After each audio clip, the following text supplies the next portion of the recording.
Bak, Dirk Dirk Allah. Dirka Dirka, Muhammad Jihad. Haka Sherpa Sherpa, Abakala. Oh, Dirka Dirka Dirka.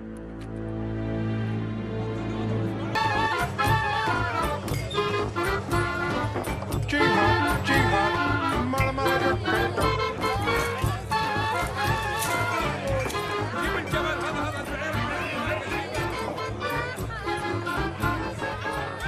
Yeah, no, I know. It's terrible, terrible. We are Bashir rebels from the country of Somalia. Who are you? My name is Bond. Jim Bond.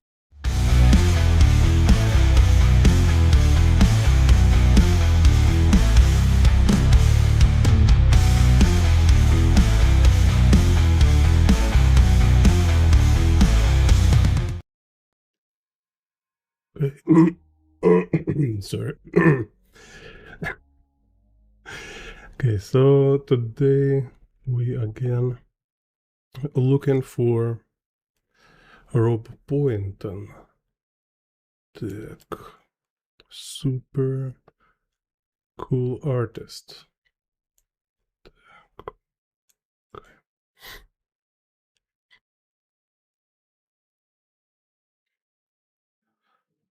Yeah, so I already did like 2 breakdowns of Rob Pointon. Let's put here.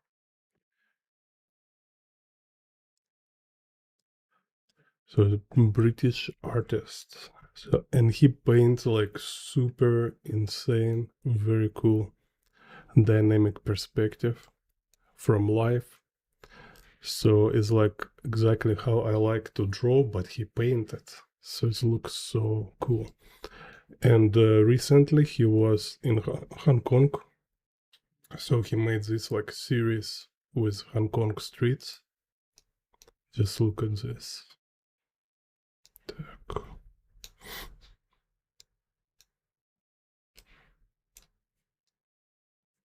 So cool.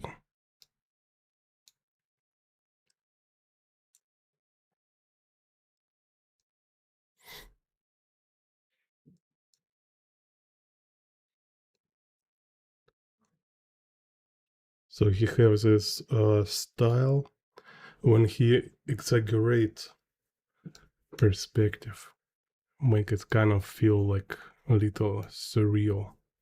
And then it's more like normal. Here's this down shots. There's like two level buses.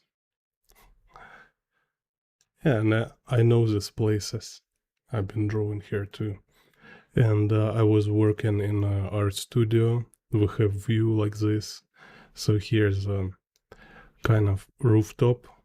Maybe it's cafe or just somebody have party on the roof with a barbecue and stuff.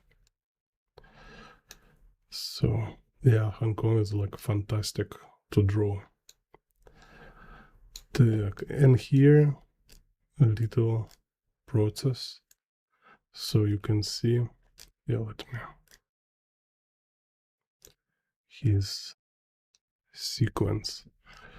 So first is like forget in English because it goes just like 2 color, like a blue and brown. Then he makes this first opaque layer with opaque paint, and then details. So look at this. So he don't use pencil. He already like this is what I also was talking, and it's what Kim Jong-il kind of mentioned. You know, first you spend a lot of time drawing perspective grids, and then it's just like in your eyes. You don't need to make lines. You can see how this grids, how this axis curve. So here you see like y-axis goes this way. No, and anyway, I will draw it to show. And also I will show like how like this type of work it's definitely like advanced level perspective. He's a master. He drawing very like solid sketch and composition very solid. Everything looks so good, but it's full of mistakes. It's nothing perfect here. See, so we have kind of this like at the beginning. It's kind of like feels maybe a little like a paradox, right? Like when we study perspective, we study these boxes, composition and stuff, and like we're kind of trying to make it like perfected to a certain level, so we will be like happy and say like, oh look, I drew this like absolutely correct, when in reality with essentials, as artists, not as engineer, but just like as artists who like draw in illustrations or paintings, when you start work on essentials, in reality at certain point you need to kind of leave it be, you know. You don't need to go reach this perfect point. It will be a waste of time. Because in reality you better will do practice of making like actual work with the imperfect essentials. So it's kind of like hard to it's like hard to explain, but everybody understands eventually, you know, with experience you understand what I'm talking about. Так, so here what I like also, it's yeah, so look, so it's video from his Facebook. He paints this under rain, so you can see even like water drops on the canvas. No, it's canvas or wood, I'm not sure, like plywood or something. Dude is berserker, you see. So, you know, it's like with painting outdoors or drawing outdoors, it's kind of this thing like when we was art students, you know, everybody joking about this. It's just never perfect weather for drawing outdoors. Never. It's always like too hot, too cold, it's rain, it's like, I don't know, like sandstorm. It's always some kind of unlucky or uncomfortable conditions, you know.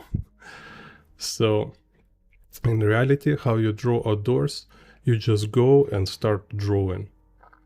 That's it. Because like you might find shadow on the place, you might find some like kind of canopy you can cover from rain. Because if you will wait for perfect conditions, you will just never go to draw outdoors. Так. So let's see. Let's break down some perspective here. Так.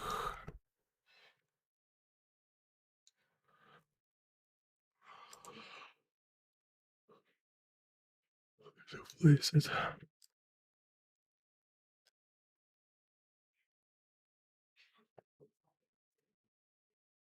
Так.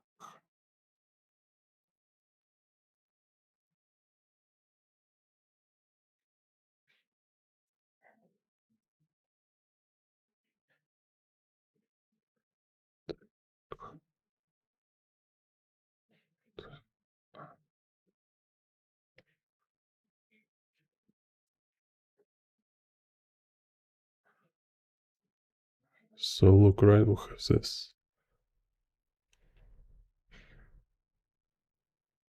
y-axis.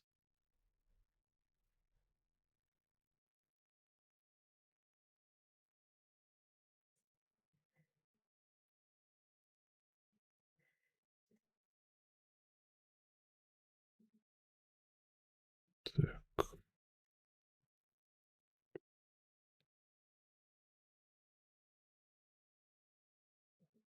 Then we have x. And then you see, immediately, like you start to see it's perspective is broken. So, oh, look, like this one, right? So it should go kind of this. But what this is actually, you see, so he break perspective here. So this is why it's also kind of important to break down your favorite artists, because it gives you little relief, you know, because you realize like all this time when you push yourself to try like follow every rules, like not only push yourself but you punish yourself, you know, every mistake you do, because you draw, right? You see, oh, one mistake, one more mistake, like here I draw like incorrect, here is like I make some like not perfect line, not perfect ellipse, all this stuff, right? And like after like 30-minute drawing you already have like 40 mistakes, and you kind of like punish yourself like in your mind, right? And usually even you will stop drawing because it's too much mistake and like it works so bad, like no reason to finish. So it's kind of like you know, perfectionism. But when you go and you study from your best artist, like who is like definitely like a master, you know, so when you see mistakes in his work, it doesn't make them amateurs, right? So it's kind of like it's click something in your brain. It's like, wait a second, he's a master, but he have all these mistakes, like kind of like amateur mistake, because this one it's look like if you draw like this in art college, right, in some art studio, like your teacher will like say like, oh my god, you have no idea how perspective works, right? So if like you send me this for like feedback, yeah, I will say like, man, it's like such a lazy work, like can you focus a little bit, right?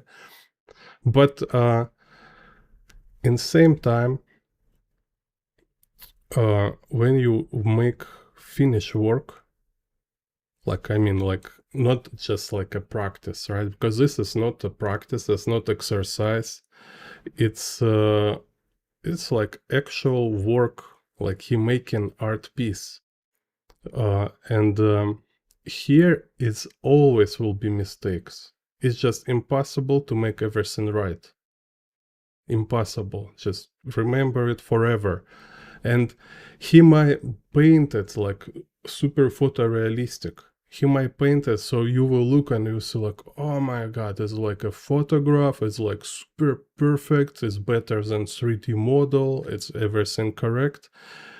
Yeah, because you look with your like lazy eye without digging into details. You know, like when we look other people works, we kind of don't care if they make mistakes. Even if I show you this, you say like, oh look, here ellipse not perfect.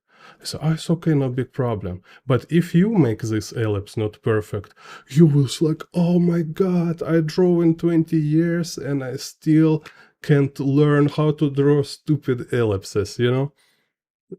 It's like when we draw, we always so kind of extremely serious about every mistake. When somebody else do mistakes, it's like, I don't care, right? So remind yourself also with this thing, like other people also don't care about your mistakes. That's a fact. It's like all these movies, you know, when they have so funny mistakes, you never notice them. Like I don't know, a guy with a broken left arm in one frame, and next frame his broken arm is actually right. You know, they switch arms and you didn't notice, kind of stuff like this.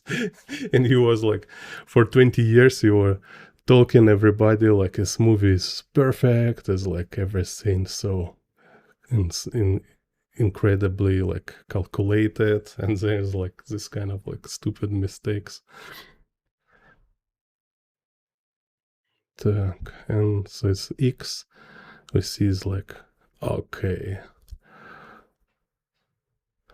And then let's see z, right? Z axis. So z, here. Here, look. It's like, what the hell? It's like, is what? Why his z here is curved, but here suddenly it became straight? It's like, and here is like almost like parallel.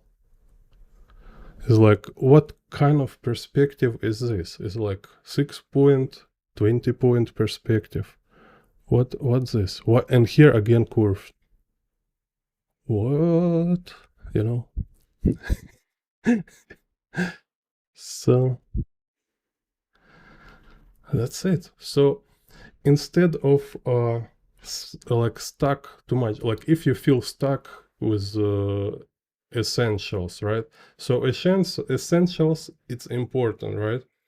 It's important as your like foundation to start to develop like certain basic skills and like just have more like muscle memory and stuff, but don't stuck in it. If you feel like, oh, I try to improve but I can't like better this, like help me how to make my essentials better, come on, just don't stuck too much on it. Just go and learn to draw finish artwork, because there is a lot of important skills you need to learn to make finish artwork. One skill is like how to juggle all these different techniques together to make, because here is like composition, perspective, tonal composition, abstract composition. You see, it's like kind of a visual narrative. It's like he's showing different buildings type and so many stuff. And you need to put it all together. And when you start to put all this like stuff together to make like finished work, you realize you can't make them all correct. They will like, it's not only because like your brain resources limited, it's also because sometimes it's just impossible technically to fit them together. You need to break rules, you need to like broke perspective somewhere, you need to make some kind of like exaggerations, adjustment. So in this also what artists do, right, is your creative choice to break rules. So he know perspective for sure. He know like when he make it wrong, he can see it, right? But it's by decision, it's by choice. So and here is this like composition with just like to create this feeling of like kind of like wow effect, right? He break a lot of rules to fit it all together. Так, what's this? Okay. Да вот. Huh? Why it's keeping doing this stuff?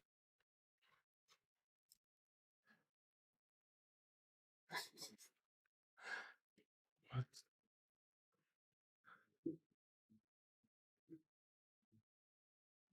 Some error.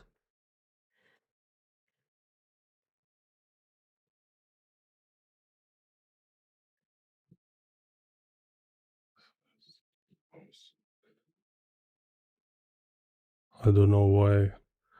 It's like my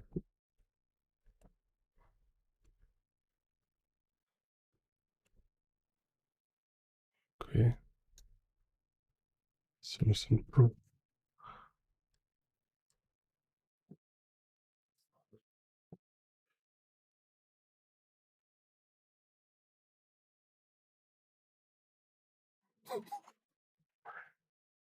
It's like my mouse lost control. What the hell? Maybe I'm hacked.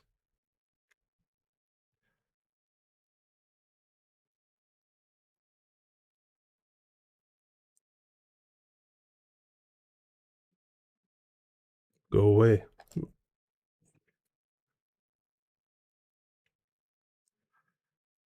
Так, I see.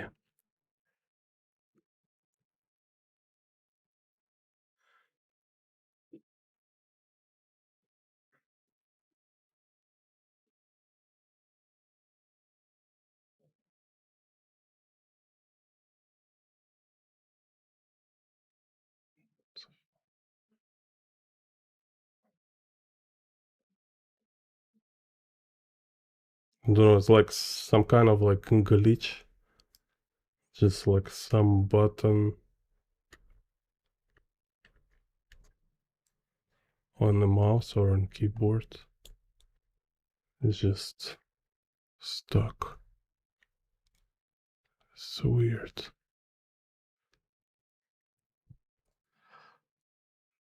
Так.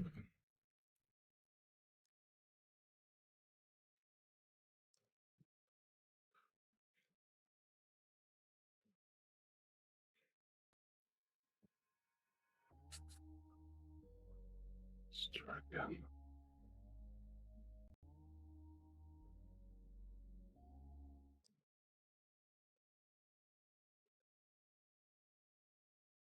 Okay.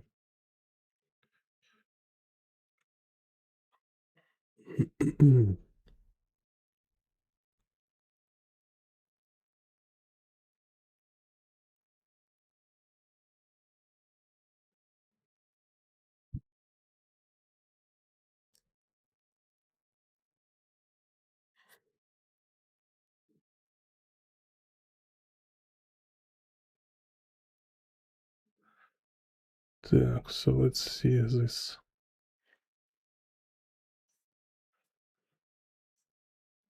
So it's like 3-point perspective.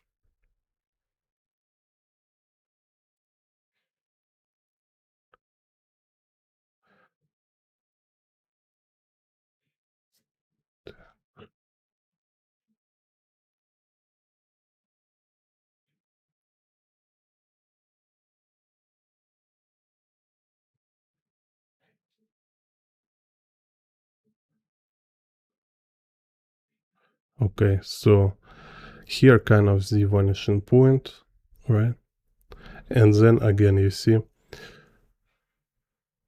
so usually this stairs surface, right? This stair treads, usually they parallel to ground. So it means they also like converging in the vanishing point. So if we here have like this, right? So this should go to the vanishing point. But look, they all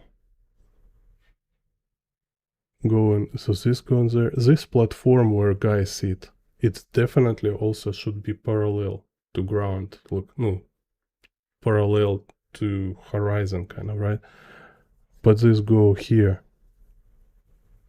So like, what the hell? You see? So it's like we have the vanishing point here.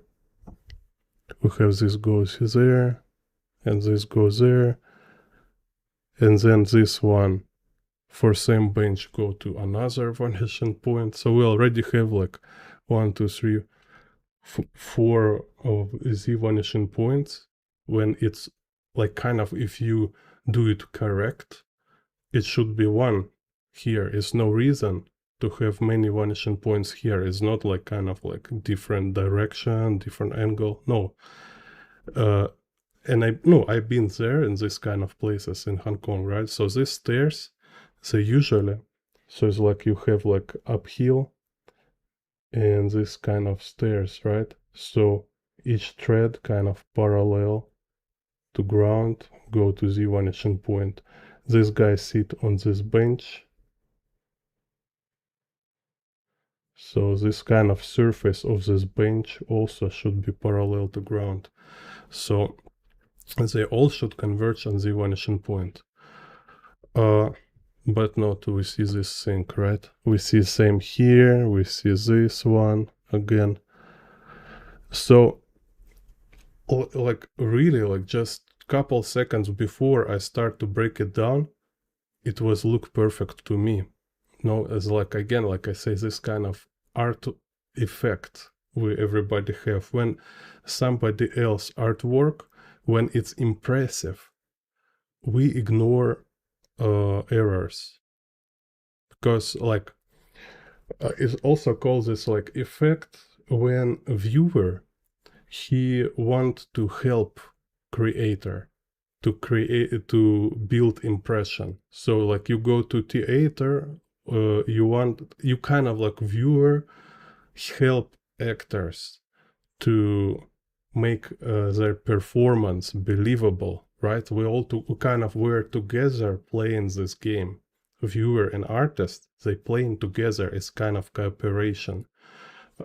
So, and your job as artist is not make it perfect.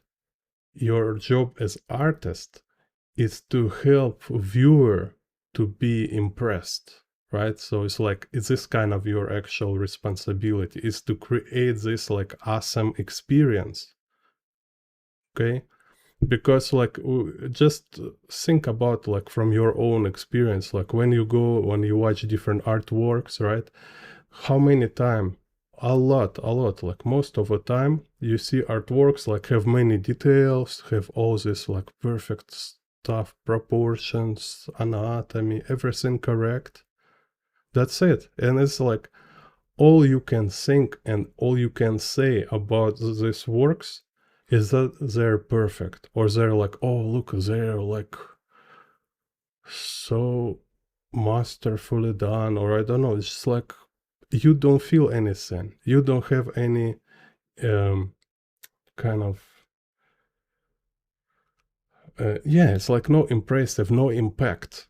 Only impact is just like kind of very rational, like yeah, I can see this guy know how perspective works, kind of this, you know.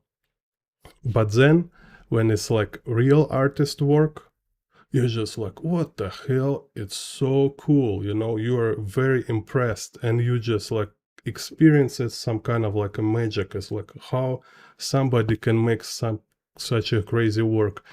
And then you start to tell yourself all this like fairy tales about how perfect this work is. You say like, oh my god, so realistic, look at this color palette, look at this perspective, it's absolutely perfect, everything correct, he captured every detail, you know, and all the stuff. It's just like once you get this effect, like impression, impact, then as a side effect, it's story we're telling about how it's perfect. And it's fine, right? It's good. It means like you are a good viewer. You not like such like a snob who is like, no, it's not so good, kind of. No, you like, you want to play together, you're a normal dude.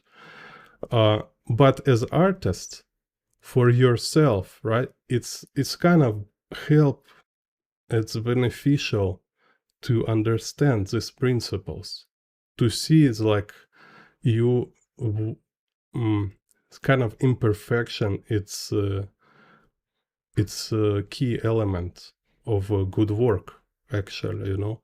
So you learn not only how to draw right, you should learn how to draw wrong, which means like don't afraid to make mistakes, and don't like don't take like rightness, kind of this proper drawing as a priority. It's absolutely not your priority. Your priority is impact. You want to create impacts, like, you know, kind of like, woohoo, this is what you're working for, not for like, look, I am a smart guy, kind of, I'm a good boy, kind of. No, not this. Not your goal. It's not artistic goal. It's some kind of egoistic goal, actually, right? When you want to make it about you, you want to kind of show. You kind of draw a picture, but it's all about you. It's just to show how smart and how like hardworking you are, or stuff like this, you know. Don't afraid to make imperfect work. Don't afraid look like weaker or stupider or whatever, because anyway somebody will think you are stupid, you know. Так. So let's also this breakdown, right? So now here we have this. It's called in the cinema. It's kind of called Dutch tilt, right? So tilted horizon, and you see again it's not perfect. This building's like kind of weird. What this is like? I don't think it should be this way. All right. So we have this like also what I love in Rob Pointon. It's this kind of fluid, dynamic kind of flavor, kind of like he don't afraid. He's like so confident to distort forms, and there's like no right ways to do this. Also understand, right? Like to be confident in this, it doesn't mean you find proper way to do this.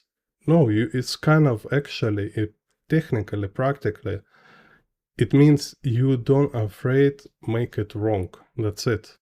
You kind of make deliberate mistakes.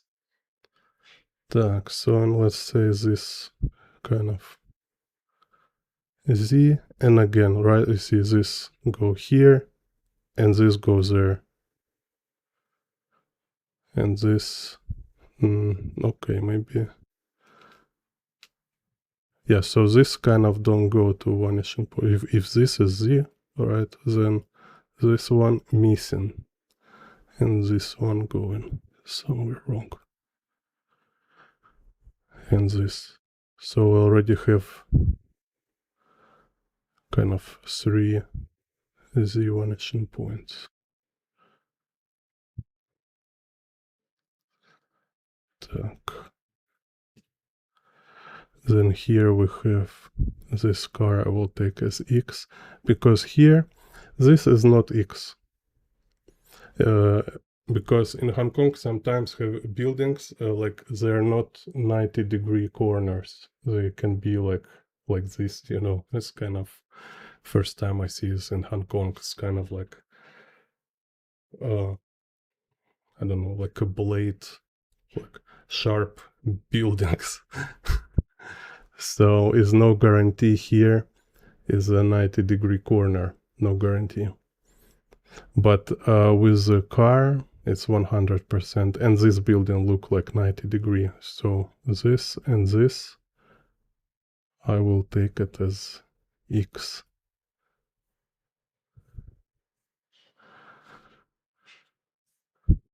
Okay.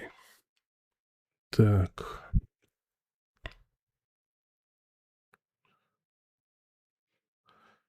So yeah, so it's mistake, and here I think mistake is like honest mistake here, not like kind of super professional choice, just by like occasional mistake with this building on the left, with this Z, because so here we have this like horizon line, right, and this building, this side have vanishing point below horizon line, which is not right.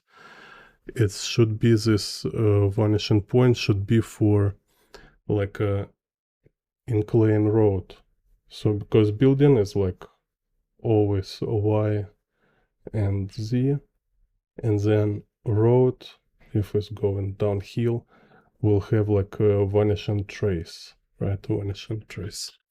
So with this building, I kind of think it's like kind of honest mistake, which is also happen. So some mistakes you do by choice, and some mistakes just okay, you can't control everything. So my guess here it's an honest mistake. But this one, так. So let me. So, but this one, right?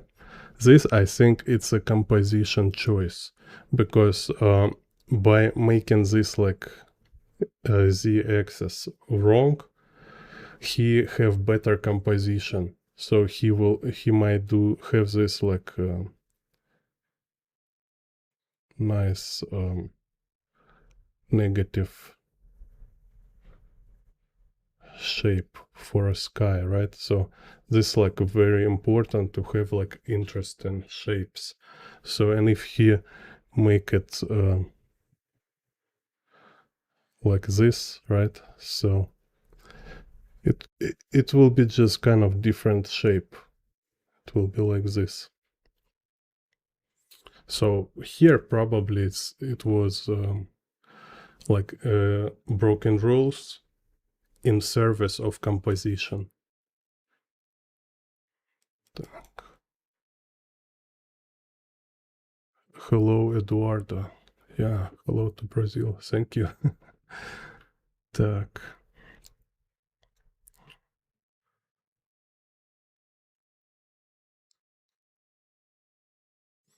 Yeah, like this view's insane. I remember like struggling with this stuff. It's crazy. Так.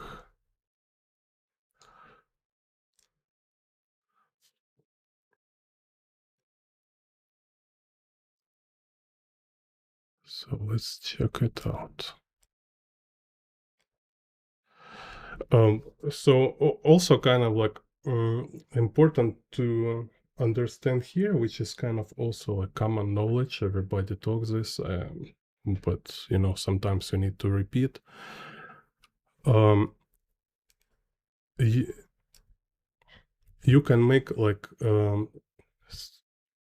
you can have this like smart approach for making mistakes only when you know how to make it right. So better your essentials, smarter you make you break in them, like right, like better you know how to exercise these principles, better you can break them with like benefit for your work. So it's like if you know how to draw downhill, uphill, how to draw stairs in perspective, how to draw like you know, like 3-point perspective, like when it's look up or look down, or like how to draw tilted horizon, right? So you've been learning and practice to draw in these different conditions. So then when you draw artwork, right, you understand how to create effect of this perspective without like 100% following all these principles. So you can like, instead of one z vanishing point, you can make couple of z vanishing points and nobody will notice, because other kind of rules you apply, like efficiently apply them. So like this. So I will not look for mistakes here anymore. I just want to show you like what kind of principles here apply. So here he apply. Так. I have, oh, okay. Let's change color. So here we have this principle of like tilted surfaces, right? So which mean building have y-axis and z-axis, like a box, right? So it's our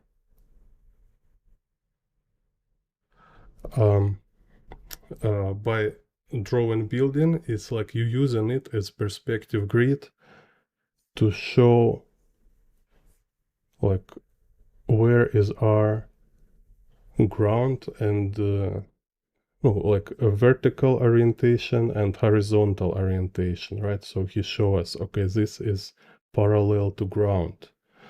And then when we drawing, so it's building like this, right?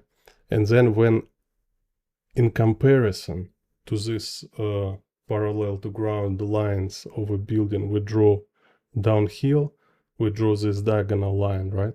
We show is downhill, and same like in the other way. So it's like this, and now it's like diagonal line. So it's showing us it's like uphill, or it's like in comparison to this. So when we have here this lines, we experience them as parallel to ground, kind of convergent to eye level, convergent to horizon. And then we have this like diagonal line go down. So now we experience it as downhill. So this kind of core principle he apply to create this effect. Okay. So here is like also downhill, but not so extreme. So, and this downhill here, it's I forget how the name of this line, but it's like we have stair treads, right? And we have these points, right? So if you drop a line here, it will be this diagonal line of stair downhill, because it can be also like different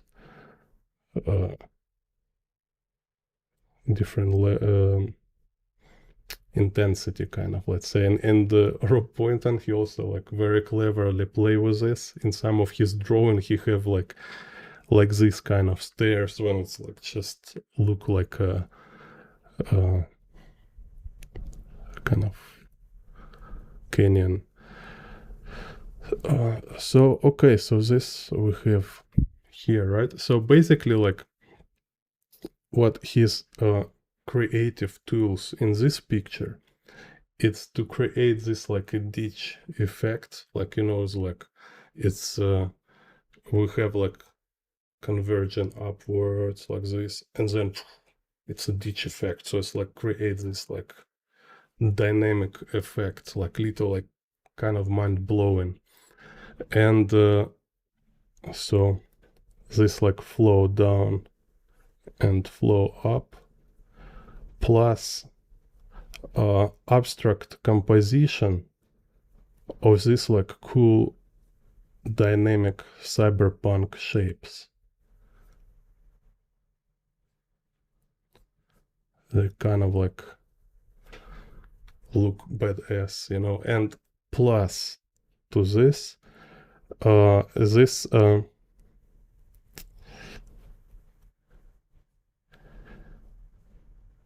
kind of Kubrick vanishing point intensity, you know, when we have like convergent lines like pointing to center somewhere. It's also dynamic composition effect. So when you put this together, kind of like again, you see it's like a juggling, right? If you have only one of this, it will be okay and boring. But when you put them together, it start to kind of like boiling, kind of. It became like vivid thing. It's like,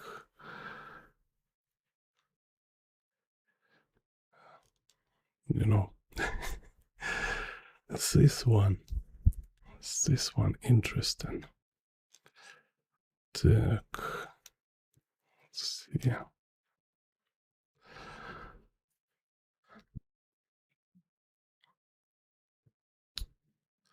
Okay, so what we see here again, so you see I go, it's like already I assume you understand perspective grids and stuff. Here a lot of mistakes, we already understand this, and instead of showing you all mistakes, I better show you like why it works. So why it works again here, it's I remember this place. So what you see here, it's we have uphill here, Okay, so it's going up. And here we have two downhills. So road here going down and road here going down. Okay. So it's like, it's so interesting to draw stuff places like this. So, and see what we have here. We have this like stairs, what I was telling you just previously, right? So we have these peaks of stair threads, create this direction of downhill. So, and then it's like somewhere vanishing trace where these downhill lines converge, right? And then when we have a vertical Y, we can draw like people, for example. Okay, and then vanishing trace. So this Y is downhill because it's going below horizon line. So you can imagine, let's say, like here will be actual Z axis. So, and maybe like Z vanishing point is here. And then this will be like buildings line. And again, I have Y, right? So some windows, air conditioners, whatever, and people. So it's kind of like elements of creating this downhill effect. Okay, it's like it's kind of always should work in a comparison when we have like a normal vertical and horizontal Y and Z, and then we have like this downhill, like in comparison to this. So here you have this buildings.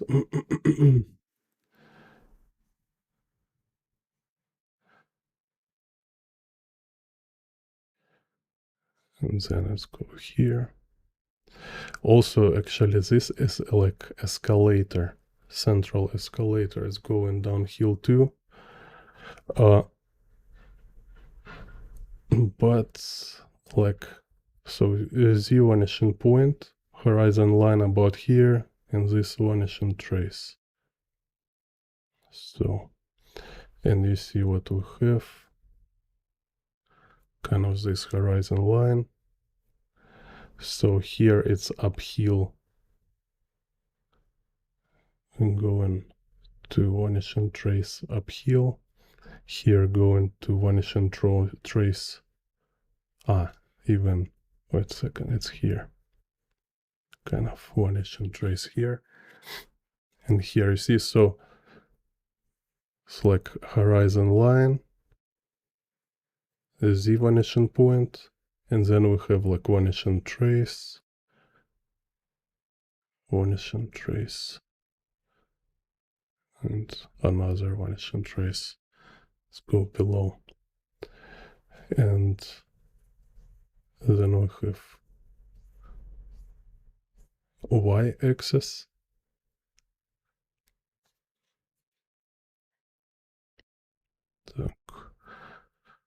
And here, where is X? X kind of goes like this, right? So also kind of remember, right, like one of usually it's X, but if we have two, like if we have like 2-point perspective, right, so like 2-point perspective, we'll have X and Z. So you might consider like, no, so you always consider them like in comparison to horizon line. It's like kind of what angle it creates. right? So it can be this angle, can be that angle.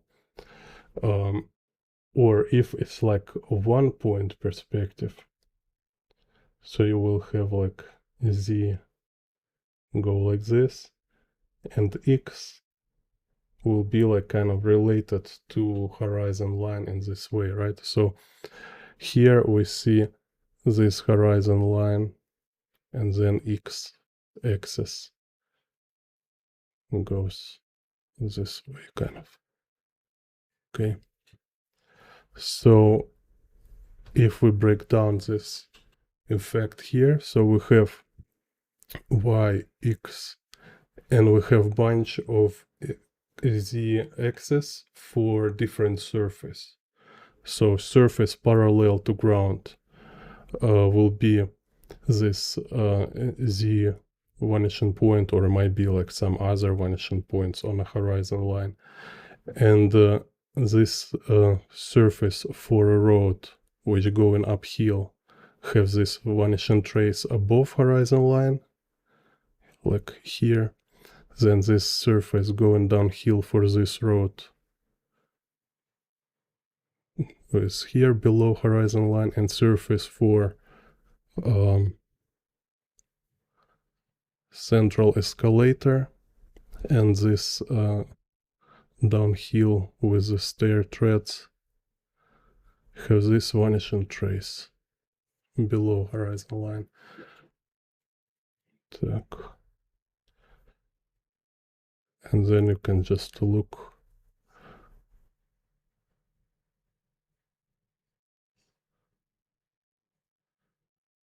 See.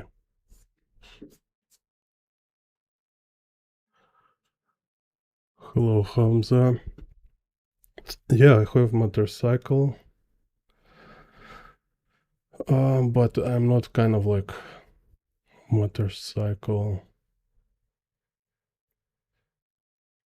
geek or something.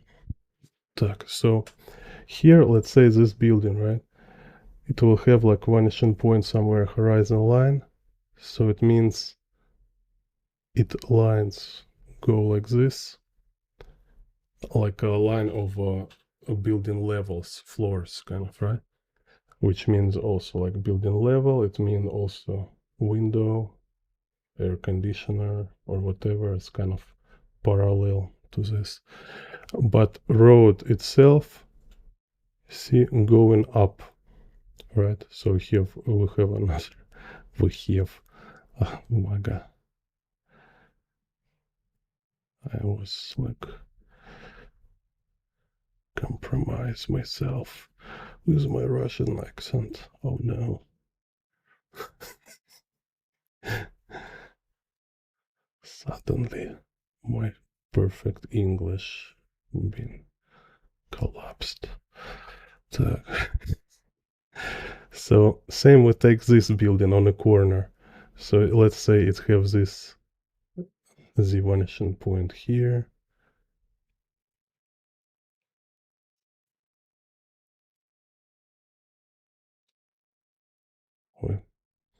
And then we see how this downhill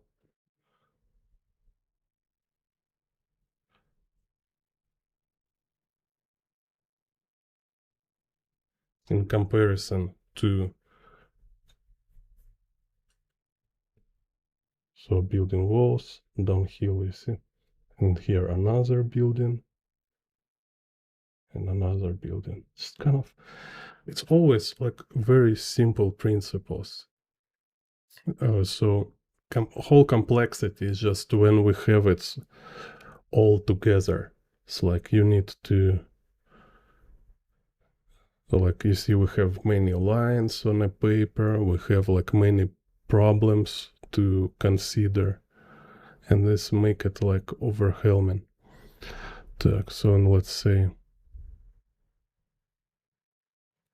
one more building here, you see.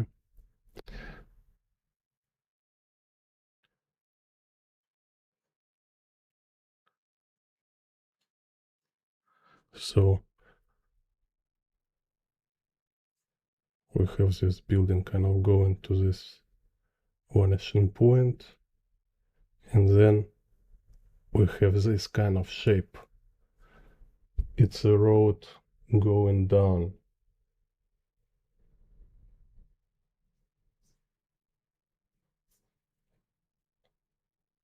And here can be like second building.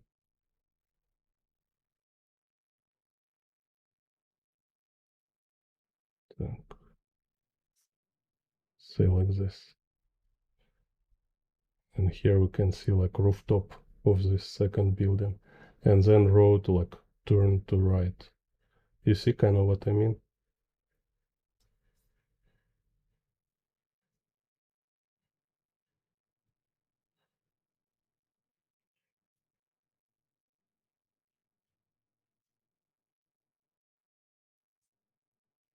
So all this stuff should be clear if you practice drawing stuff in perspective. If all your experience with drawing in perspective is like 5 drawings, then it will be like, oh, I don't know what you're talking about. Nothing new, nothing special. It's just like, again, it's just like a drawing box. Like each time you draw, like each time like I'm making lines here, it's like I draw in box, you know? It's just like many boxes together, some stretched, some like bigger, smaller. It's like a lot of boxes. That's it. So it's kind of how simple it all, right? So, and here we have this one. So let's say this stairs, right? So we have stairs. So what happened here? It's a stair kind of have vanishing point here. So each thread kind of goes to vanishing point on horizon line, but this like their edge, this kind of downhill go to vanishing trace, right? So here we have vanishing trace, and here let's have like a Z point for stairs. So, and this is what we have, kind of this. Then let's say road go downhill here, and then can draw stick other color. So, and then we have escalator, which also kind of go into vanishing trace downhill. But here some part. So what also complex with this escalator, you should look at this as a ribbon kind of in perspective, as like in my tutorial talking about roads, right? So ribbon, you know, you can draw a ribbon considering like many vanishing points like this, right? So, and then let's say, oh, kind of have this like a surface, or you can just draw a ribbon like using this intuitive perspective approach, right? So here, because it's a very complex form here of this escalator, it has this shape kind of which we perceive as two-dimensional, but this shape is a combination of like surface going downhill, sometimes it's parallel to ground, sometimes it's again going downhill, and sometimes it's like turned to left or turned to right. So it might be confusing when you watch it on a flat reference, right? So, but if you again like simple it down, like simplify it to ribbon, then is like you see is kind of, let's say we have this like bottom surface, and then you can add, because we have y axis, you add this thickness. So like a ribbon, you just add this dimension of thickness. So this like what we have here.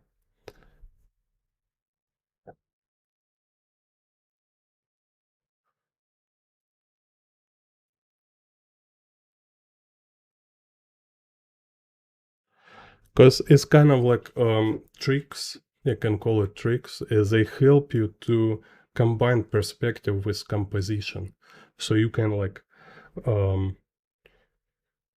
it's kind of sculpted, you know. So it became like like like a ZBrush, for example, right? You can make 3D with this coordinates, kind of very dry way, or you can use kind of this ZBrush digital sculpting, kind of, when it's almost like if you're sculpt on a clay, right? So same kind of here, it's the combination of drawing it according to perspective grid and sketching without perspective. So it's kind of like intuitive perspective, let's say, right? Так, so let's check. Soup. Hello, soup.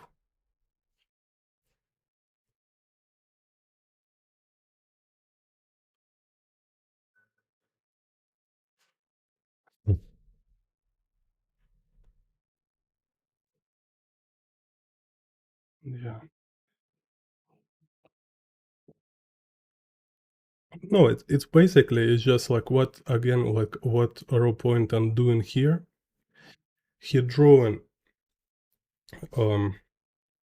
like I show what kind of perspective is here. Again, it's like tilted curved horizon line is kind of this. Okay, so we have horizon line curved, camera kind of tilted, right? So this central y-axis, and so x-axis going like this. Так. And let's say as a major z vanishing point, we can take this z vanishing point. Okay, so this kind of perspective he using here, he just drawing uphills and downhills in this perspective grid. And when he doing this, he making a lot of mistakes. Okay, so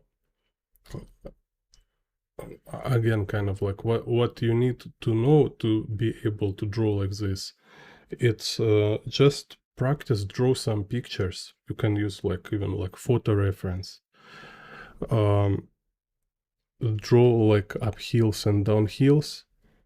And I have like yeah, I have tutorials about this, and I have like perspective course, like how to draw city in perspective in my Gumroad.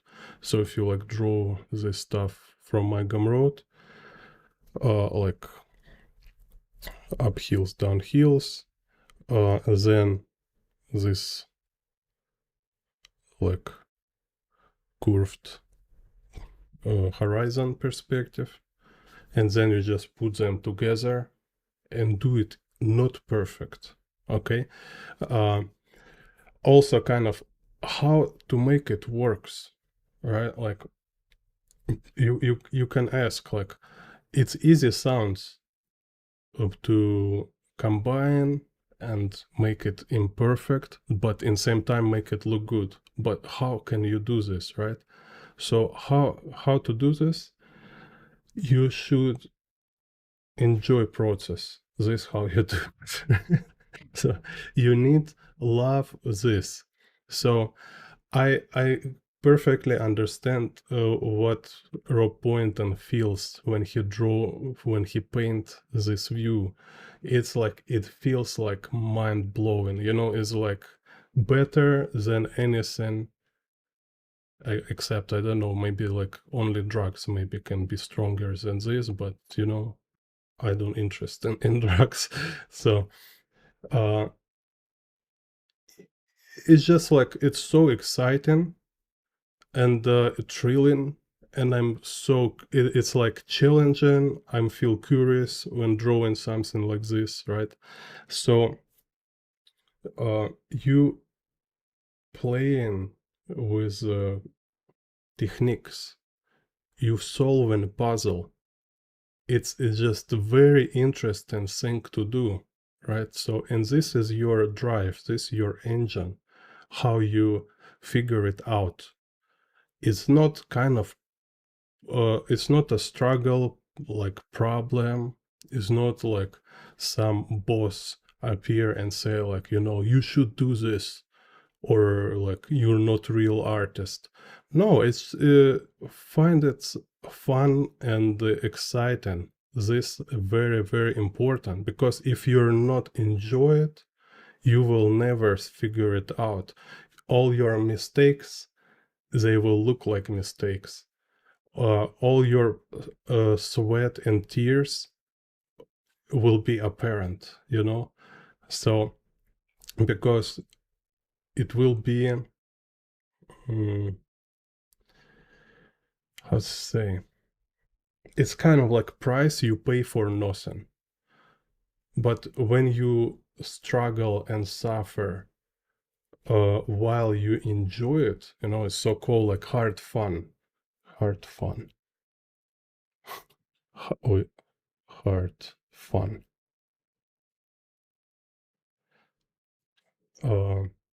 It's like, I don't know, like wrestle or fighting, like, I'm sure nobody like to receive punches in the face, but you try to win. You just interested in having like a hard opponent, some stuff like that, So, and then when you win, when you're on the top of a mountain here, nobody notice your mistakes. So this kind of how it works. So you choose to draw this kind of complex view based on your passion. It's something thrilling for you, and this also your goal. This also meaning of your work, because this is what you want to share when you draw this work. You share your thrill, you share your love, kind of this like amazement with the people. Okay, this kind of like, when I say create impact, right? This is impact. Impact is your feelings. It's not in a view. It's not like you're not find impact like a lion on a street. No, it's like kind of from your heart, right? It's like you have this reaction. You have this like fire in you. And kind of this fire is your motive, is your reason why you start. It's this kind of fire which you should maintain through whole process. And also this fire is like you maintain it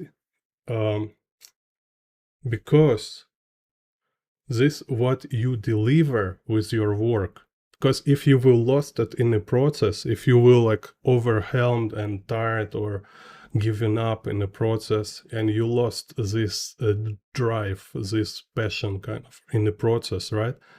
Then that is you will have nothing to show. So you need to maintain it, carry it through whole process.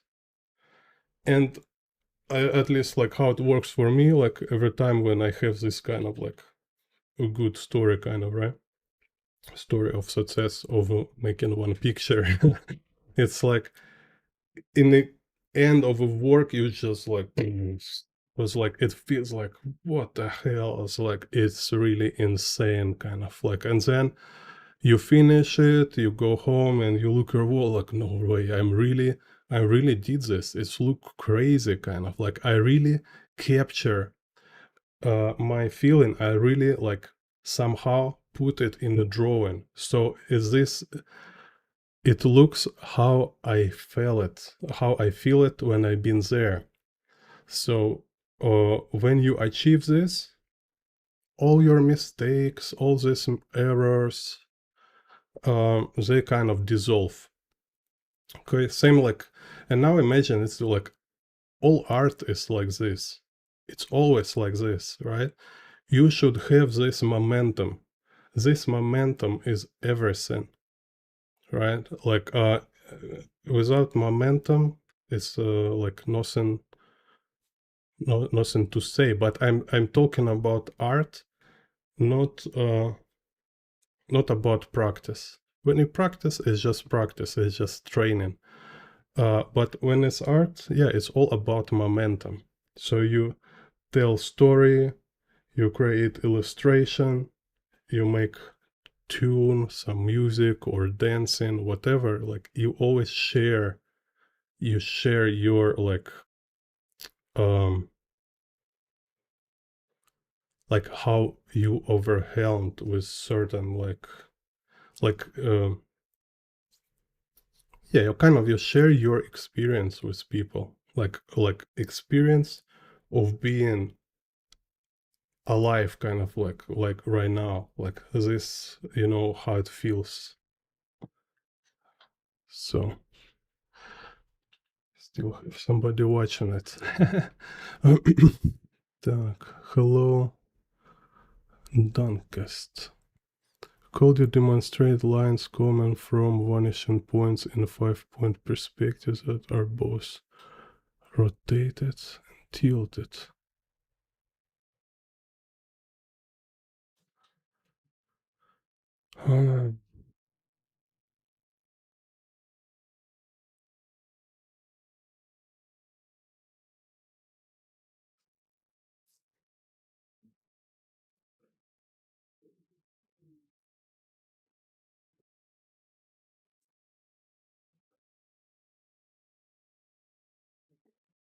Okay,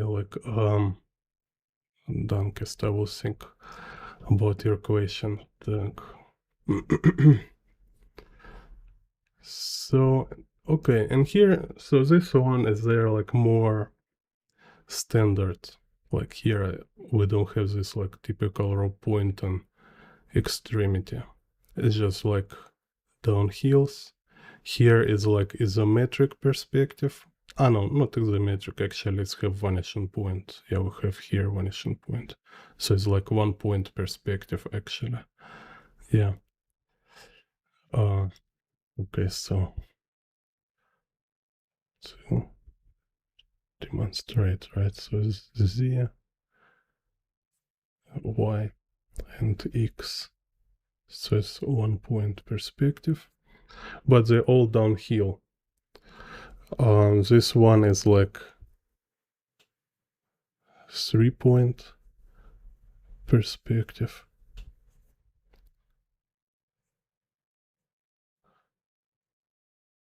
I'm little lousy here, like this. So on this one, we don't have horizon line, so it's going to vanishing point outside of frame. Here we have horizon line because we have the vanishing point.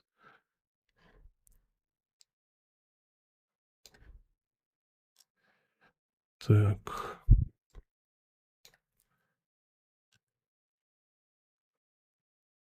So also downhill here, it's like conversion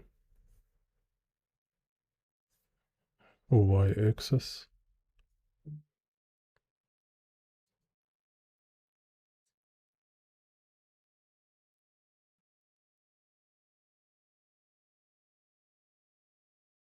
Так. And we just, so here have just like many different x and z. So when you start like this, if you want to kind of draw similar view, you kind of better take one set. So it's just like convenient for you to establish perspective. So let's say like this, because we have zebra on the ground and this rooftop kind of parallel. So it will be like this. Okay. And then once you have this grid, you can add other buildings, just some kind of like as if you draw like a rotated object in perspective. Так, let's say like this one. So this building probably again is like sharp edge, and these buildings, they kind of have this direction. Так.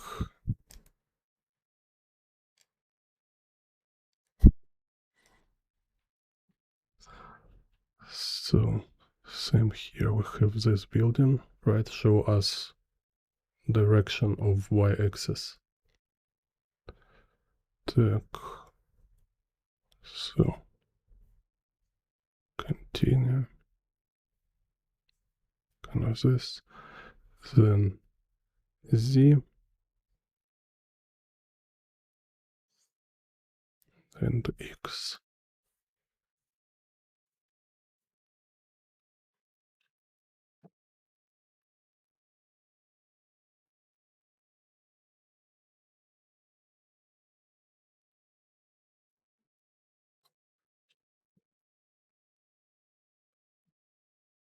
So it's here of these grids.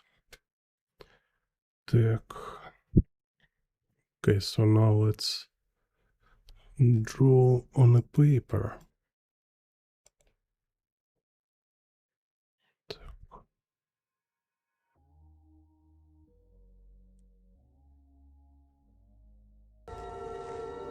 Madness.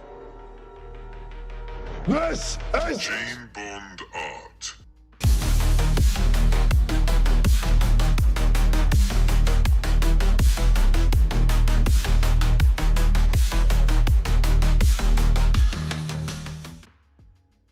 Так.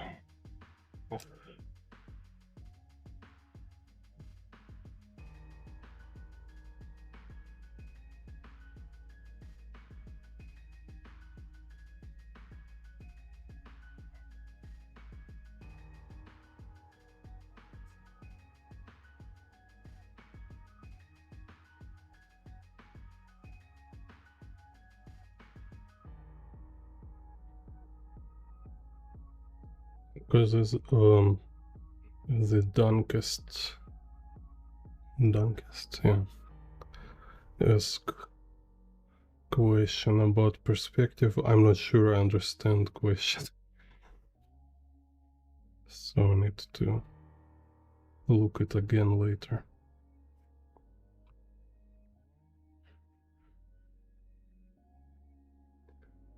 Yeah.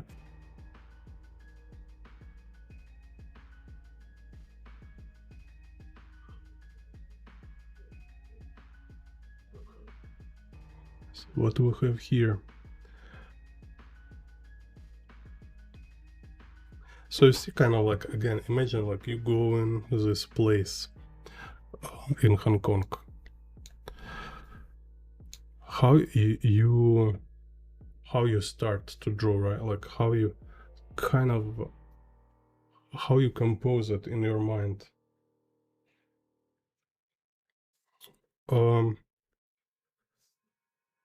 You definitely will think about these buildings on the left and right, because when you standing, these buildings will be like very huge, and you think like, yeah, they definitely will take some view in my picture, and I need to decide how much view they will take. So it became like essential kind of moment in your composition is to figure out like where you will put these two buildings on the left and right.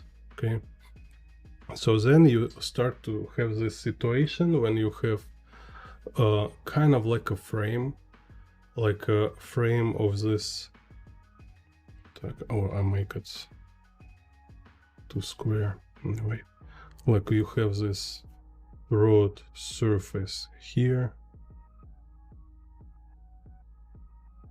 So it's like your front plane kind of, and then you have building on the right, on the left, and then it's kind of like your cherry on top kind of, right? Like most interesting, it's this building. I'm not sure it's one or two buildings. Probably it's like one building on the front, 3 level. Okay, so it's kind of like your focus. It's this building. That's why also this building is out of perspective, because kind of I think he deliberately want to show it with this kind of type of angle, like he looking from below to it. So this building and escalator with the stairs. So let's see.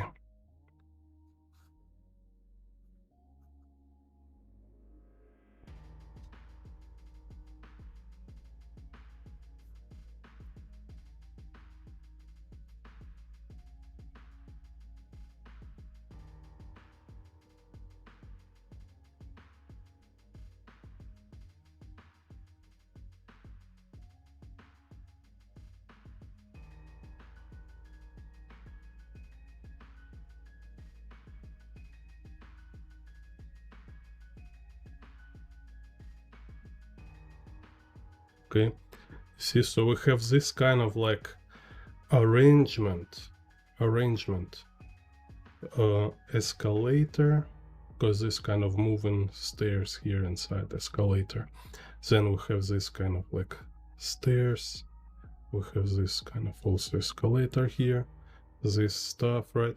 And then we have like this space and this space, right? And you also think here it became like less about form, more about 2D shape, because you see like what kind of positive and negative shapes it creates. So let's say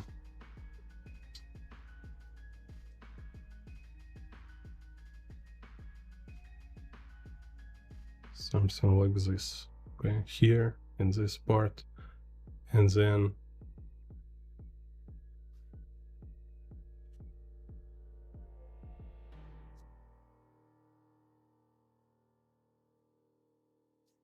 here we have this building, and then this building,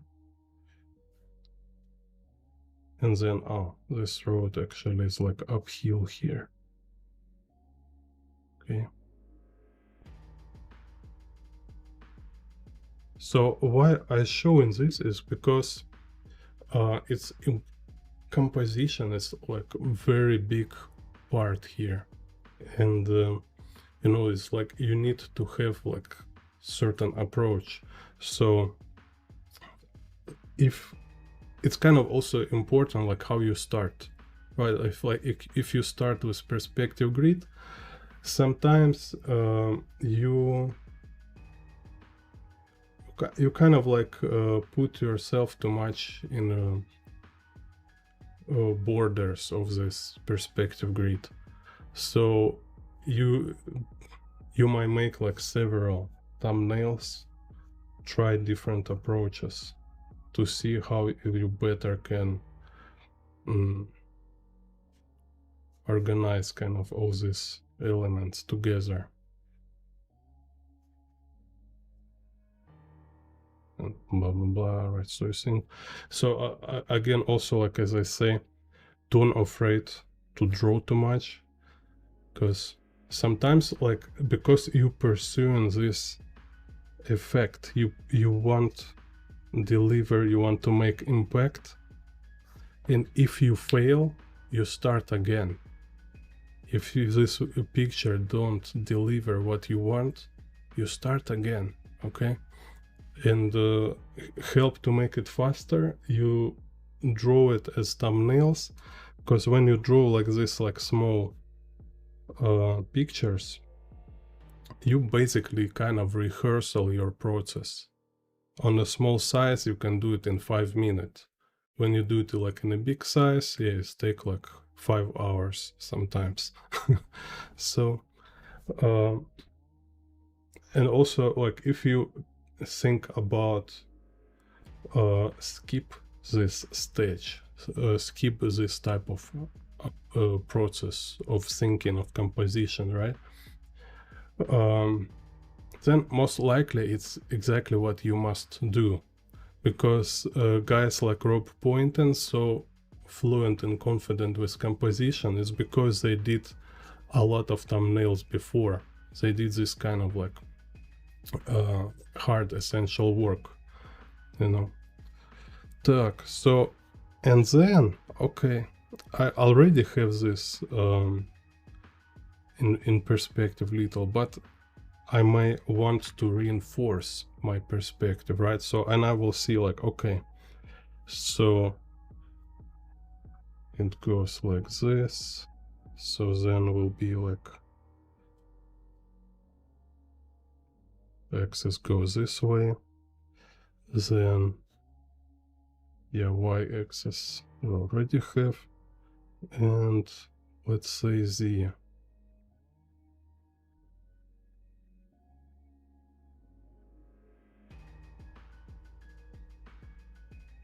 axis. Okay, so this how I kind of combine perspective and composition. Так. So that, now they kind of like synchronized. Okay, so let's see. Don't, maybe I'll draw one more here, so keep the sketch.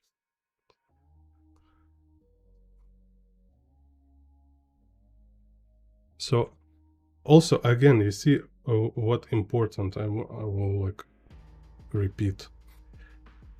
It might be beneficial to start with composition when you make artwork. So, and you also will be better with kind of implying perspective in a proper way if you have some more experience with drawing perspective. If you have too little experience, yeah, you will have less confidence, kind of less kind of fluency in your drawing.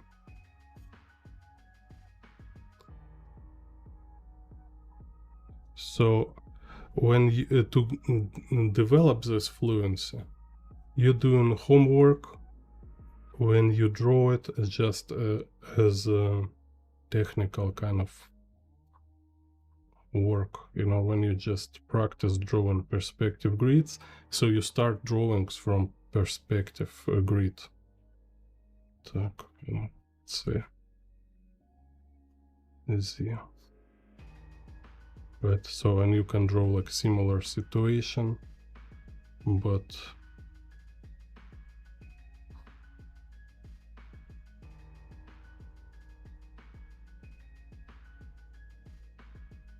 less kind of thinking of perspective grid, or less thinking of composition.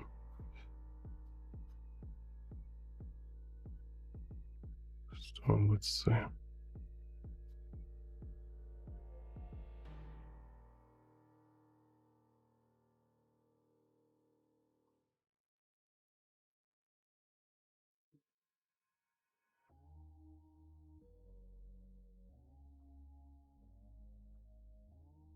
Так. So I have like, okay, this kind of composition. And now I put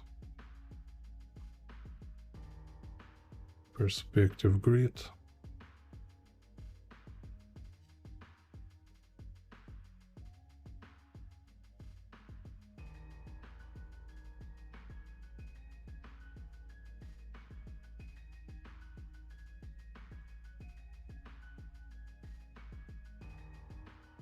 That's my X.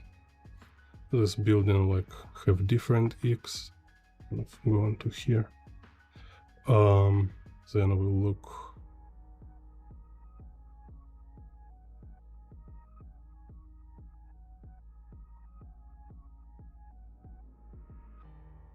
for Z.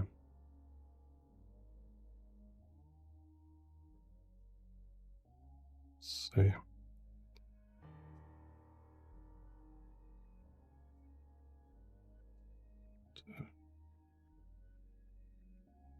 yeah, let's say Z will be here, so horizon line Z.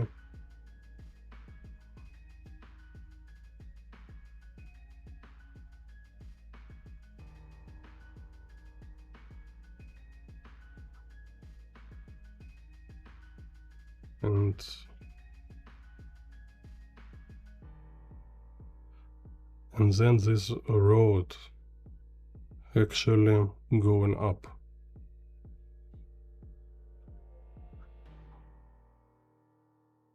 So horizon line and this like vanishing trace for a road.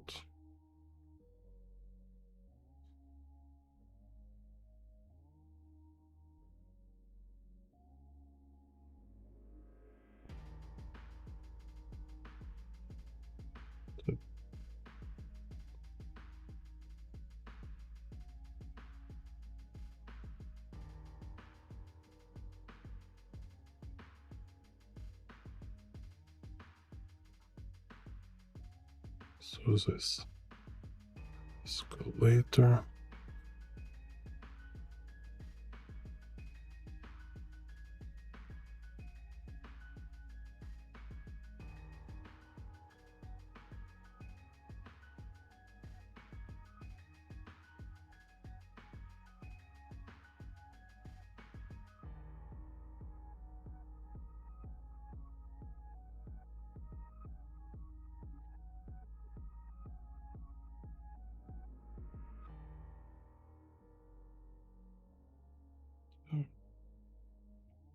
And then let's add some people.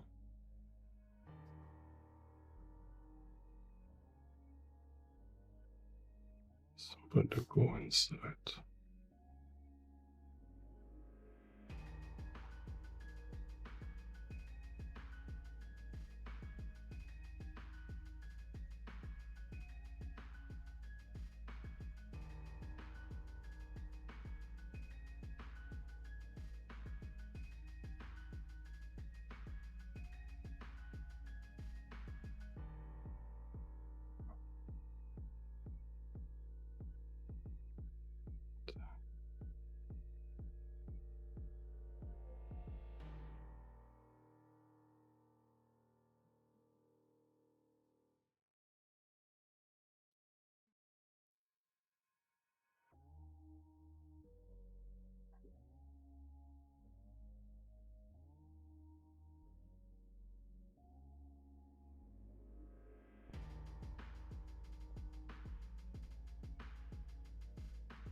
something.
So here.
this.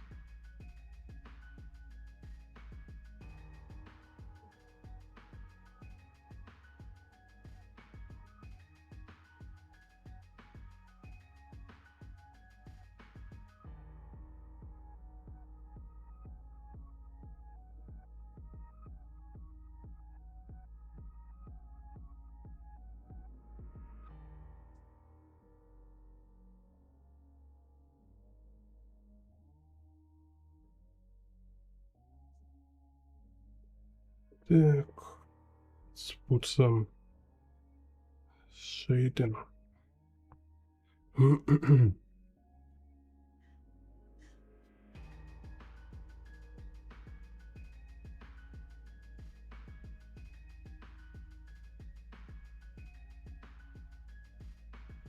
Just for fun.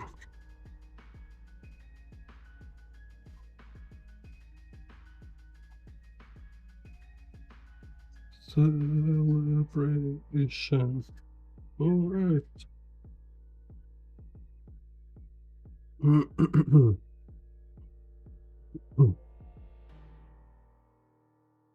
Так.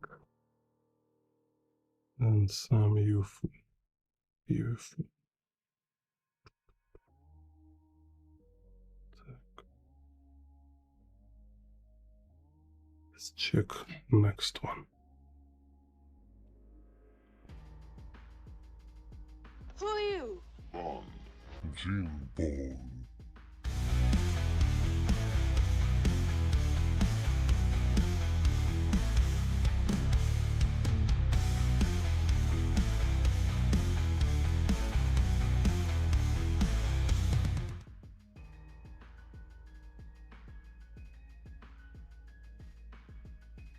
So is this one. My favorite in Hong Kong is this up hills, down hills. It's so cool. Так.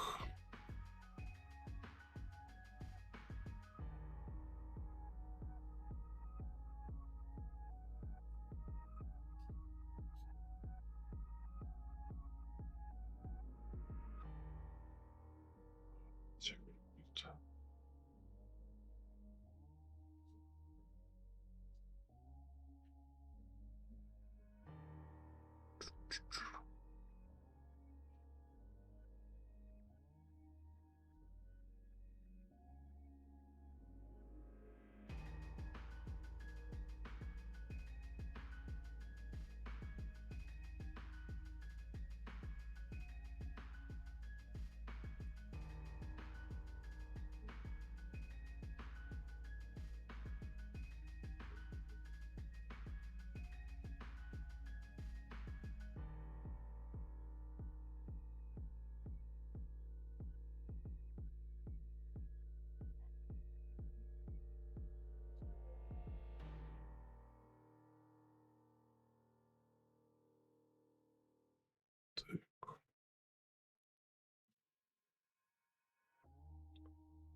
So here, if I draw outdoors myself, this kind of view, yeah, here can start with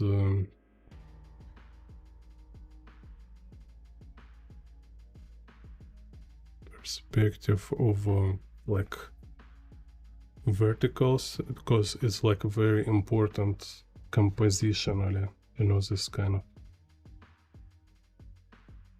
convergent verticals.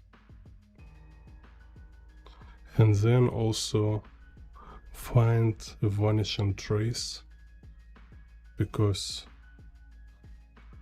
it's also this kind of convergent lines over uphill, right? So it's vanishing trace.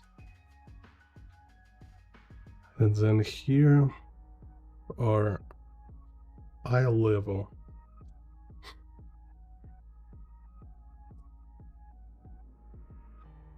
Will be about here. So this is the vanishing point. Так.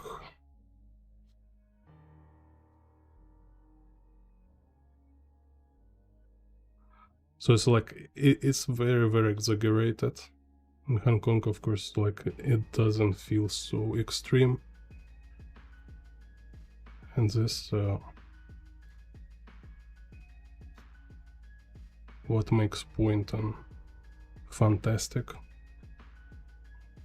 He is kind of very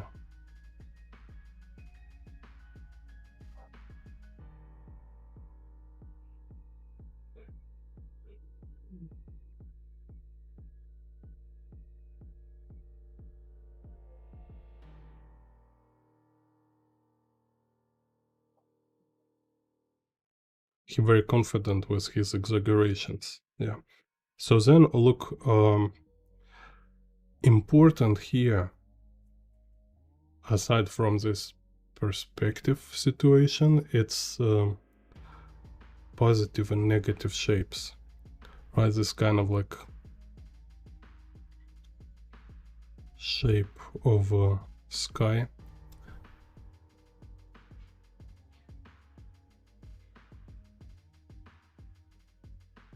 So let's say some kind of this. Then important, let's say constructively, it's complex and important. This like stairs on the left. Так.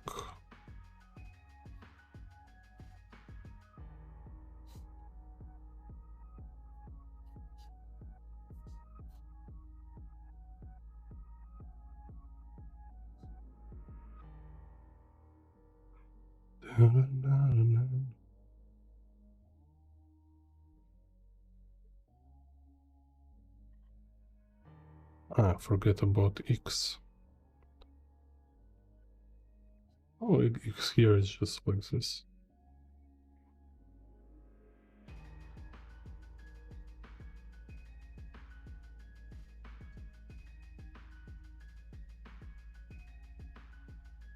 So also this uphill. Now we'll go in here. So what also interesting happens this with this uphill, it's road go up, and then on a perpendicular street, road is also going up. So here it's kind of like road surface go like this, and then it's going up, and we have this kind of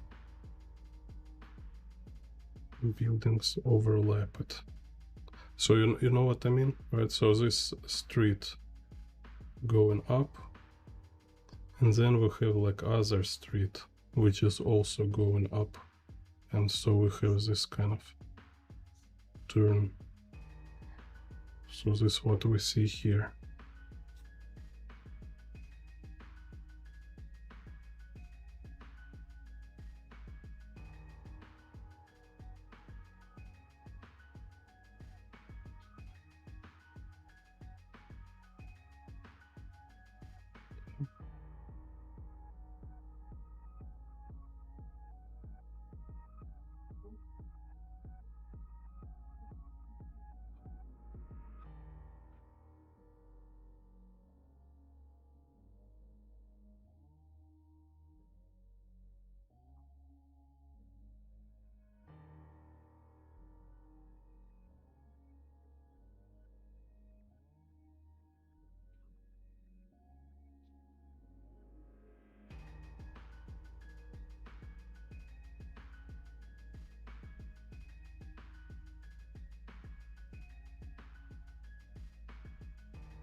So I think vanishing trace will make it little lower like this. Okay.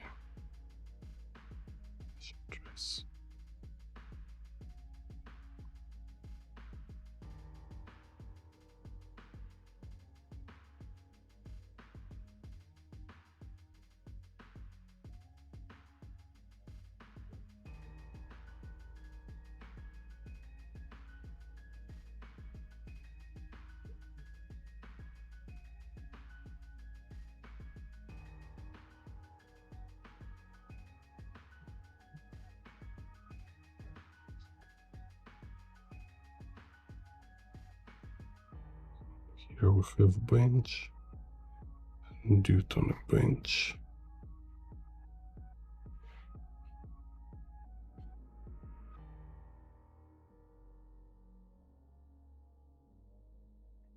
Oh, and a car. So also notice car here, right? It's in my tutorial about drawing roads in perspective. How to say? Let's say we have a tilted road, right? Uphill. So this road surface going to vanishing trace, but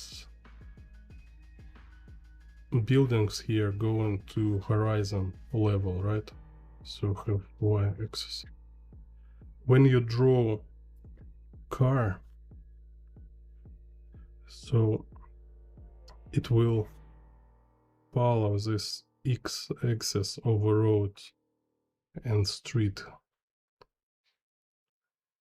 car, right? But it will be tilted together like uphill with the road, right? Because kind of like box which you place on the road surface. So here we have this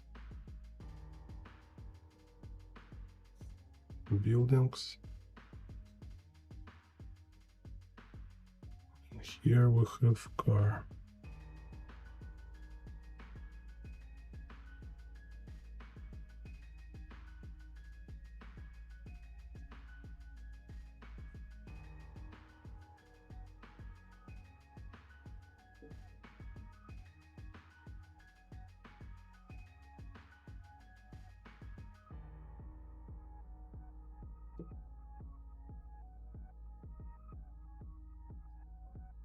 Hello, Lymphedo. How deep at knowledge of art, cameras, and real world do you need to be exceptionally good at perspective? And you know, like, you don't need to be exceptionally good in perspective, first of all. Just kind of, I mean, really, you know, because this kind of effect you have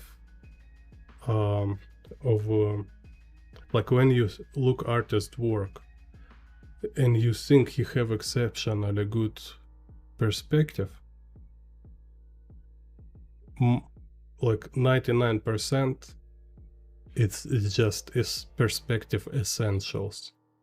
So you just need to know perspective basics, and then you need to make good artwork, like impressive artwork, which is not only perspective.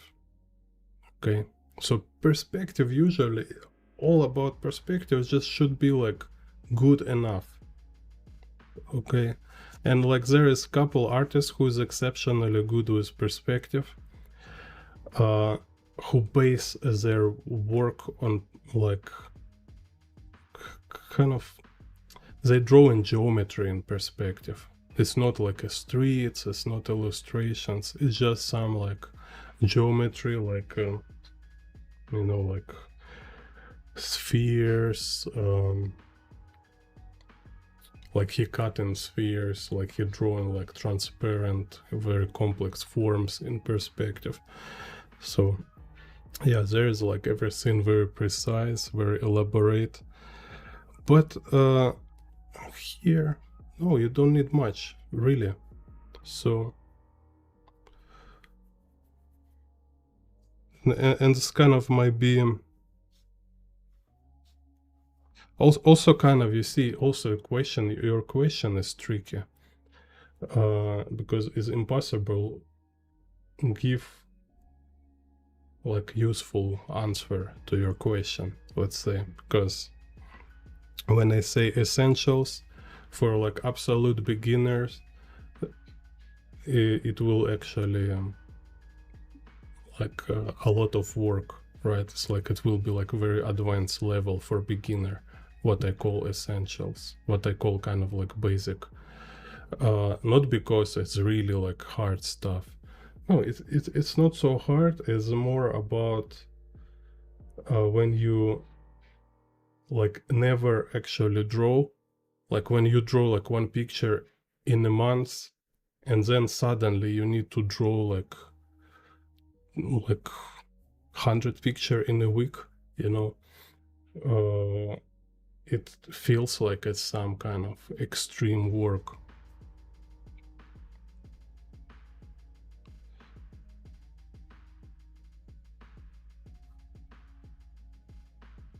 Так, so let's see, like this.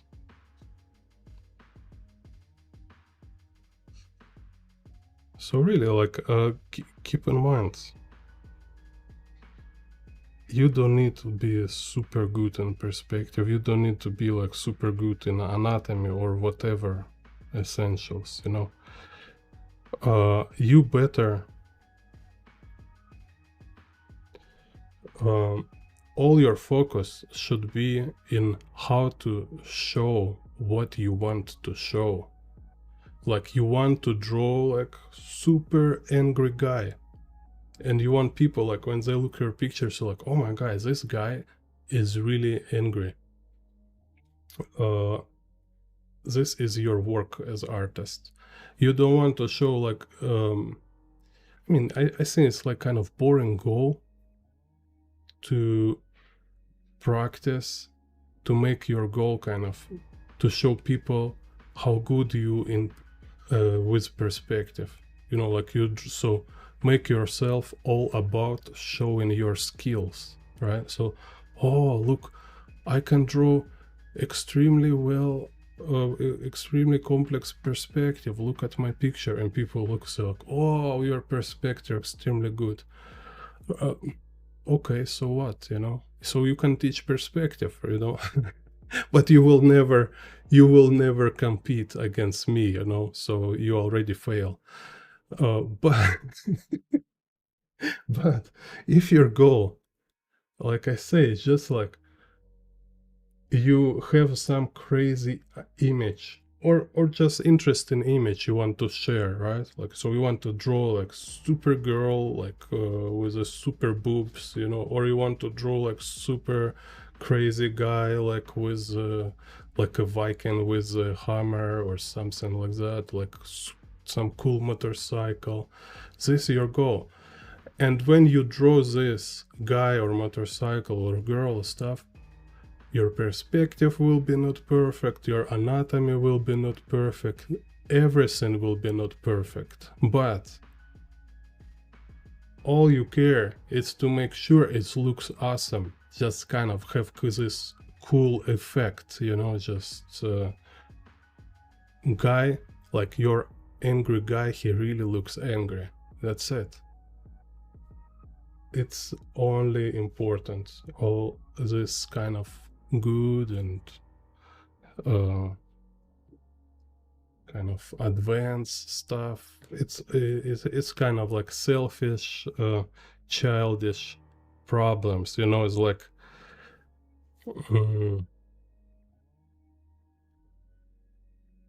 these people who compete for everything,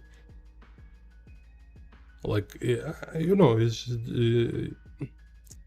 you may meet these people sometimes, like you just say like, hello, how are you, my name is, I don't know, Fred, and this guy immediately start to compete with you.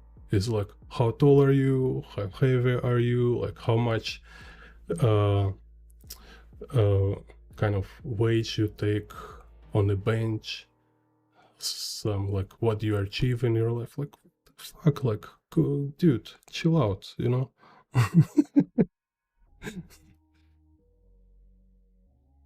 No.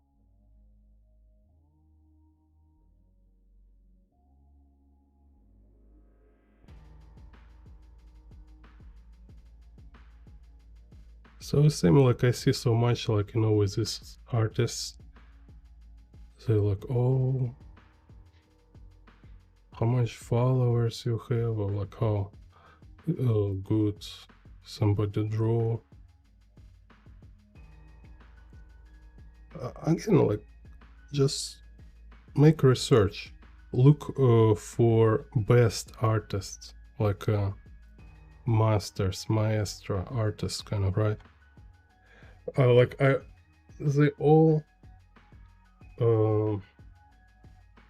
they're all not perfect, and this kind of like your starting point to become artist is to accept to draw imperfect stuff, because all this like who trying to be perfect and who is like compete with each other about skills and stuff, they don't make any art. They only like fighting kind of in Instagram or I don't know where in their head.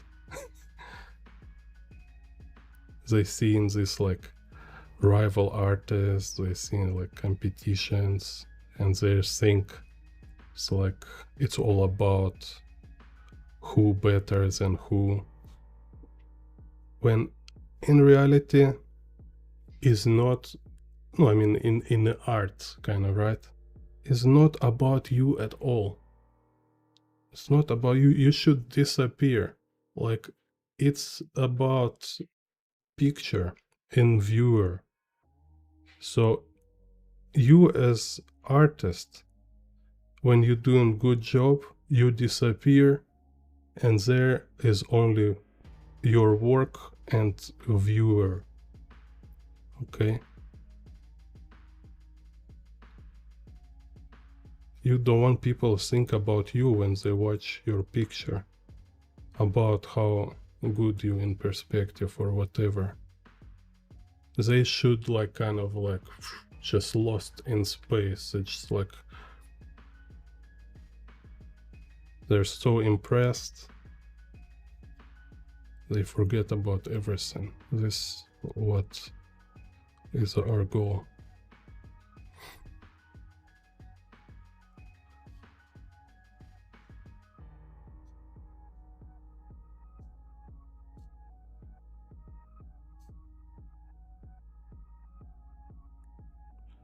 But maybe I sound too abstract.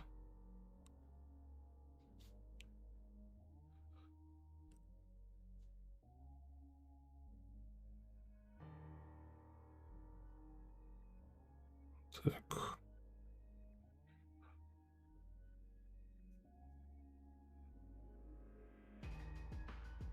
Let's try some here.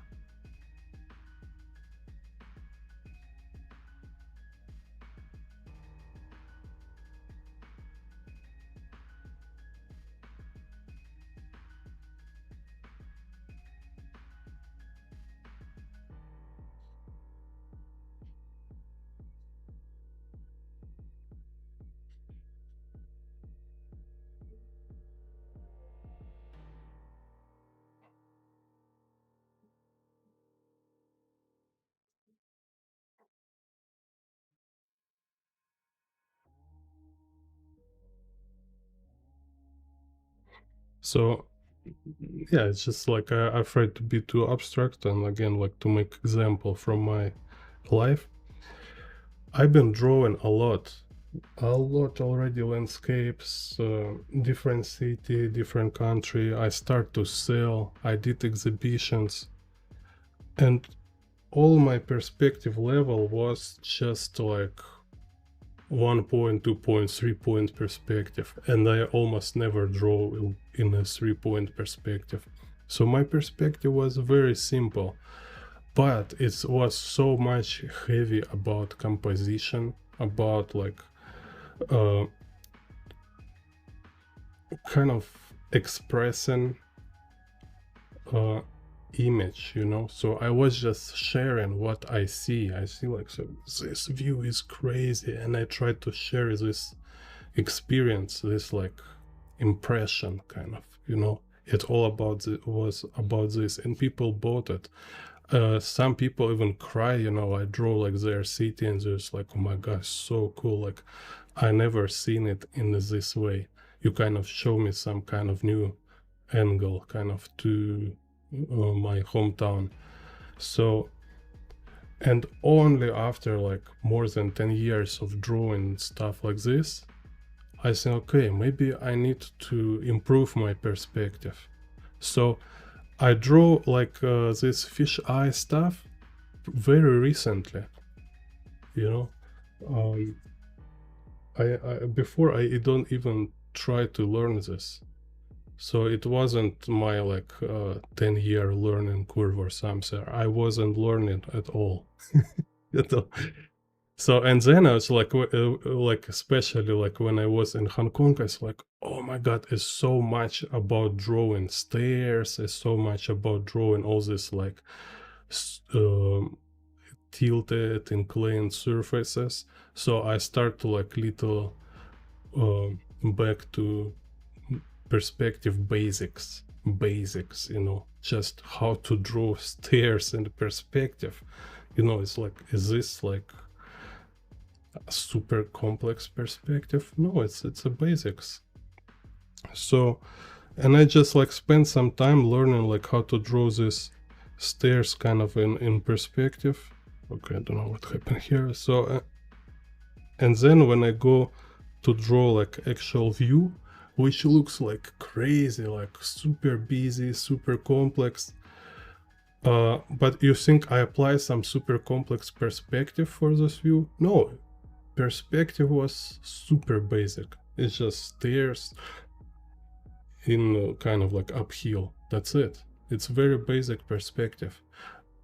All complexity is just about your task. Like you have complex task, you have like this like challenging goal.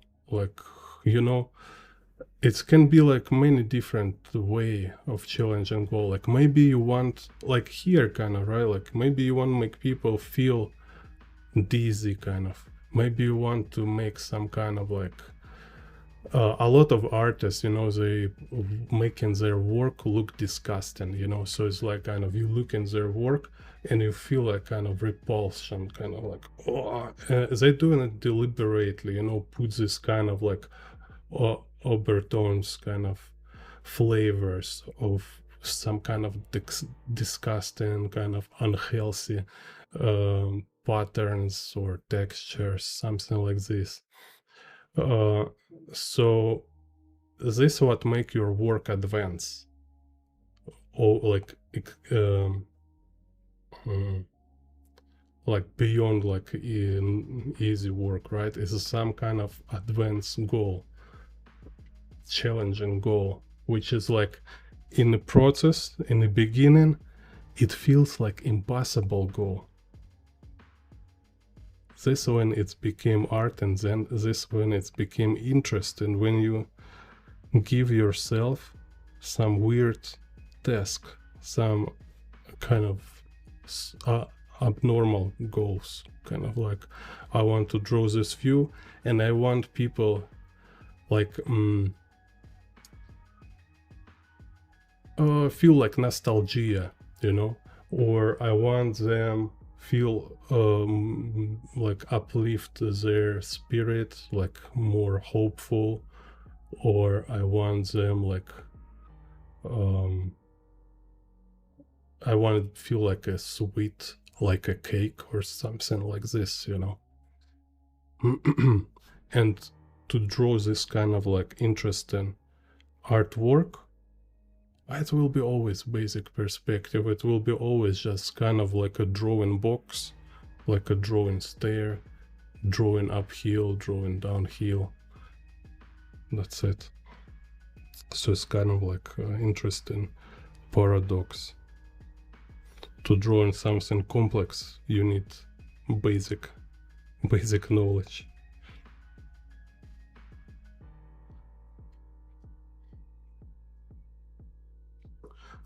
Так. Hello, the crop illustrator. It's a marker from Muji. It's like in Taiwan have these Muji shops. I don't know, it's like stationery, and they have some bags and even clothes in this shop. Muji.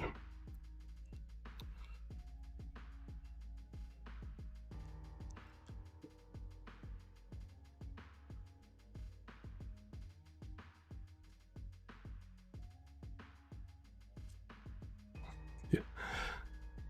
Master of 1-point perspective.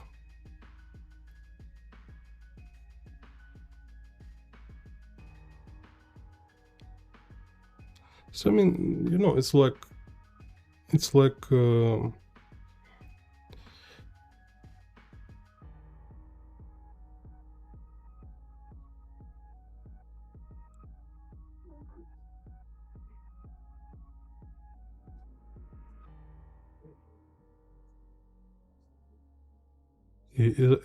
want to be storyteller, but first you want to be like a PhD in English. You know, yeah, maybe there is some like writer's PhD, and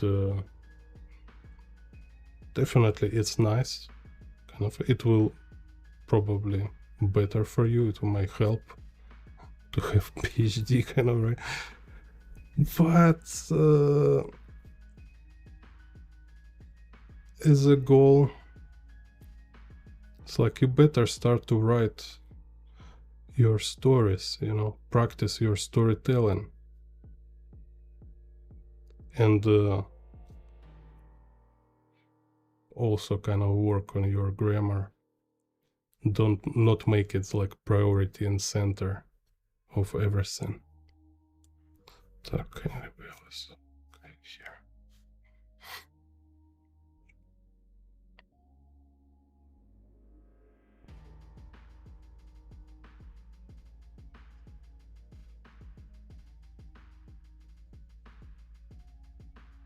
Because like priority, you know, priority in reality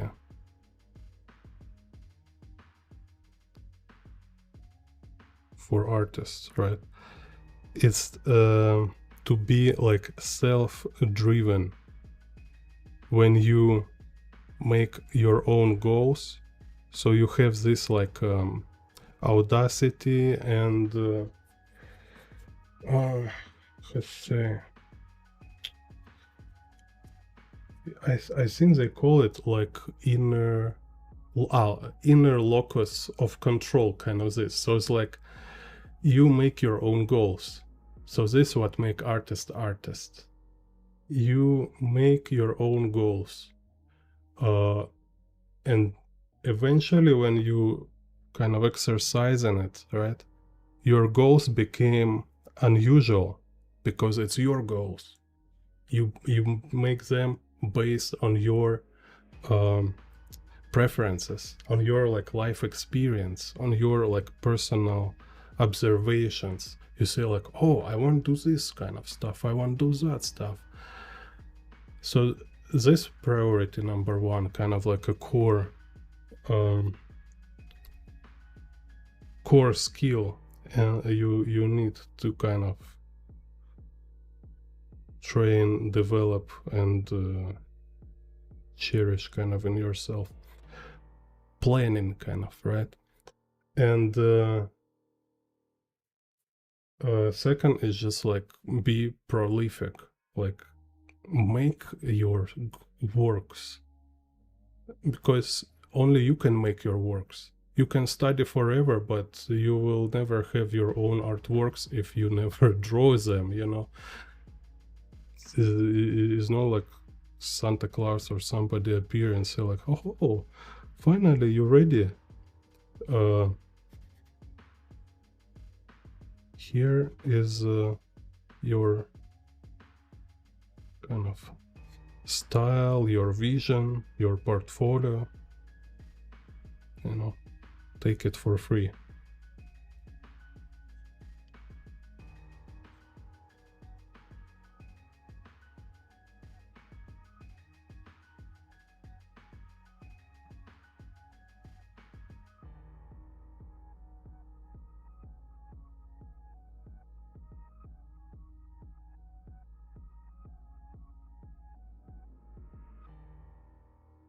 because like most of like no, like all top artists in any media, music, drawing, whatever.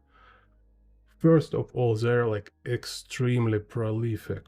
They're like a like a like machines, you know. They're just like making.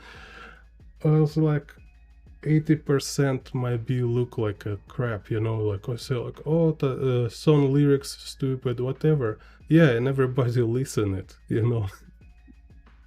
It's everywhere because they make like 1 million songs, you know, and 100 of this 1 million song like you hear every day, all the time. So if you kind of like look closely, right, on all this, you will notice they all creating like crazy, like, which means making actual works, not studies, not attempts, not sketches, but actual finished work with all imperfection and with all this like high schoolers running around and screaming like about like how many errors and mistakes they have in their work, and they don't care, they keep doing, they have their own vision, their own planning, their own like goals, and they working on their goals.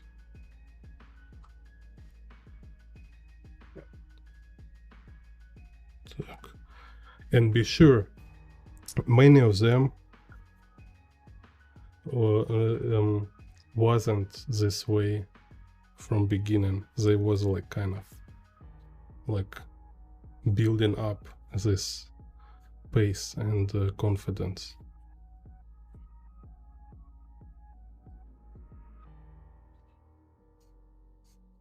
Так. Anyway, can assist.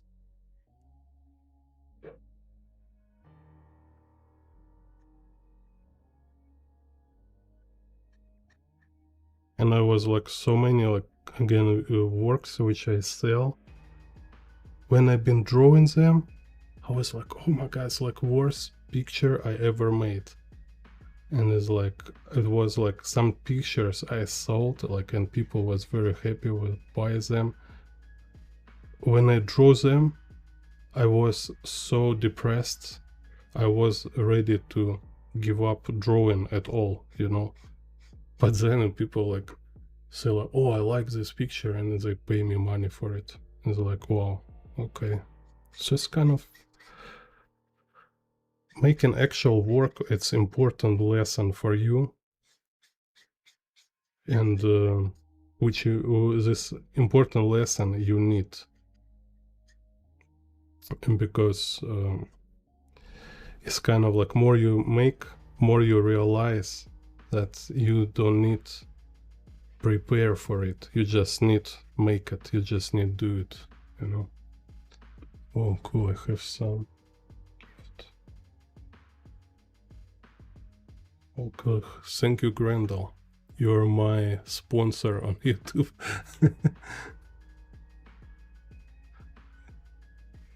Так, creepy illustrator.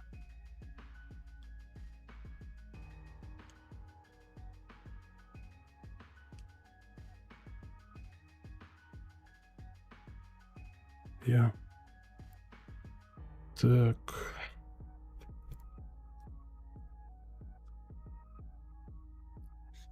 Destroy.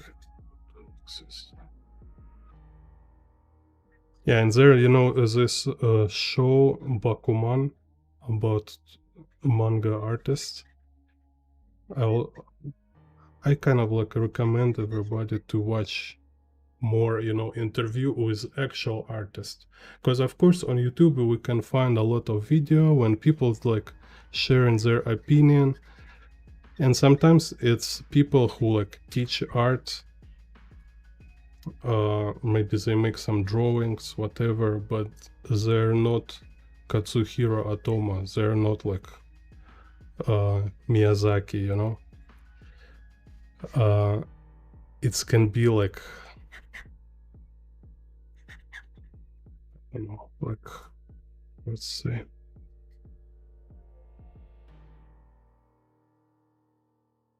can be like very, very opposite opinions.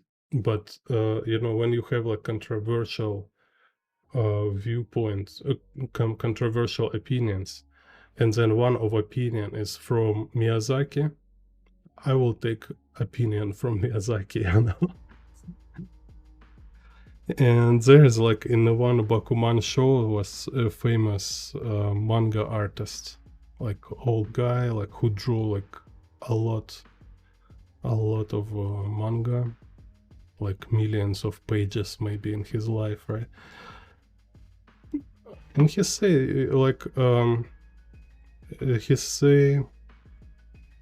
like every young artist who want to be manga artist making same mistake of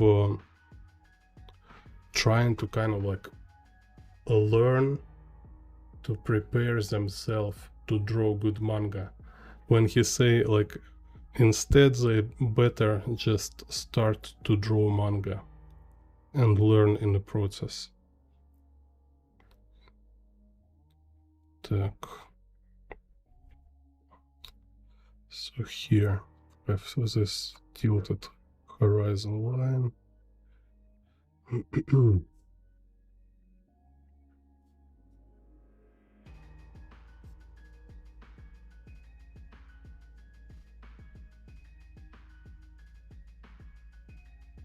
This, yeah, kind of like I should say, yeah, kind of like bad salesman, because I'm actually should sell perspective to you, right? I should say like, you can't be a good artist if you don't watch all my tutorials, if you can draw like, if you can't rotate skull in a 6-point perspective.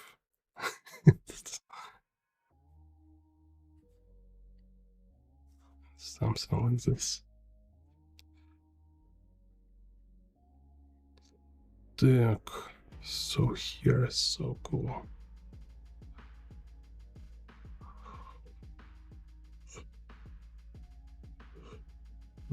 Так. So here we have this building. It's interesting, like in the many of Hong Kong drawings I can recognize place. This place I don't remember.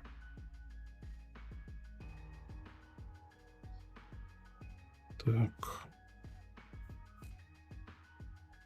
So let's see.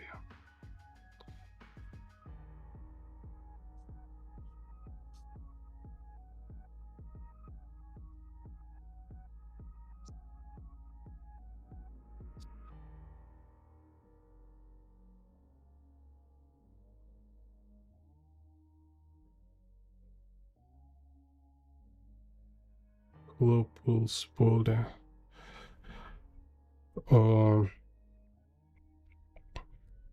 Like right now I don't have a favorite manga.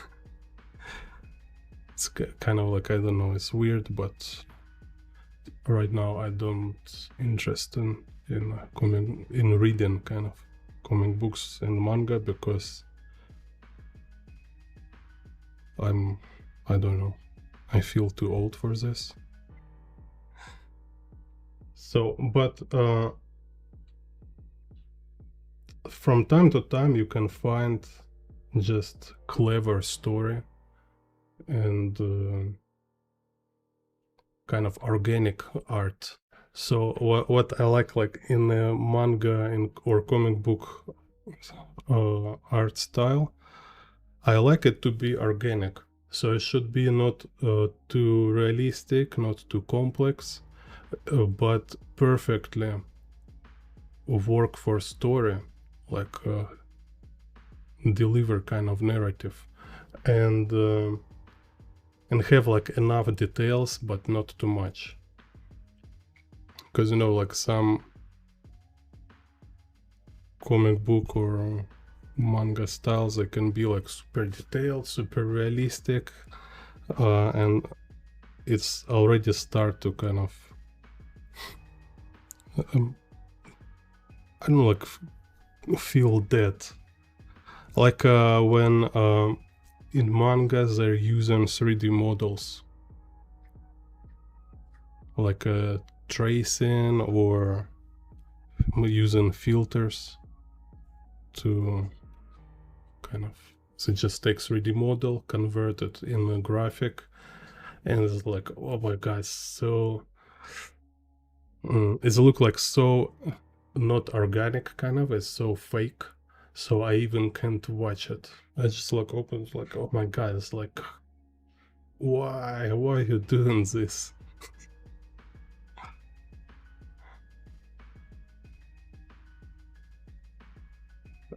Yeah, but like I have like favorite manga and comics from a past, like when I was a children, kind of, or teenager or student.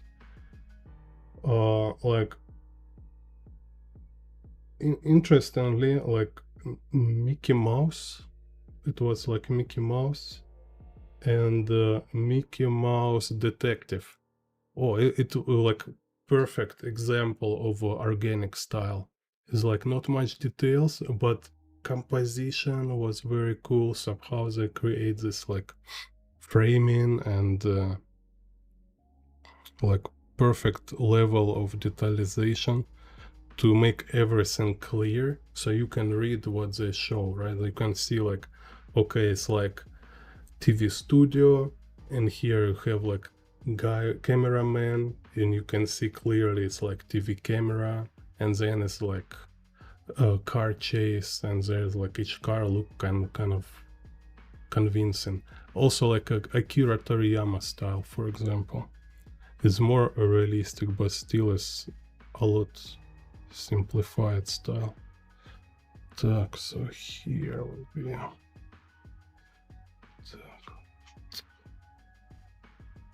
Interesting.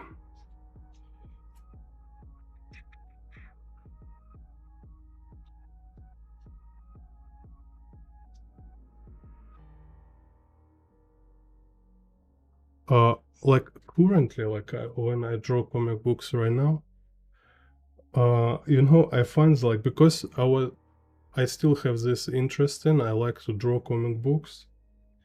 And when I was thinking about this, like it's interesting, weird paradox, right? Like I don't like to read, but I like to draw comic books. And to kind of solve this paradox, I figure out that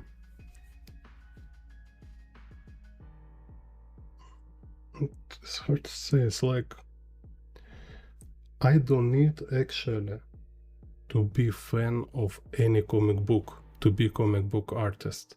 It's like with Charles Bukowski, I think he said this. He say he hates to read other writers, but my god, he's like so great writer himself. It's like definitely one of the best. Is just again, it's like with if speaking like organic quality, like maybe his subjects not good, and he himself like kind of crazy guy, but this kind of like artistic quality in his writing is insane. It's just like exceptional, you know, just like kind of like honesty and precision, how he like describing world kind of is so fantastic. And he says like, I hate to read other writers, like he like me, you know, I like watch movies, I like read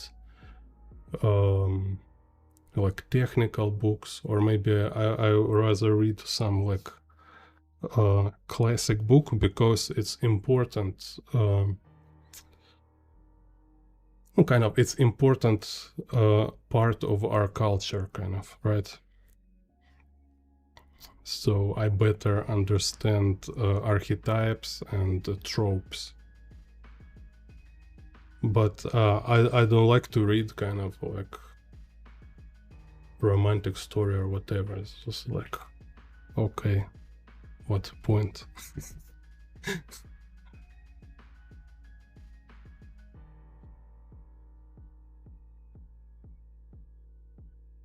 And like yeah, you know, like right now, when you's like over 30, I don't understand like how manga or anime can impress you. You just watch news, right? Like right now, like we're living in a manga kind of. It's so crazy, and like after when I look manga, it's like, oh my god, dude, like not even close. Like in the world happen much crazier stuff than any kind of like Attack of Titans or whatever like they have in a manga. You know, it's like world is so crazy and dynamic already.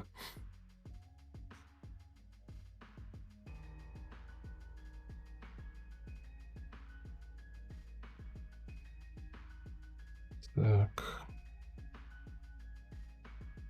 So here's this road.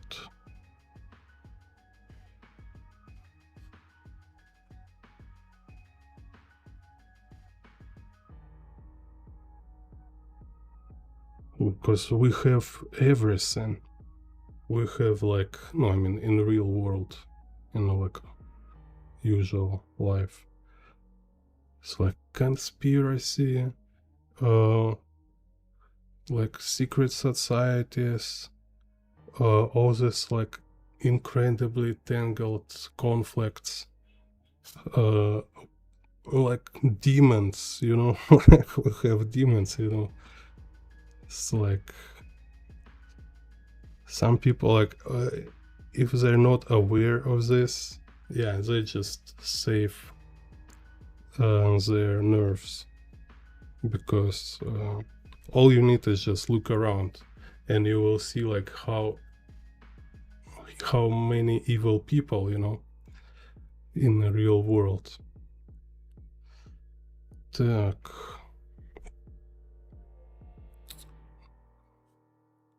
Like evil possessed people who's like crazier than any villain from manga.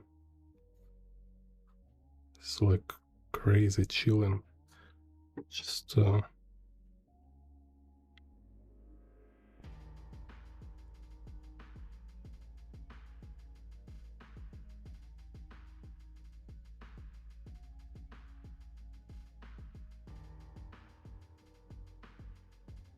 yeah.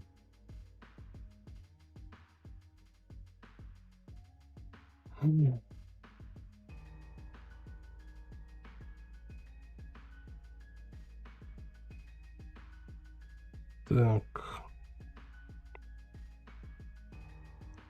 So, and then, yeah, so we have this like, as an author kind of, right?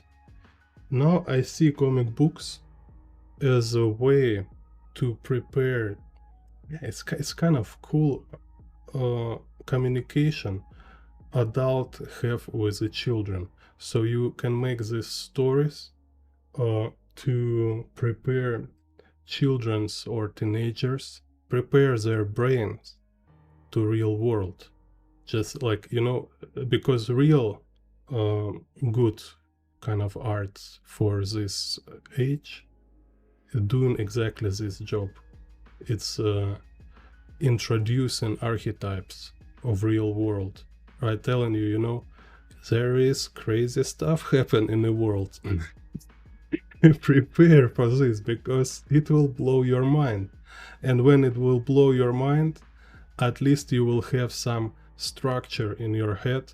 You will have some like coordinates, and you will have some idea how to call these things.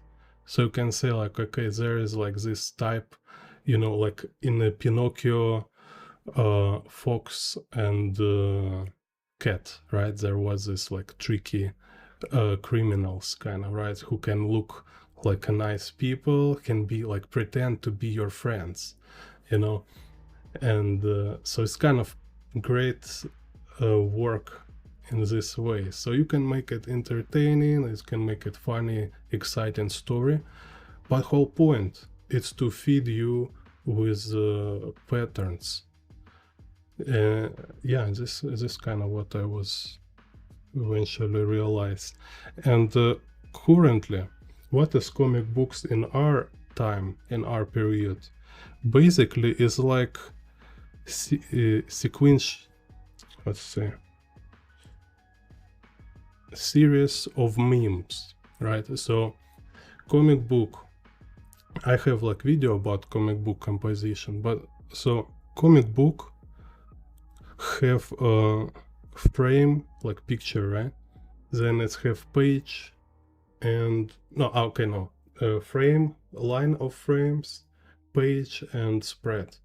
So as artist, it's crazy, but you should make composition for all levels. So you make composition for spread, so it's like painting, right? Yeah, like it's like you open and you have this painting.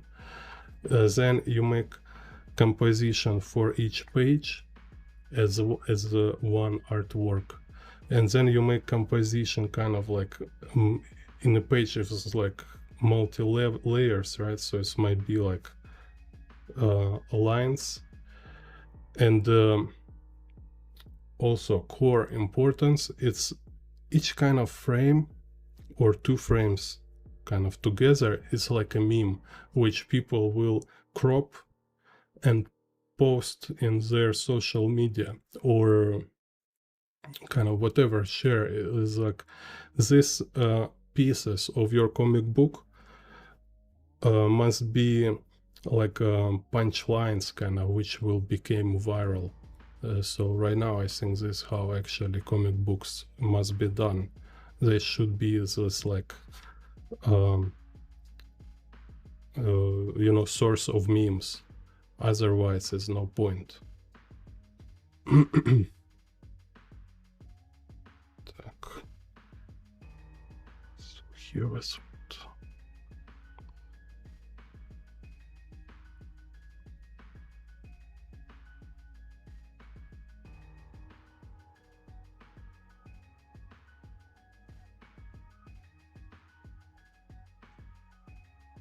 so it will be like cut into shared as memes, shared as GIFs. Somebody will like start to dress as your characters and as your like playing some situations from your story, cosplaying kind of, right? So that's kind of how it works now.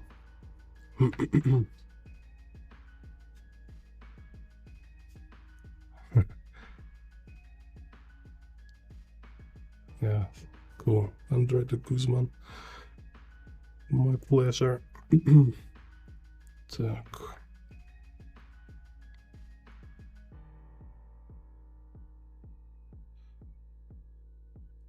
Yeah, I have example for you.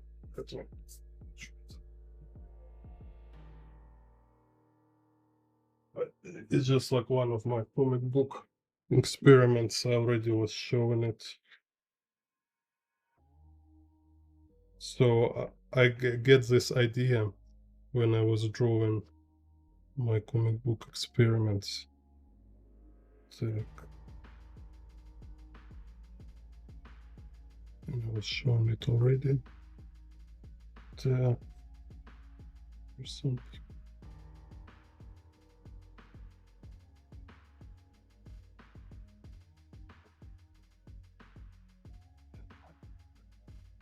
Don't judge too much. So yeah, so look, right, for example, so it's a spread.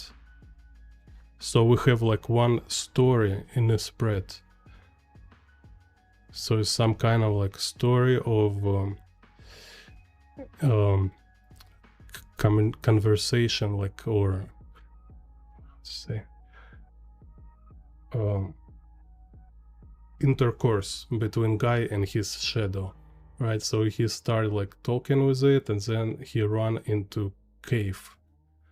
So because he think like in the cave there is no light, no, I don't know. He ran in a cave. There is dark, no shadow, but then he creates light again, so shadow appear again and whatever. So we have like story on a spread. We have story like if we start from right page, is kind of story on a one page, right? Some kind of like anecdote. Then we have story as anecdote on a one left page. So it's like he talking with his shadow and he run away from his shadow and shadow kind of talk with him. It's already kind of some story, right? And then this kind of can be like one sequence. You can crop it.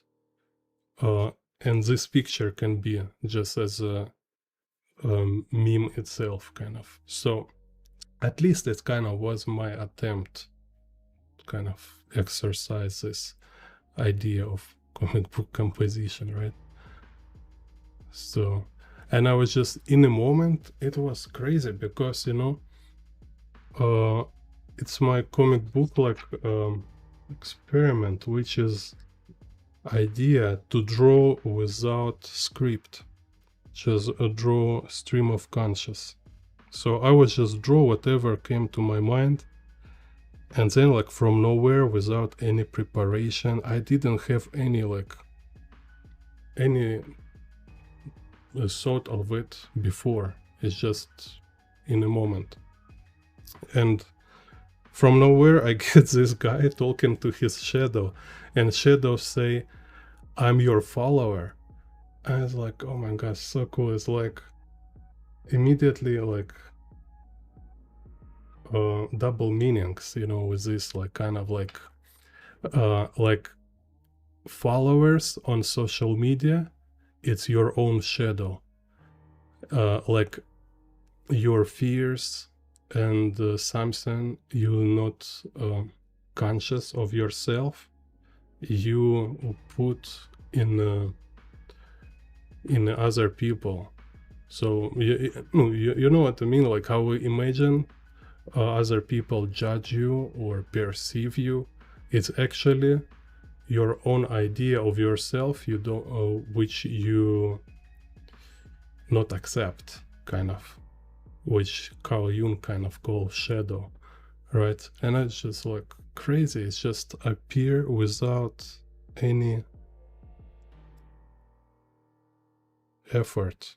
I was just draw, and then I have this frame, like just look like cool idea, which is like, again, which is absolutely what David Lynch is talking about. Say like, you not make ideas. As a chief who cook, like a chief cook fish, he not make fish, he cook fish. Same artist, like we not make ideas, we deliver kind of ideas, we present ideas, but ideas came to us, they're not made by us. I was like, wow, that's interesting, very, very interesting. So it's like, again, you know, like we can read a lot about how to invent idea, how to have interesting concept, how to make interesting concepts and stuff. But there is also certain kind of skill of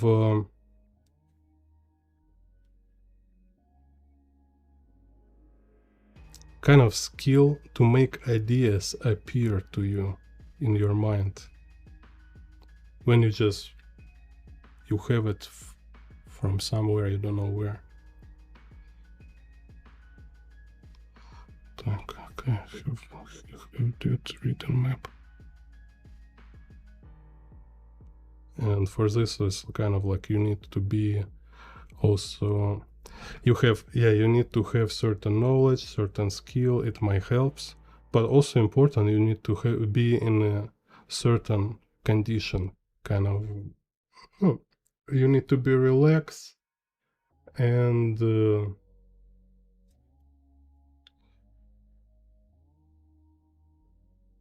how to say, kind of like little. No, it should be interesting to you. You need to be like kind of in a playful mood.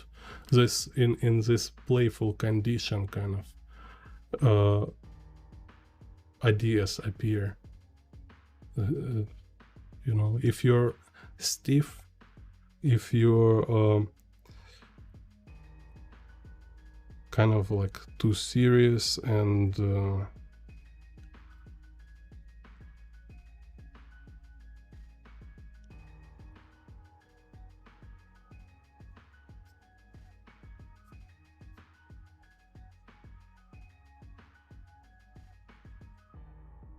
you know, kind of like restrained from inside, then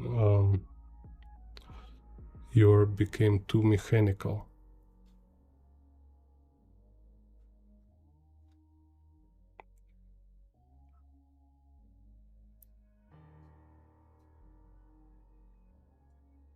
So there's also another book.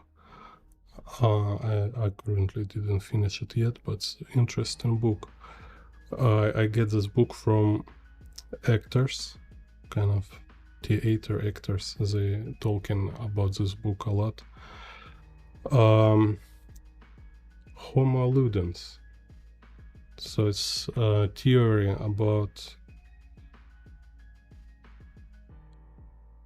idea of a game. So they say it's like people, like all, like culture, community, all this core stuff, essentially based on a game, like children playing roles, you know. And then they say people kind of like what makes us people, it's exactly that we playing such games. So it's like we creating rules of a game and we like as community, kind of what make community is that we're playing same game with the same rules.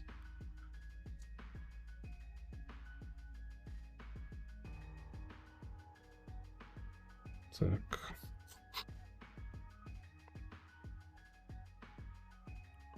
And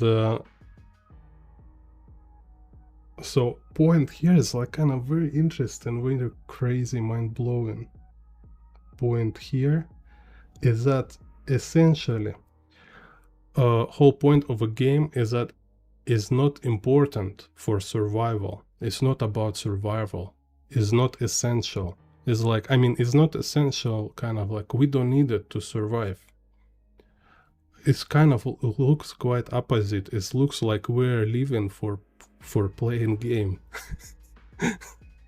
We're living for like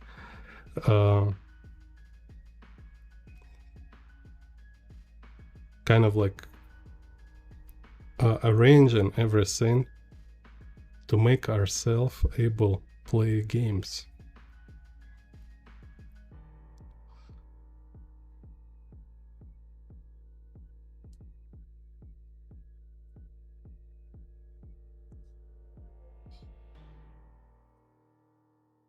Так.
Oh, thank you, cultures.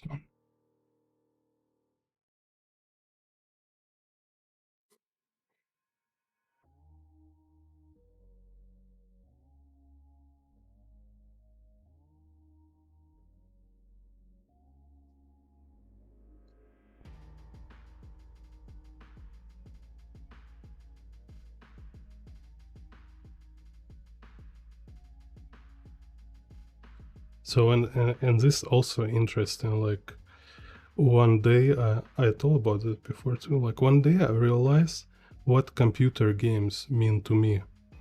Because different people have different reasons.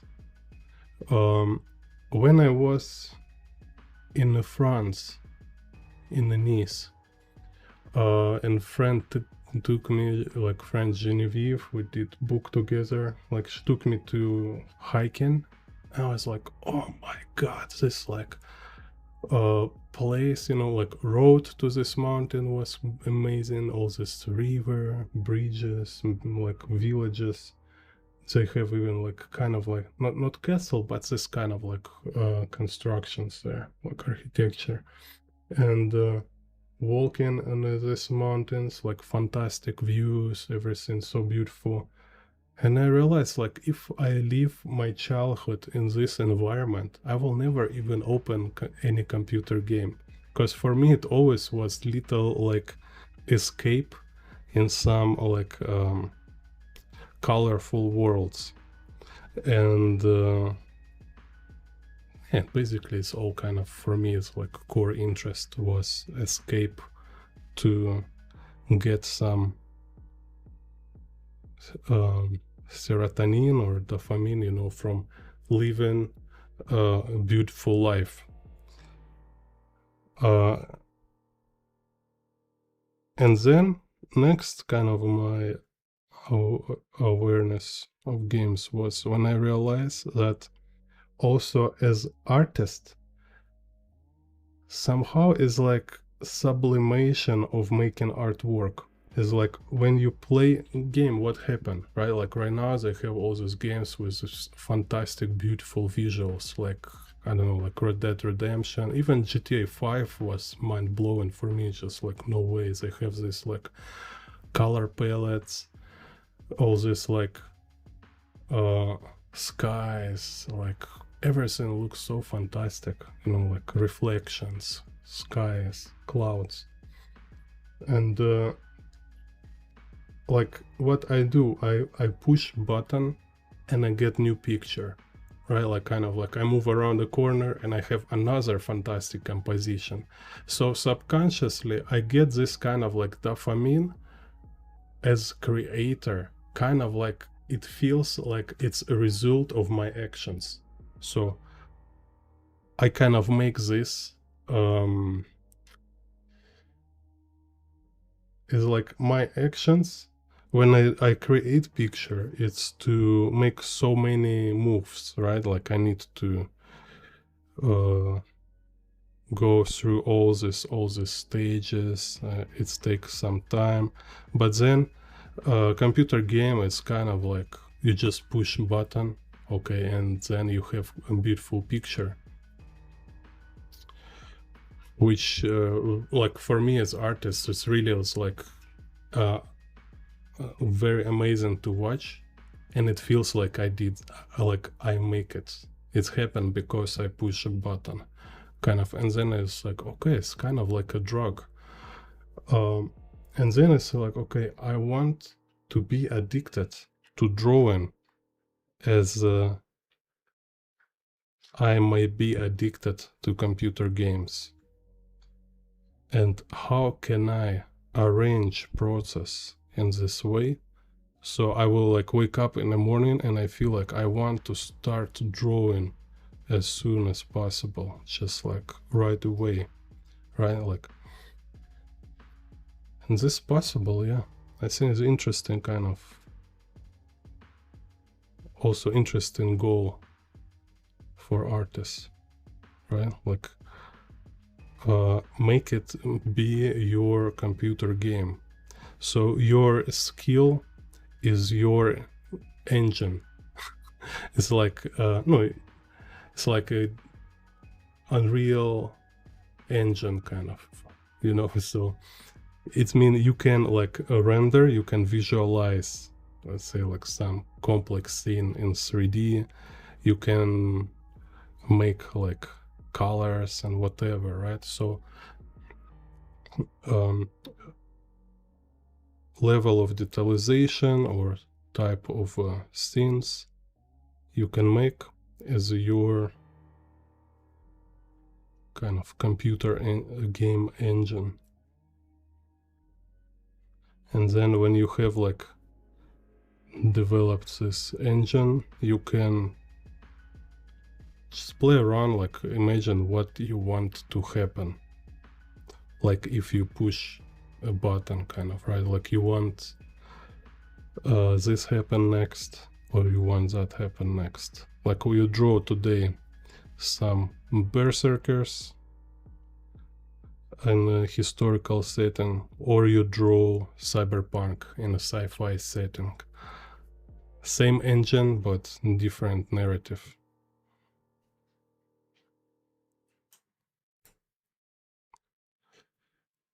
Так.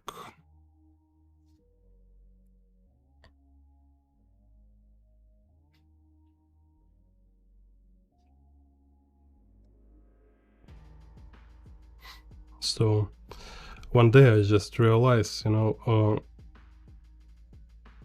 this is also is like I said before, it's a kind of planning process.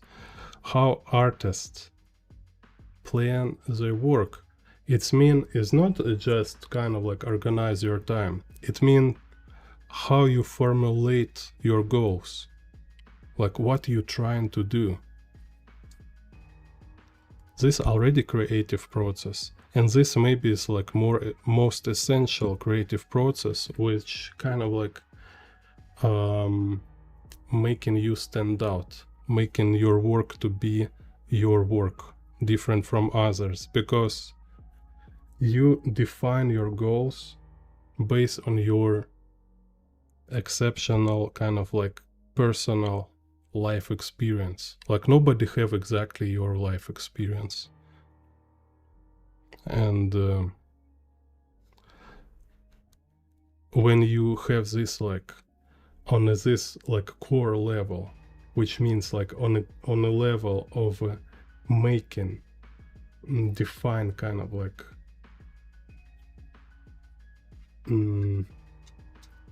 define like type of a goal you want to achieve,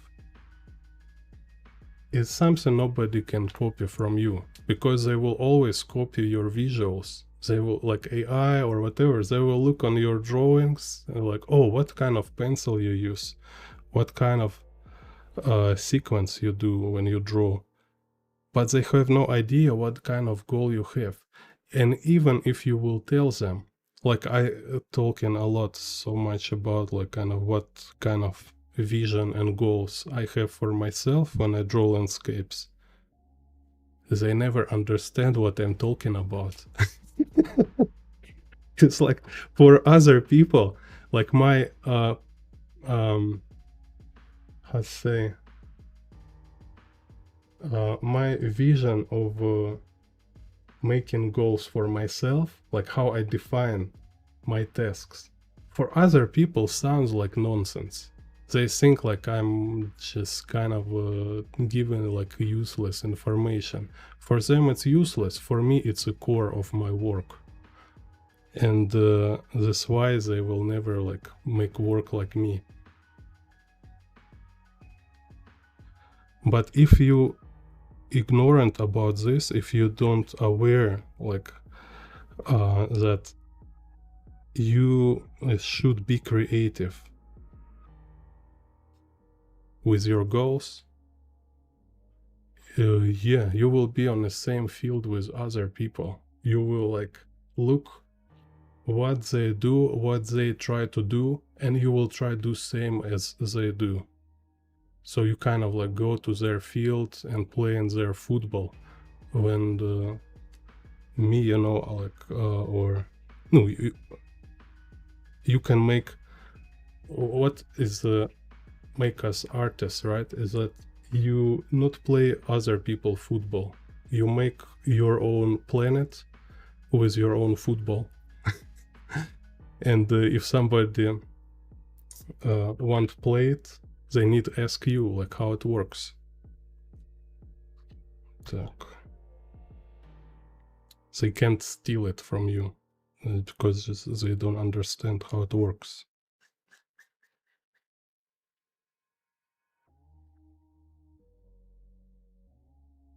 So it's some kind of like make you absolutely comfortable in that sense, you know.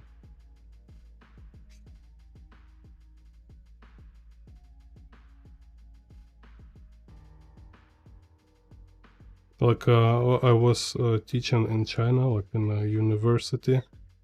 It's like, and some student like approached me and said like, "Wow, where copy your drawings?" Like, well, I see them first time in my life. I have no idea they know what I draw, and they already draw copy my works. You know, I was like, what? Wait a second. And you know, like honestly, like some part of me was like, wait a second, like how dare you kind of copy my works? And yeah, in Instagram was some girl like she copied my drawing, and she say it's her drawing. And when I say like, hey, you just copy from my drawing, which I've been drawing from life, from real life, right? So it's kind of like composition was absolutely original, and she just blocked me kind of. But then I kind of like, I look at this and I say, yeah, they just draw totally different work. Even they kind of like make a drawing based on my drawing. It's not like kind of they copy my drawing or make again my drawing or steal it, whatever. No, they draw their work because they have like absolutely different vision. Yeah, they have absolutely different reason for drawing it. So intrinsically it's absolutely different work.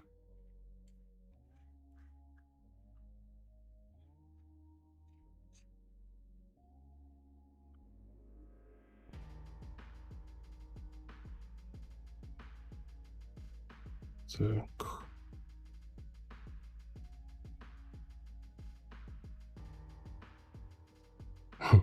Also interesting. Surreal. I'm talking this while copying Rob Pointon.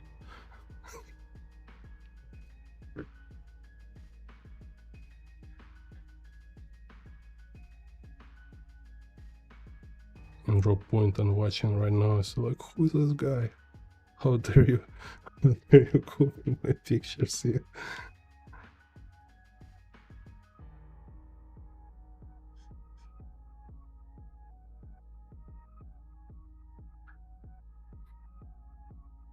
No, I was in art college in Russia, in my hometown.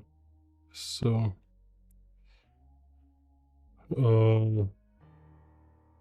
You know, it's kind of like a real life place. Everybody there know about this art college, so. But if you're from other countries, just no point. It's called like Grekov. Grekov. Maybe like this in English. Art college. And also I was studying in art university. And I didn't finish both of them because, you know, I just don't know how to say. Because I decided to do it my way. I did it my way.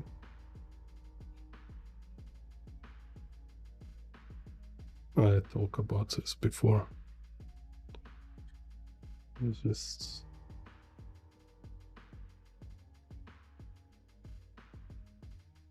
basically I just got like kind of like artist crisis period, like when I was just disappointed with everything. I was like perfectionistically disappointed with all my art level.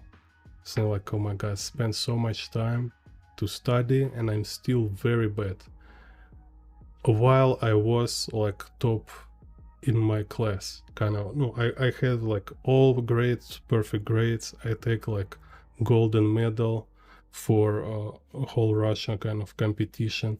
They even assign tuition for me, which calls Putin tuition, you know. And so, and this Putin tuition is so freaking ridiculous, because with this tuition I can only pay for my bus tickets. I mean, imagine, right? Like Putin tuition, kind of like, yeah, I can pay only like 1 month's bus tickets with this tuition.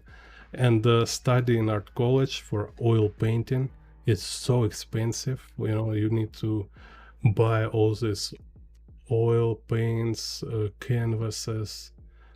I was just like spending so much money for this while being so disappointed with my improvement. And I was disappointed in system, because while I perceive my work so bad, they give me best grades, and I look like my classmates. I just see they're all lazy. They're all lazy. They don't do any effort. So it's like, what the hell am I doing here? So I was just left art college and go to trying to become entrepreneur, like open my business, became like Jeff Bezos, stuff like that. So it's kind of a like funny story. And after a couple years I met my teacher, so, and he invited me to art university. I go to art university and I quit after 1 year. And then I start to travel like the world. Madness. This is Jane Bond art.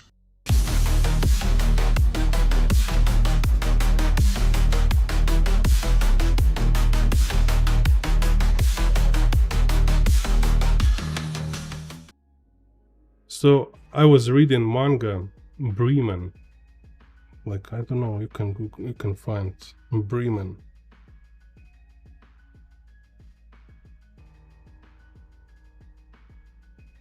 And I was listening to Victor Tsoi, which was singing like, change, we want change. And I said, okay, whatever, I just take my stuff and I go to travel. I will find a way how to survive. All I will do right now, only draw and make money from art. It was like 2011. And yeah, so this is how I went to Moscow, then was in China, in France, and eventually I'm in Taiwan. And like, it was like absolutely like, I go nowhere, like absolutely nowhere. It's just like my artist planning, which I was kind of create this like idea of drawing different cities in different countries. And I was thinking like, okay, probably I might like create this series of works so I can make exhibitions and I can sell original art. And this what happened. Yeah, I was sell art, I was made exhibitions, and I've been teaching. So I was had exhibitions in embassies, in museum. In China, I was in a museum, did exhibition. I was teaching in university, then I was teacher in Hong Kong. And it's all like surreal. While my classmates was still study in the college and university, I was travel world and teach in Hong Kong, you know. And I was like, wake up every morning in Hong Kong. It's like, oh my god, it's insane. Like, how I appear here? Because like from my town, it was absolutely impossible. It's just, it's like surreal, you know. Like if I tell somebody ever like I will be in Taiwan or in Hong Kong, people just think like, dude, you're crazy, what you're talking about. Like, who need you there, you know? What will you do there? It's just like sleep in the streets or whatever. No, dude, I'm art teacher in Hong Kong and I had like kind of crazy salary. And it was like also like this movie School of Rock. I was teaching like children of Hong Kong elite. It was like, you know, like top managers, directors, some like superstars. Their children came to our classes. It was very interesting.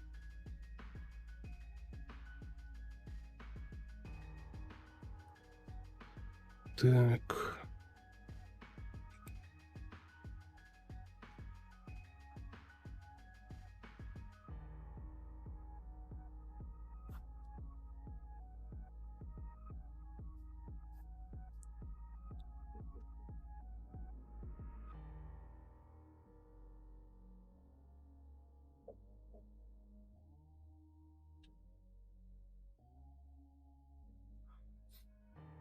Yeah, no, I mean, I'm also like human. I'm not like absolutely disciplined, and I'm, you know, like all the time also like I'm looking other artists and I say like, wow, they're so disciplined, and then I invite this artist. We're talking here on my channel, and he tell me I'm disciplined.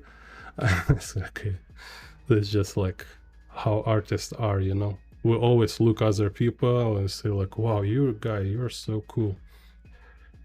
Which also I think very good, how to say, it's a good indicator of a good person.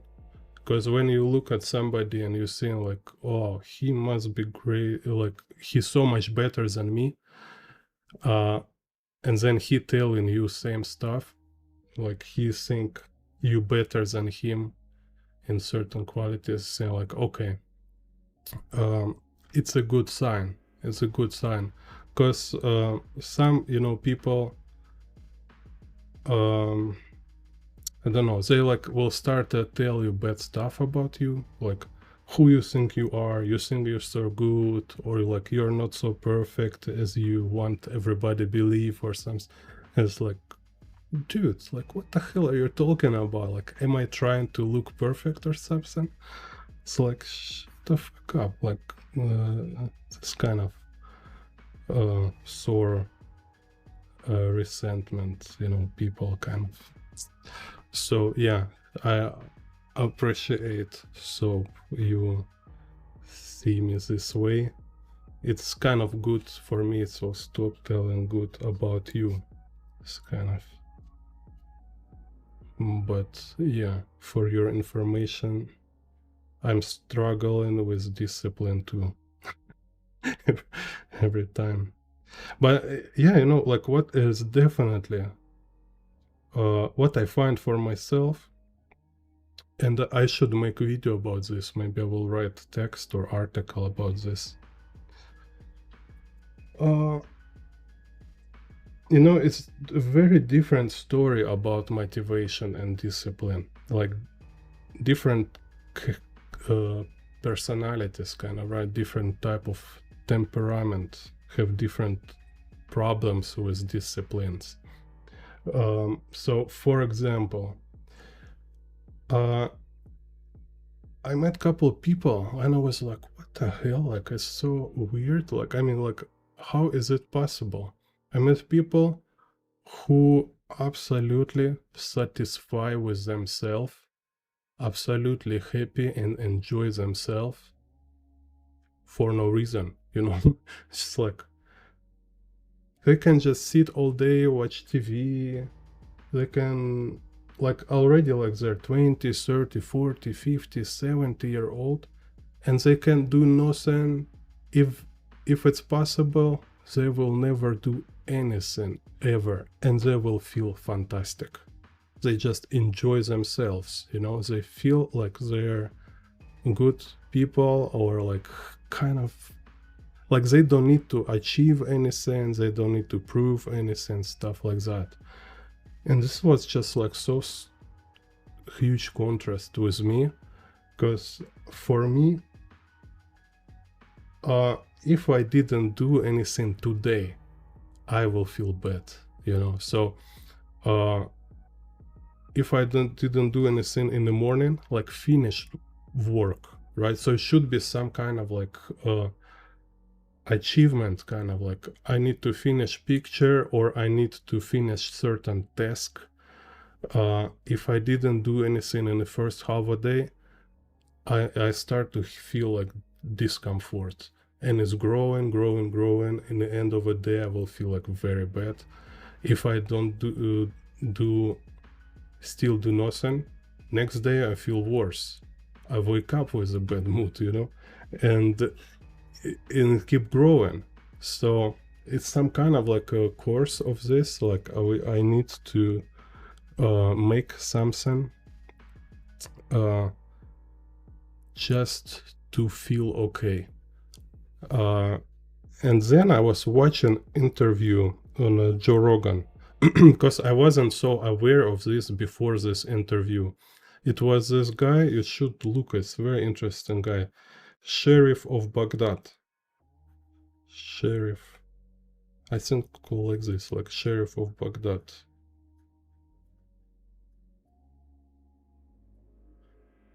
Yeah, if you know who I'm talking about, right, in the chat.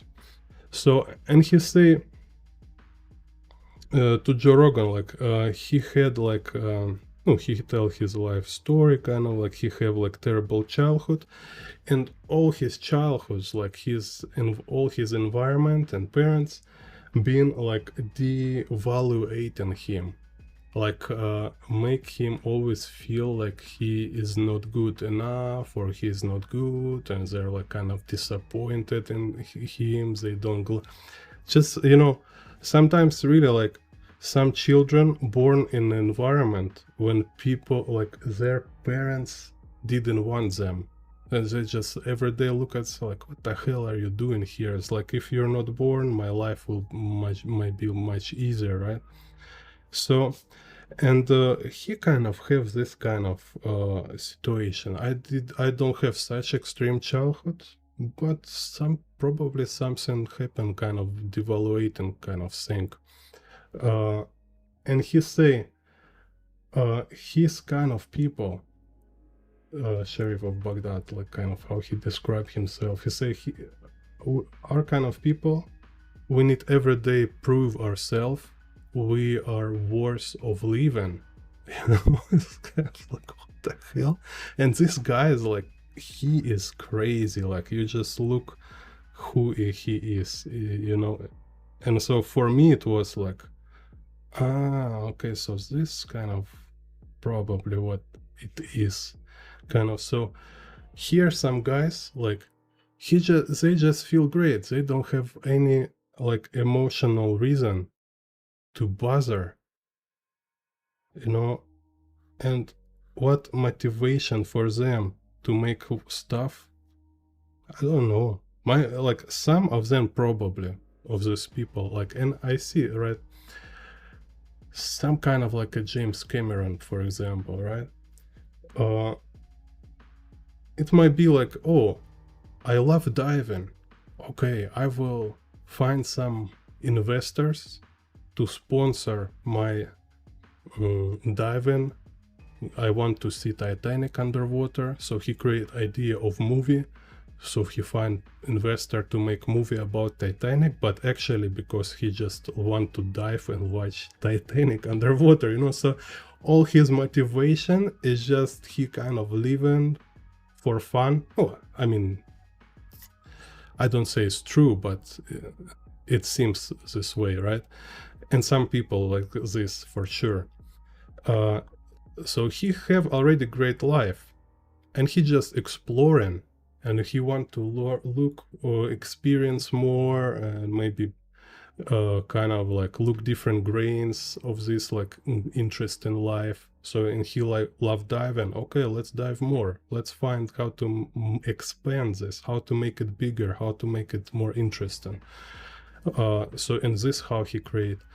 Some other people, like maybe they have some pain inside and they want to express this pain. They want to kind of like take it out, look at this from outside. It's like, what the hell is this insane? They want to kind of like maybe like put it into container and share it with other people, like kind of like some kind of museum with some weird thing in the box, you know. Say like, look, you do you know this stuff exists?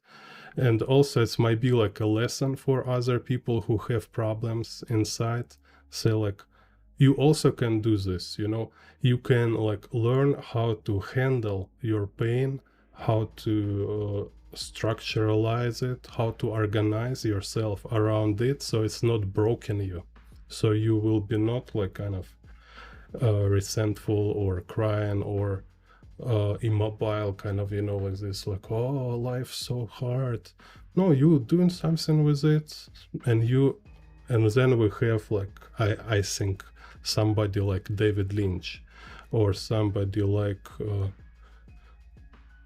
no, like, yeah, like Sheriff of Baghdad, or somebody like probably I think this guy from Linkin Park, kind of, right? So it turns out like he's been like violated in the childhood. So dude who's been like super creative, achieve a lot stuff, right? Yeah, like he writing all these songs, like kind of like I did it all, but in the end it doesn't even matter, kind of, you know. But still he was creating, right? So I mean, it's kind of absolutely different situations about discipline and like why you doing stuff. Hello Robin, thank you for donation. Так, so, and yeah, so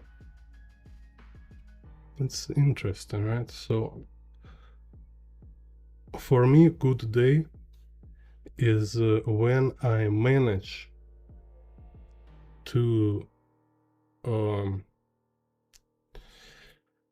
how to say, like, against like self-doubt, actually sit and make something, finish some work, even if I feel like kind of like, oh, I'm not capable of doing it, or like yeah, it's kind of, it sounds crazy maybe for you, but every day I feel like I don't know how to draw. So, and every day, like when I finish drawing, I say like, I can draw, you know. So every time I need to prove myself, I'm actually know how to draw, and only when I see I'm finished some drawing, only then I say like, okay, yes, yeah, actually I know, I remember, I'm actually kind of artist, you know. And because no matter like how many I draw, how many like achievements I have or whatever, like there might be like you know, today I can have like biggest exhibition in the world, give an interview in the magazine, like Brad Pitt will buy my paintings, and I don't know, like President Trump, everybody arrive, like shaking my hand, so like, you're amazing artist. Next day I will wake up and say like, oh my god, it was so crazy. Why is it? I mean, it was some huge misunderstanding.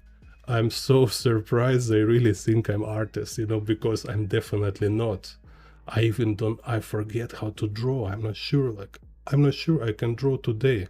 So with this kind of like feeling, like zero confidence, I need to sit and start to draw almost every time. And in the process, I kind of like recover it, and I like kind of remember, like remind myself like I'm actually can draw. It's kind of thing. So I think it's kind of like really severe kind of case of perfectionism. Yeah, you might never hear about. So then you can imagine how much it's easier for you if you don't have this kind of thing. Yeah.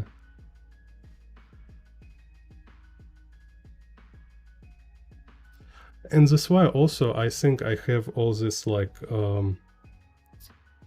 complex philosophizing maybe around this, finding like ways to make it actually less about drawing but more about having some interesting reason and interesting goal. Because if it's too much about drawing, it will be like too much kind of competitive spirit, which I don't like.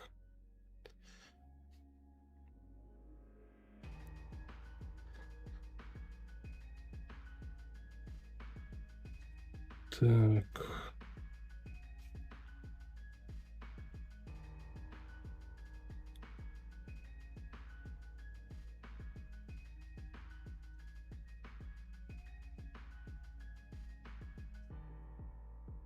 Same like interesting like how it was for me hard to sell my art, because like when I was first time in Shanghai, people start to buy my works, and you know, it's like how much they pay. It's like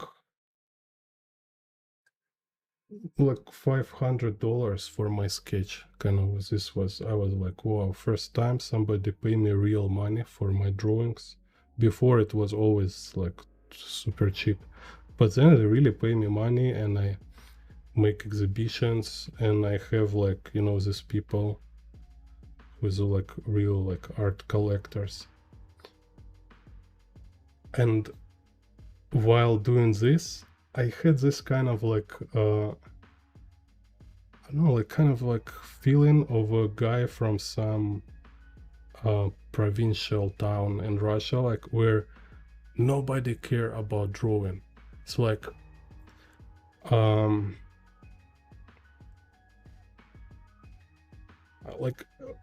when I dig like a digging graves feels like more valuable than drawing parts, you know.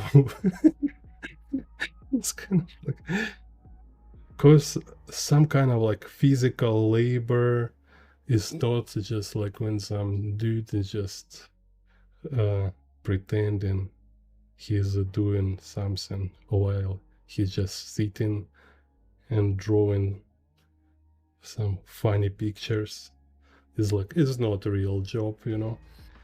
And with this, I was like, what the hell? I mean, it's like a most destructive attitude you might have when you need to sell your work.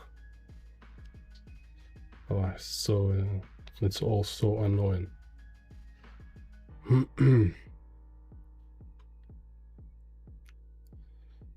Yeah.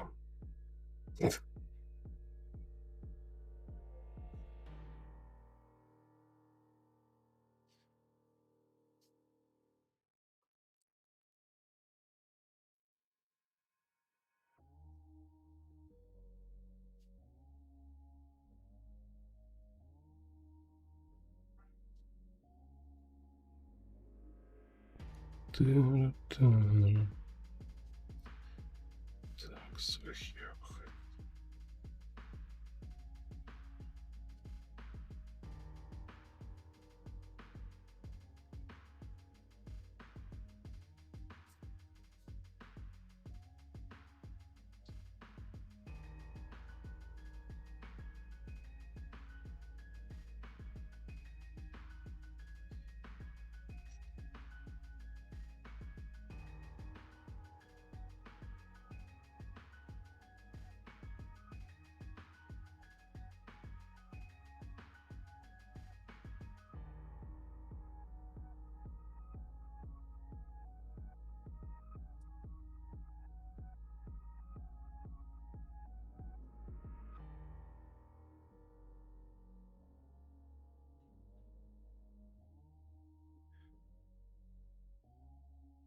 Так.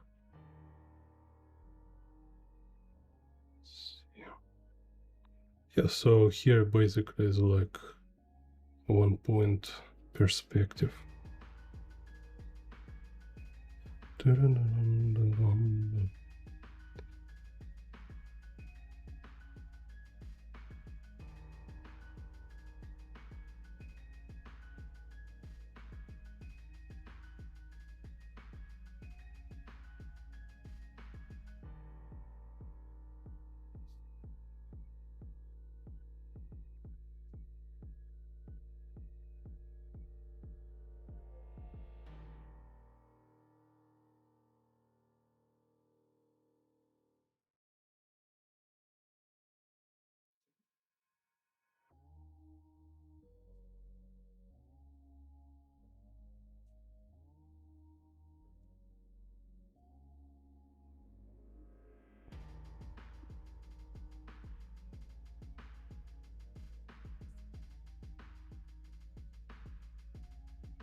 Yeah, yeah.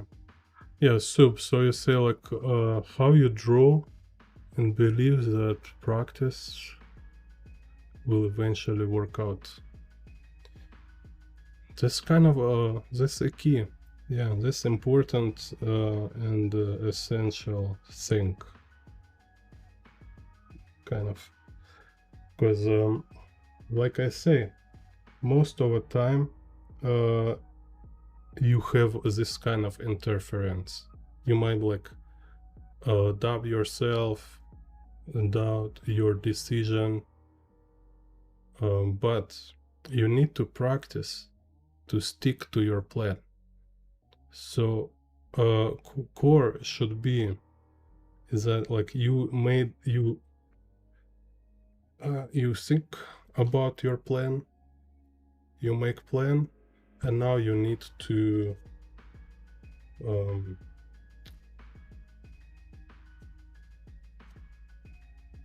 elaborate, right? So now you need to work according to your plan. That's it. So it's most important because all this is kind of emotional noise, you know. It's like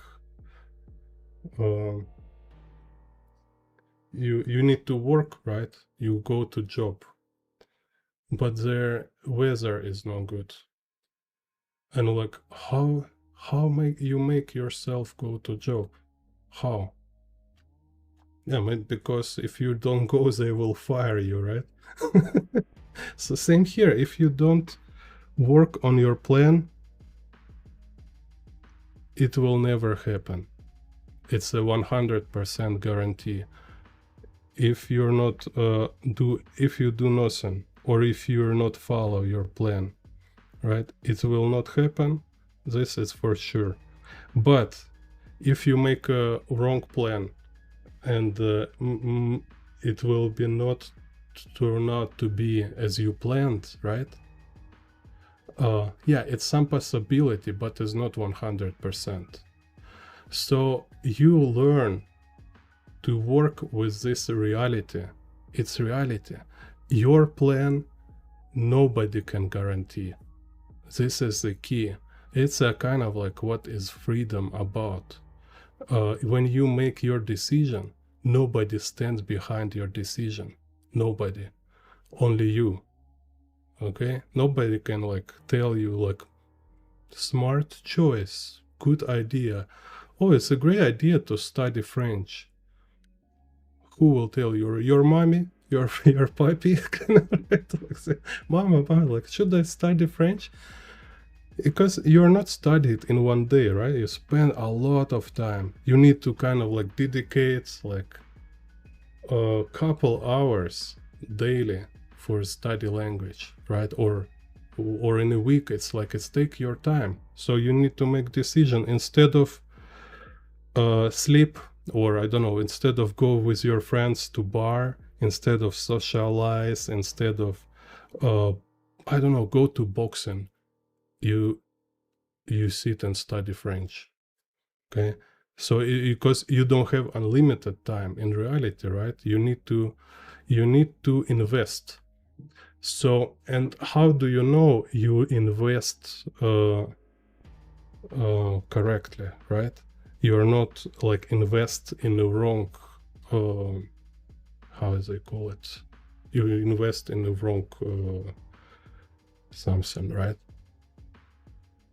No, you can't know for sure. It's impossible, you know, because people who want to have guarantee, it's naive and manipulative people. It's these people who eventually being tricked by frauds. Okay, because they won't have guarantee. Okay, they will be tricked 100%. But if you want to be independent, self-driven, make your own decision, make your own plan, you get accustomed. You you kind of get not comfortable, but accustomed, kind of, right? So it's not always comfortable, kind of. You just accept it as a default necessity, kind of, that if it's your decision, you can't be sure. That's it. And it's just like only way to get where you want is keep trying. Okay, because you go here and there, you ask for directions, you ask for advice, but if you never been there, how can you know who is tell you right advice or who tell you bullshit? You can't. So eventually, anyway, it's always on you. It's always your final word for yourself. Like, should you spend, should you invest in it or not? That's it. So I feel this so many years. I feel this way when I was like, I mean, you see, like I quit my university. I say I will become entrepreneur. I will be like super rich guy, and I will be famous artist. I was just like keep telling it myself to make it not so scary, but it was like absolutely scary. Everybody who I know think I'm crazy.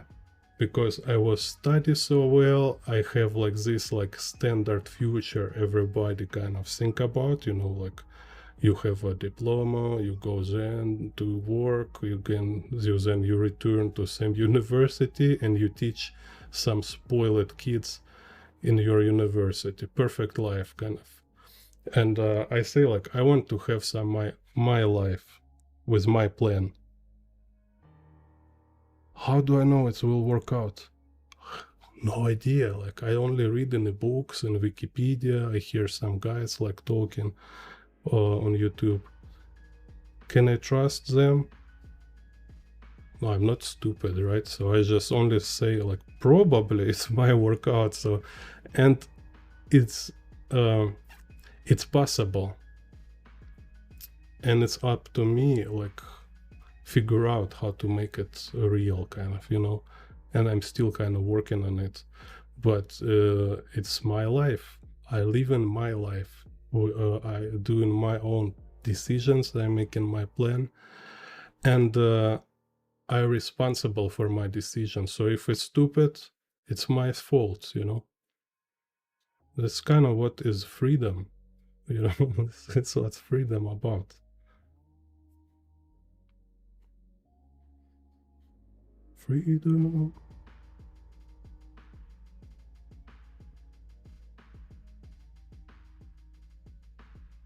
So like I think it was in this like HBO series Rome.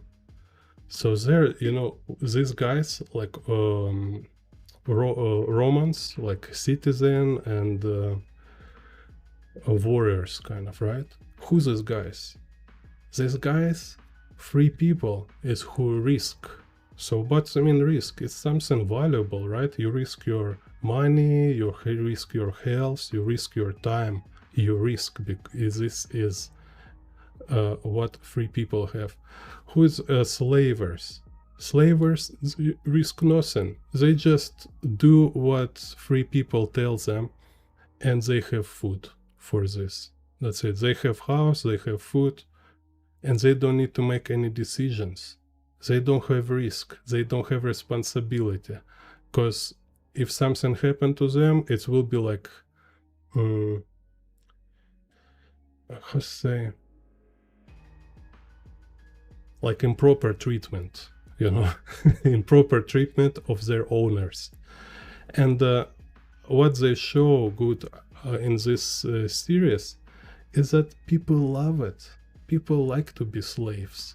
It's very comfortable because you don't have this discomfort of being not sure you're making right decision, of being like responsible, and the fear of unknown, right? Like, because like you might be, it might turn out that you're a very stupid guy and making very stupid decision, and it's kind of scary.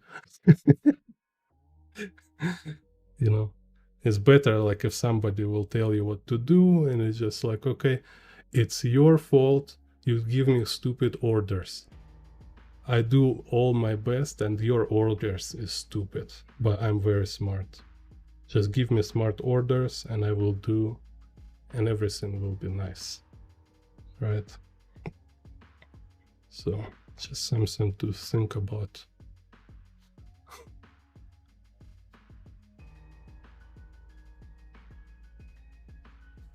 So in artists, I mean, like, can you imagine artists without a risk and yeah, I mean, it will be shitty art if it's always kind of safe, kind of, right? You know what I mean? It's like, basically it means you're looking for ideas, you're not making your ideas, because making your ideas, it's something not been done yet, and it always feels weird and unnecessary, kind of. It's like, what the hell, it's so stupid, it's unnecessary, nobody needs this, nobody asked for this, it's your idea.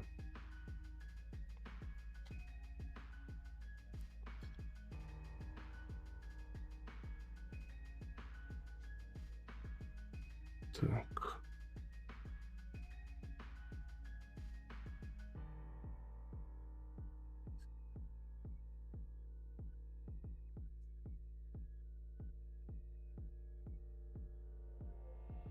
How you, what kind of artist, but once you know how should I organize what I studied?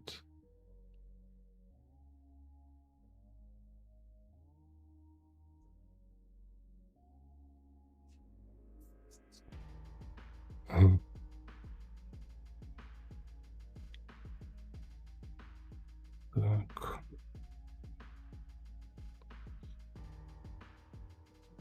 Ready.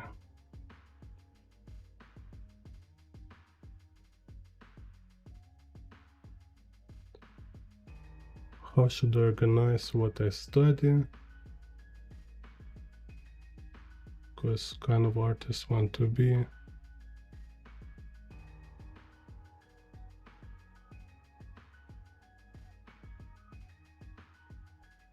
Yeah, watch my video how to improve in art, because it's kind of a whole point of a video. It's kind of like how to manage to study everything we need to study, right? Because like when you start from beginning and you want to learn all of this, like anatomy, perspective, like it's overwhelming. It's like too much stuff, and the blank might be very high, right? Like you want to draw like everybody like want to draw like Kim Jong-un something, right? So it's like you need visual library, you need anatomy, drawing clothes, you need to draw vehicles, you need to draw perspective. There's like so many already, like so many disciplines you need to practice and learn. You need to have this kind of like learning curve for all of this. And I did video, it's called How to Improve, specifically talking about this. This pen is Muji. It's just in a shop, Muji, they sell this pens. So in this video I say specifically that once you realize who's your artist, who's like type of work you want to make, just start to make it right now. Which of course it means it will be not so good. It will be like you know, as bad as it can when you're a beginner. So you should not afraid of this, no. And more than that, you should kind of like you should kind of enjoy it on a low quality stage, you know. You should be happy with what you can do already. You should learn to enjoy process, no matter how not perfect it is, you know. So manage to find reason for yourself to draw not perfect work, because it will take years before you actually will draw work which you will find kind of good enough compared to Kim Jong-un or somebody, you know, like they're professional artists, you know. It's not something you can achieve in a week or even in a year, right? It's might take like 10 years in average. So before you get there, you should enjoy all this time. You should enjoy drawing. So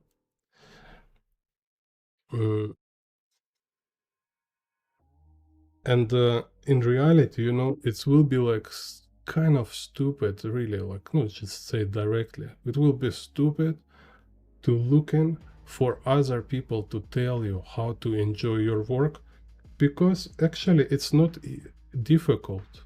It's kind of like it's some kind of answer on the surface. It's your own life. It's your it's your absolutely personal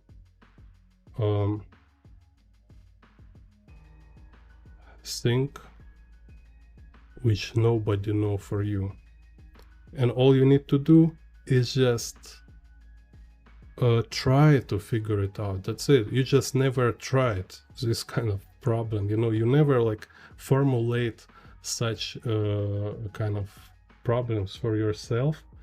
It's just not you know, you see what all I don't know, at least it appears on YouTube. Everybody, like beginners, like they draw, maybe they'll never even draw ever, they just buy pencils, and what's their plan? They want to improve to master level, so they will be able to start drawing art, right? So see kind of like how they see is like, I learn, I improve, I'm kind of like, okay, I learn perspective, anatomy, blah blah, everything. Finally, I can draw in good art. And now, from now on, I will be artist. And now I start to draw in my artwork. Because their like fear of drawing ugly stuff so big, so they can't allow themselves. They can't enjoy process because it's not perfect. It's not like an Instagram. It's not look. It doesn't look like master work, right? It's absolutely wrong attitude. Absolutely. You should start do your art right away. Just like what you want, draw it right now. From today, every day, whatever. This is what you should draw. If you like, if you are kind of want to be artist, this is your way. Like only way. It's like you start to draw what you want to draw. Motorcycles, cities, like draw them ugly, but enjoy it. You know, because this like 10 years for this guy will never happen. He will never be good enough to start, and he will give up somewhere like 3 year 5 max, you know, or maybe he will become art teacher and he will talk about how to draw. This guy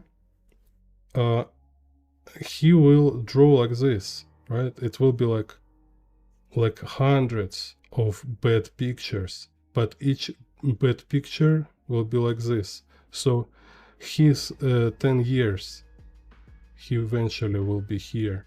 And when he will be here in 10 years, he will be not only like skilled artist,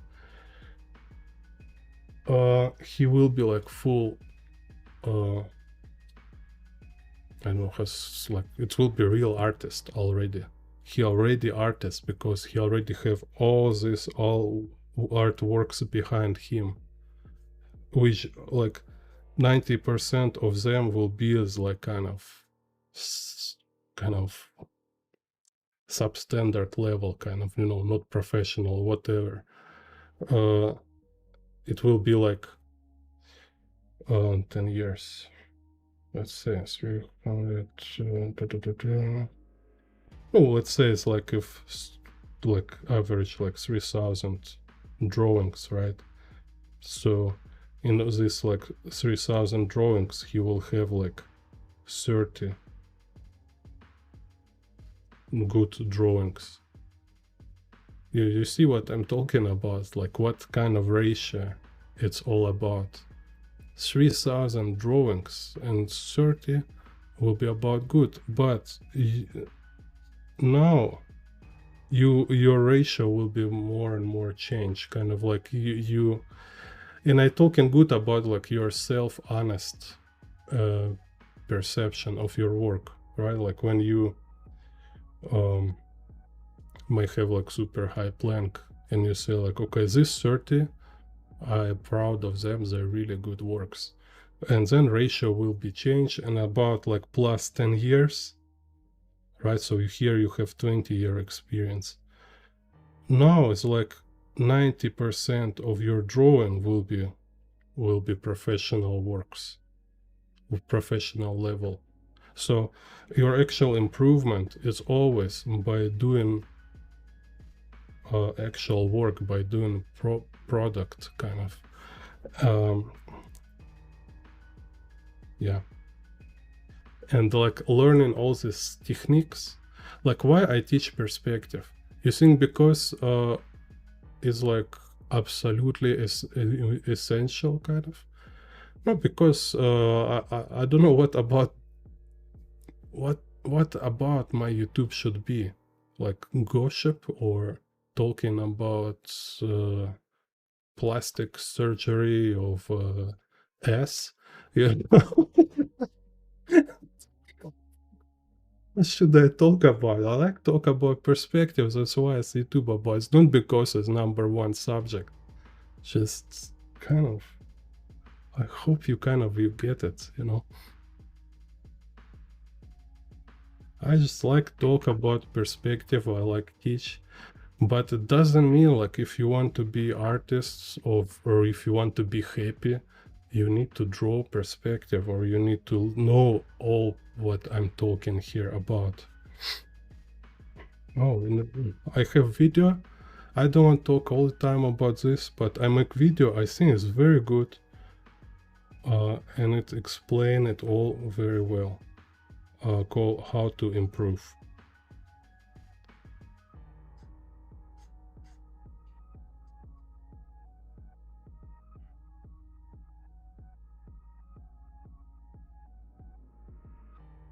Yeah, because again, you see, like from my observation in some of my like artistic experience too, you know, this is what I mean.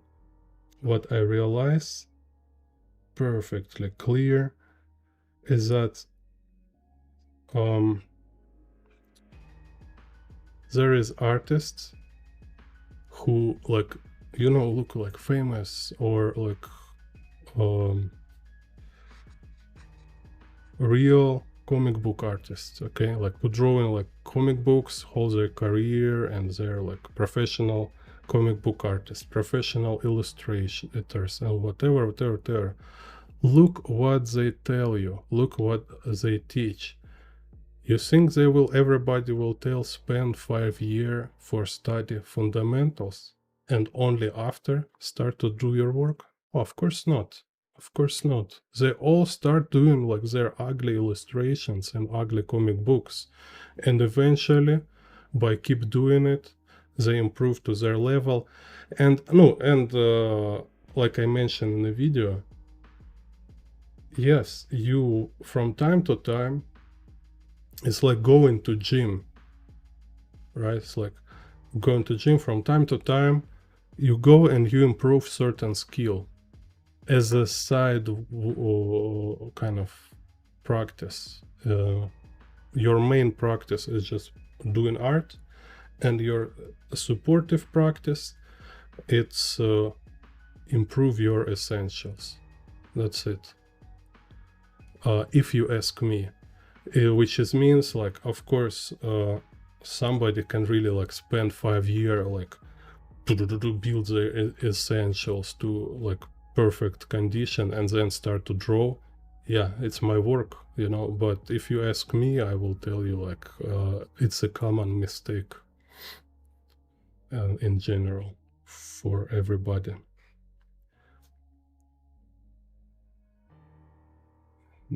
Hello, Iliana Mage.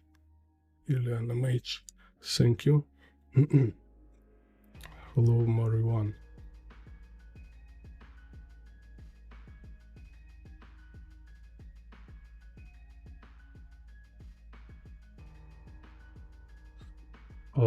Yeah, hello Marijuana. Watch my just browse my previous tutorials. I have some tutorials about perspectives. They're like super concentrated. Kind of basically will teach you everything you need about perspective. Yeah, like so watch this video how to improve. really will help you, like give you important context.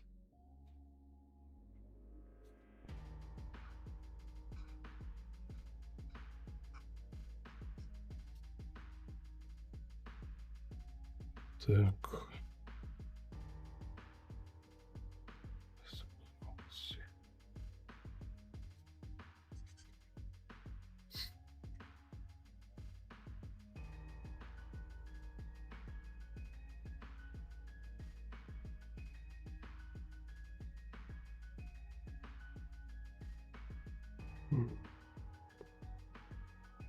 Так. 4 hours already. Just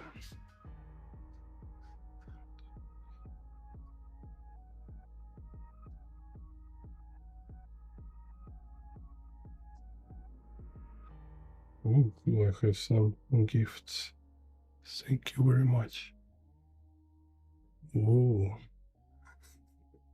Cool, I became like professional streamer.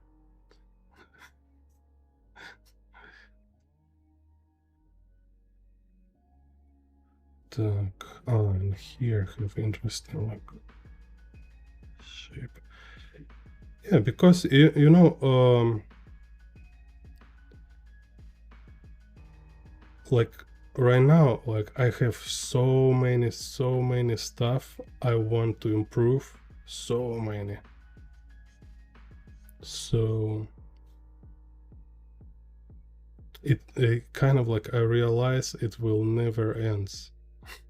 So it just should be, if it's your like top priority, it will just freeze you. You will be like paralyzed. So don't make kind of your skill improvement your priority. It should be secondary, because you will never start do anything.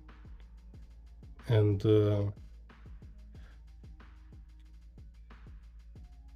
kind of realistically, right, you will give up actually eventually with your improvement too, because you can't work on elaborating something, like improve, but where is your goal? Where you think it will end? In reality, never. You just keep, it's like you're chasing some cloud, some uncertain goal, and a kind of road keep appearing. It's endless road, and eventually everybody losing their motivation. But if your goal to make picture today, right, just today make finished drawing, okay, you already reach your goal. Then make next goal, so you have this kind of experience, and each time you're making this called feedback loop, you look back and you say like, what I want to improve, and you make your next drawing better than before, maybe with the little, you know, it can be so minuscule improvement, which in a moment you will find like not important at all.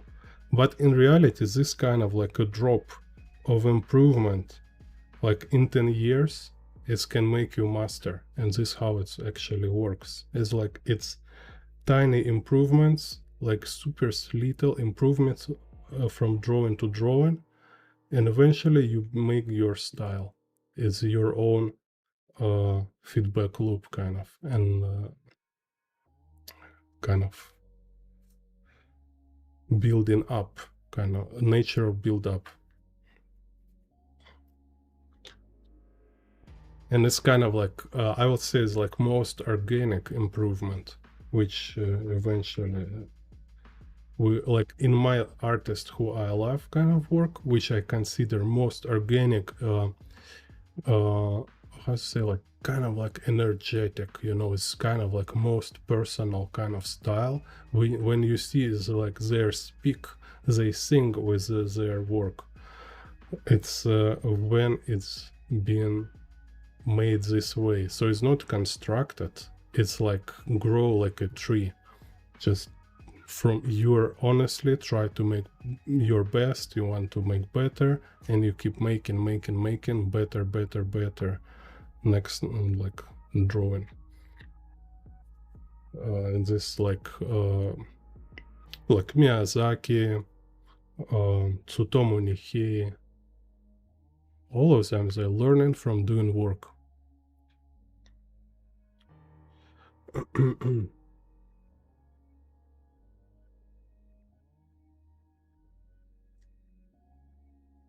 Так.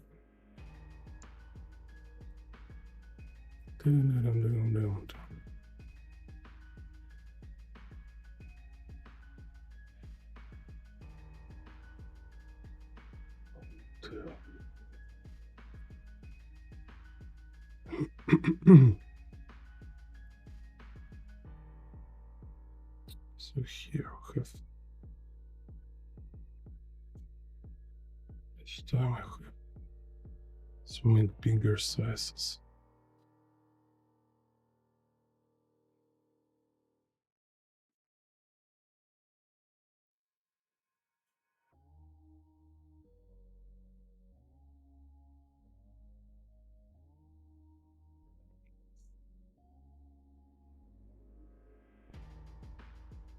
So perspective, let's say it's like you want to be a UFC champion, right?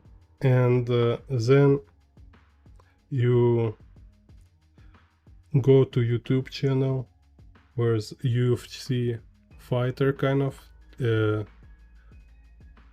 don't know, talking about his UFC career, right? And you ask questions like, how long should I train my pectoral muscles to become UFC champion? It's like what really? And it's not like pectoral or I don't know, Botox muscles, not important, you know, but it's not how it works, right? There is routine for fighters.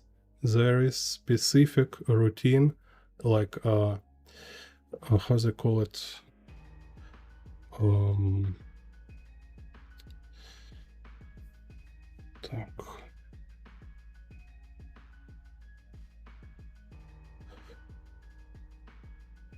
sparrings. Okay, so kind of like a sparrings and imitation of sparrings, when you are not really like punching each other in the face or whatever, but it's some kind of like breakdown of sparring when you're like training this kind of moves, like all this like physique require for sparring, like reflexes, endurance, all this stuff, right? And by doing this, you also improving your kind of body muscles growing from kind of these exercises, right? From the kind of fighter routine. And of course you can also sometimes go to gym and also build some your pectoral muscles or whatever. You can work on some specific muscles as extra work, as like a bonus, as like secondary. But first you must be, so what make you train you as a fighter? It's a fighter routine, okay? And same with artists, like in whatever career, kind of professional kind of work you choose, you should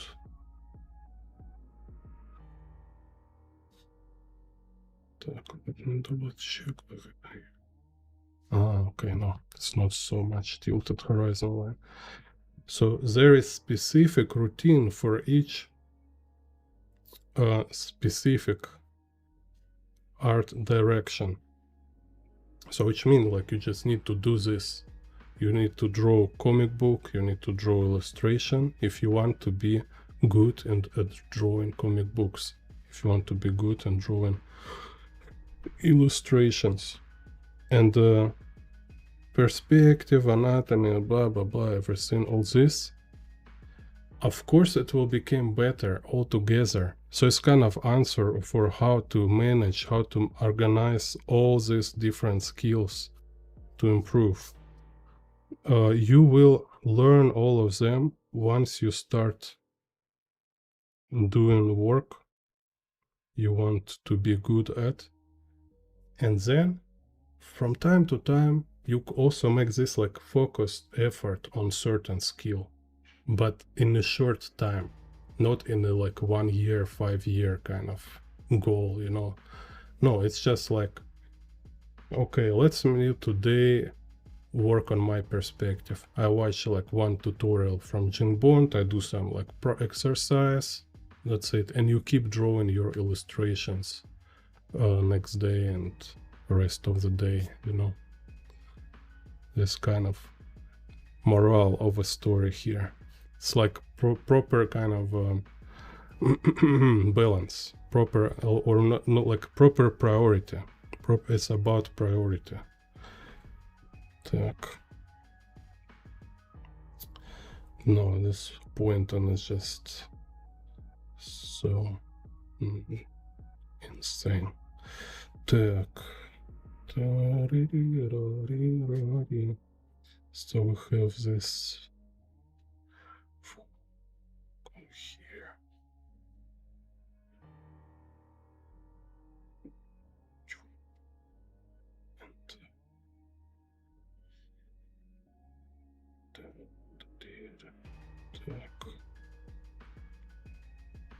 So so okay. So have 3 vanishing points. So it's like vanishing trace for uphill on the left, vanishing trace for downhill on the right. And here actually it's a Z vanishing point. So now I see it better. So it's, oh, it's so nice. It's like a riddle. Так. So here we have Z vanishing point for this building. Так.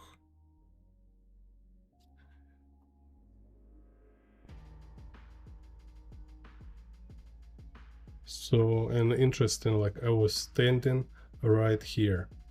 I have a drawing, I've been standing right here and drawing. I have time lapse somewhere. You can see it in my Instagram, like I was standing and drawing from this escalator. It's called Hong Kong Central Escalator.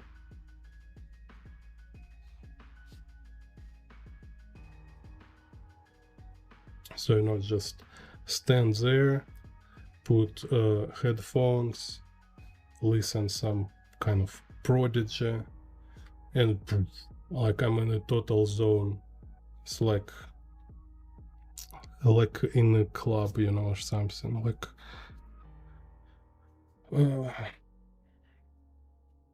like bliss. Just people walking around, everything like moving, like reality became music video, like a video clip. It's so cool. Так. So here we have this Z vanishing point for this street and this building, but also it's at kind of, let me show first plan here first. So here we have this. So this road from here, right? It's go here. You see what happened? So it's like from there, go here. So this is what we have here. So it's kind of how surreal Hong Kong is. We have so many.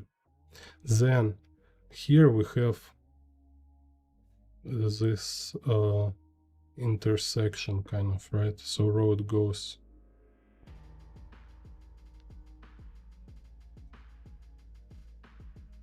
like there and going down here. So this is what happened. So main kind of road is this, if I can say so. Then we have this going inside here and going down. So, and this road kind of turning going here, right? First, it's also moving down about to here, is going downhill. So we will have for this downhill, we have like vanishing trace here.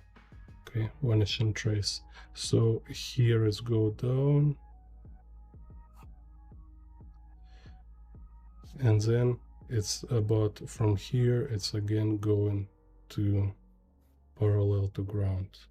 Okay, so let's see what happened. It's like, so it's this corner of a building and a road going here, turning here, go down, and again going parallel to ground. So this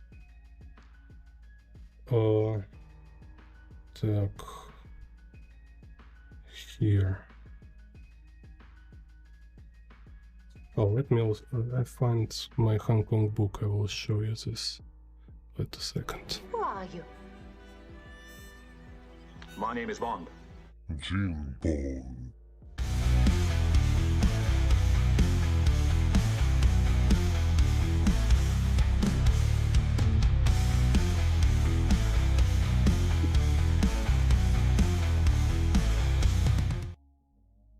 So it's my books from Amazon when I was in Hong Kong. Так, so you see, I even like write here something about me drawing. This I do thumbnails. Так. Ah, okay, yeah, so this, it's this building. So you see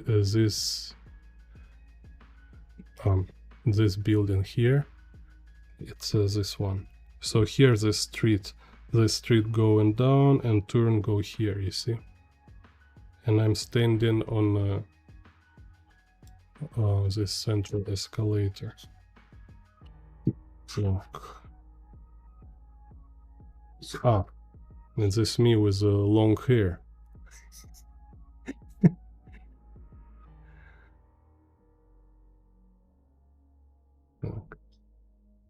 So there's some downhills,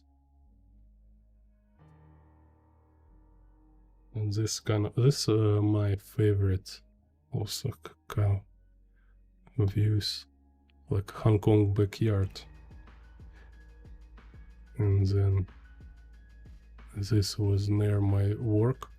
What is interesting about these buildings, it's like this, it's an old generation skyscraper, kind of like tall building, like from old time. And this is new tall building. And this is kind of like ground floor of a new building. And it's, you see, it's kind of like surrounding, it's like hugging this old building. Or swallowing, I don't know, but it's kind of like carefully built around all this old skyscraper, kind of like new generation. Also, this kind of famous place in Hong Kong is Dragon. I don't know, he didn't draw this here. This is me drawing on the freeway.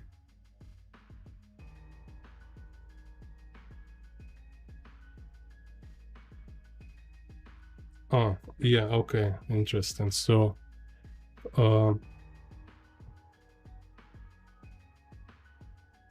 so here, right? So this road go from here, goes there. So I was standing here, look, right here, right? So this is view. From there, this is what you see. So this is the central escalator, like people walking there above, right? And behind have this building. So owner of this building ordered me this sketch. So it's like, you can imagine, right? So he ordered me to draw 3 of his skyscrapers, and it was kind of like a gift for his father's birthday.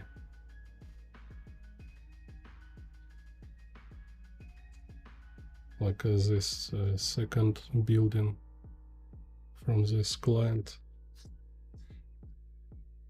Yeah, so it's interesting.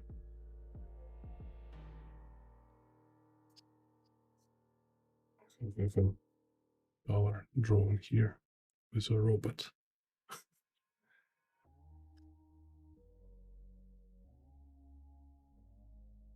Yeah, Rockstar, like Red Hot Chili Peppers or something.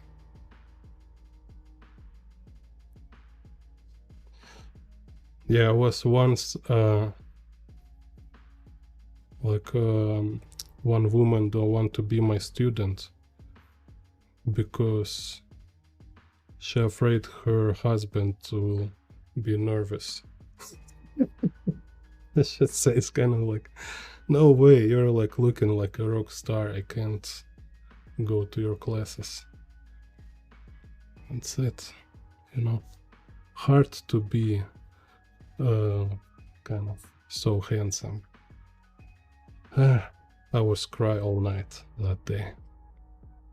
It's like, why you, God, why you make me so handsome? Why am I looking like a rock star?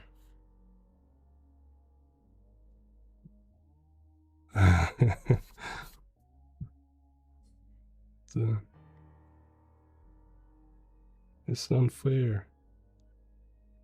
I just want to teach perspective.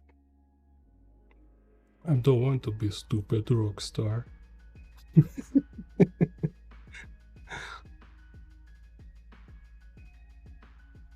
Like Rolling Stones.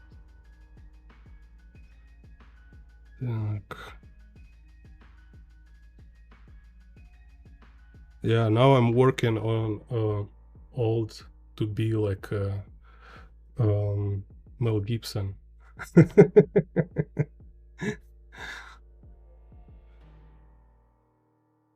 So people say like, oh, you're so brutal old man. So just look at this. It's look like some kind of surreal visuals. Look, kind of we have all these wheels, directions. You see? So it's going there.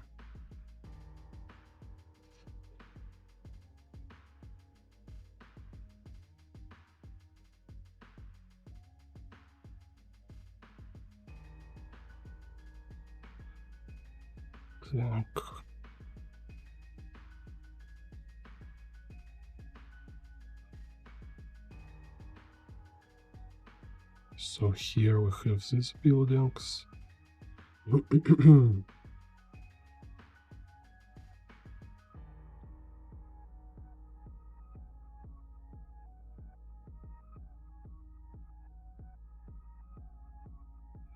So you see what also like just it's kind of like tiny like this advanced perspective.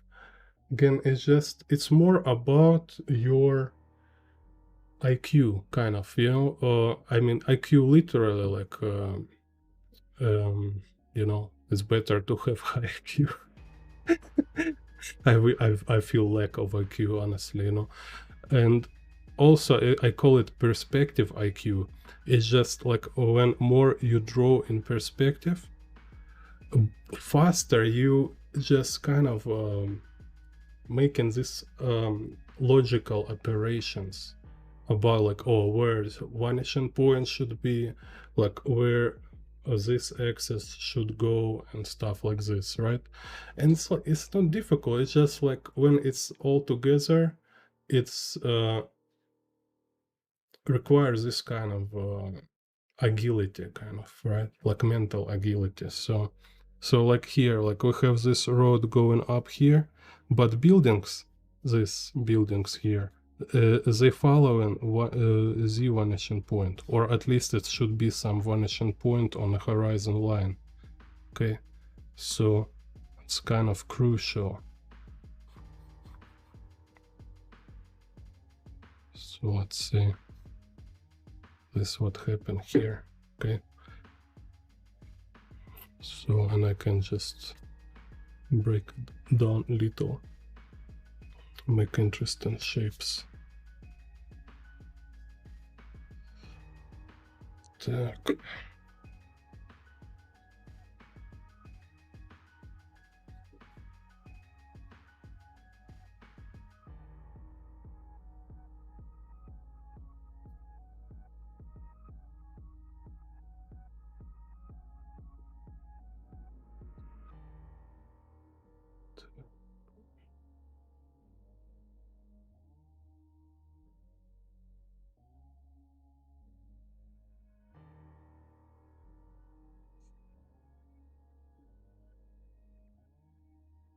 Also can make like vanishing trace form scooter, right? So have kind of scooter here.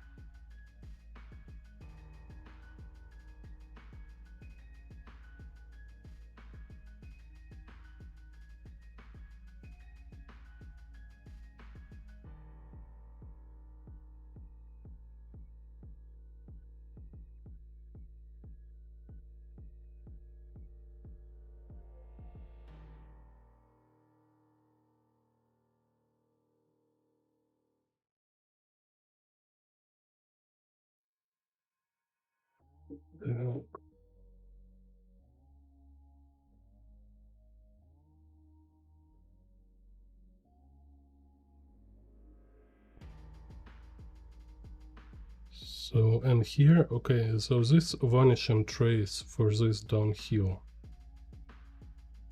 Okay.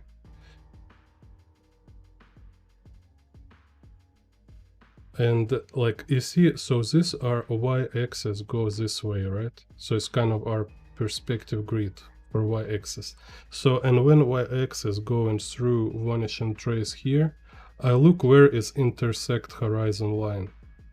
And this will be like vanishing point for here. So why we need this? We need this for stair threads. So stair threads, they kind of each thread will go to this vanishing point, right? So it's like as a general downhill kind of direction going to this vanishing trace, but each thread surface parallel to ground, which means it have vanishing point on a horizon line. So it's kind of like a logic, which is, again, it's not like fisheye perspective logic. It's just how stairs should be drawn, which is also don't think is some kind of advance.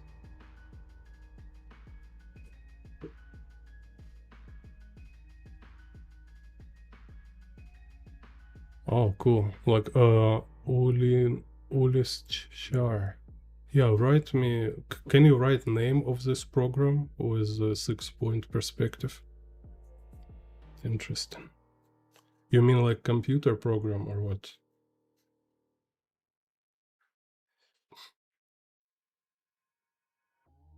Так, so this downhill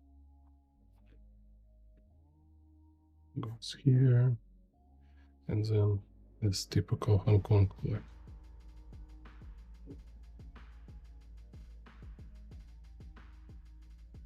How's it called?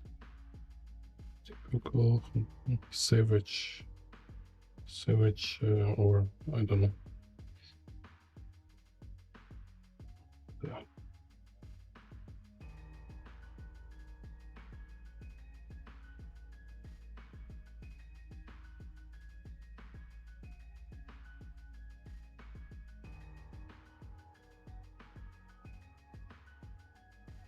Yeah, I mean,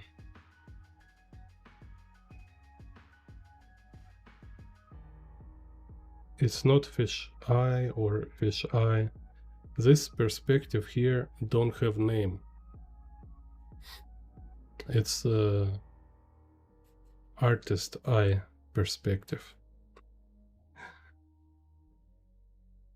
And that's why, again, that's why perspective is should be treated properly. Because fish eye, actually, it's very simple, you know, because it's just same pattern again and again. You just keep drawing it. Antonio Aruja. Nice. We'll check it out.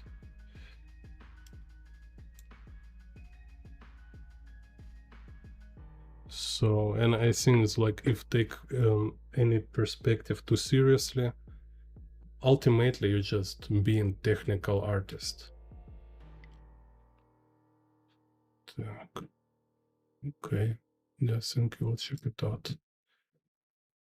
But to be like creative, you don't need to draw any perspective perfectly. Так. All only you need is this kind of like understand principles and know how to apply these principles. Так. Yeah, so here we see. So this kind of look like he make it like a, some kind of hallucination. So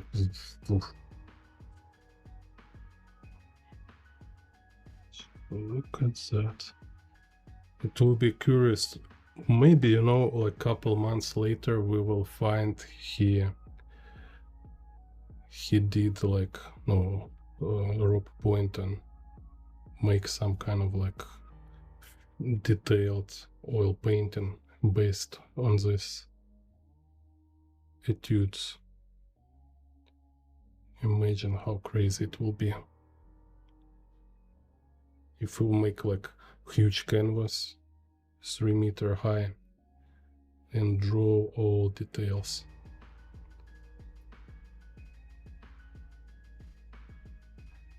He have like this paintings already with other countries. Maybe it was London. So I hope he will do Hong Kong too. And I hope he will take Hong Kong back to London, to England.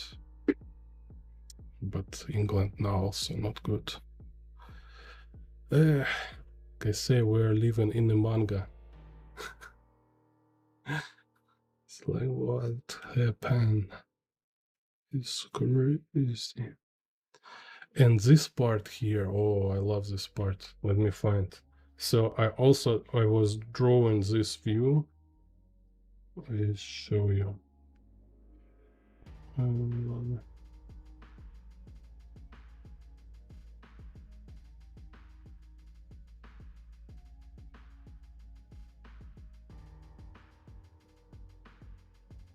This one.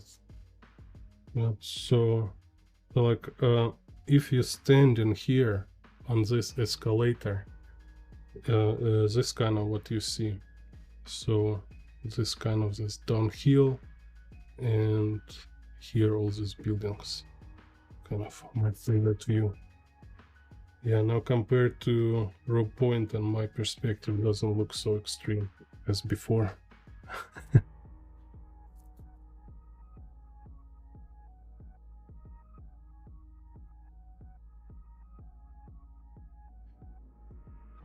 Yeah. Так.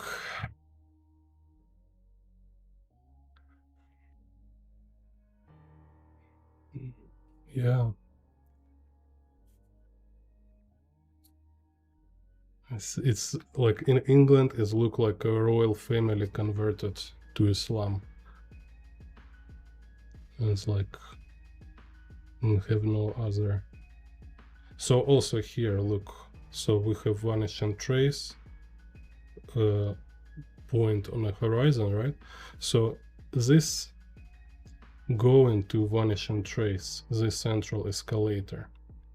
So it means when I draw this kind of here have stairs going from central escalator going down here like this.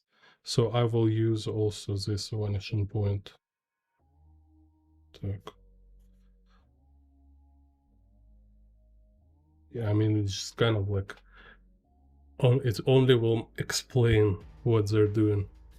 No, actually, there's other explanation what is in reality happen.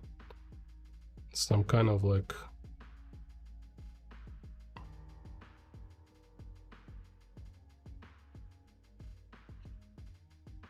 basically it's like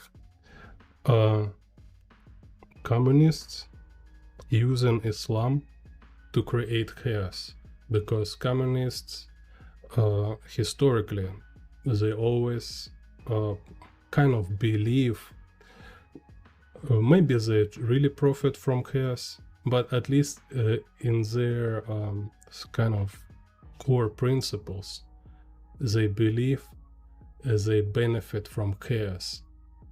Just kind of you can make some research.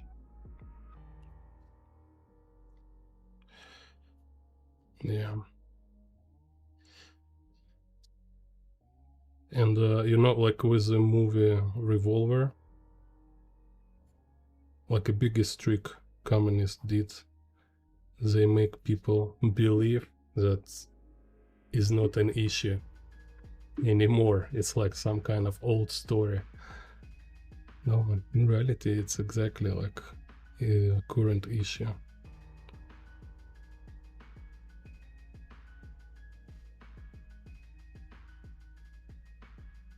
Так.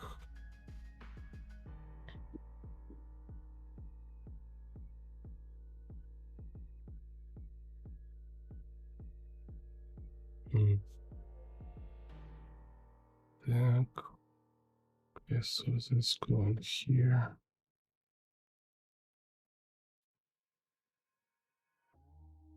So okay, so right now it's kind of time when people from Europe watching YouTube. Or it's like not much anymore. Some buildings here.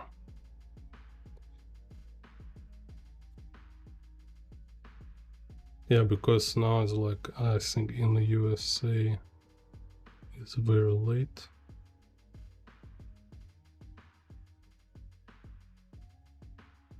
Так.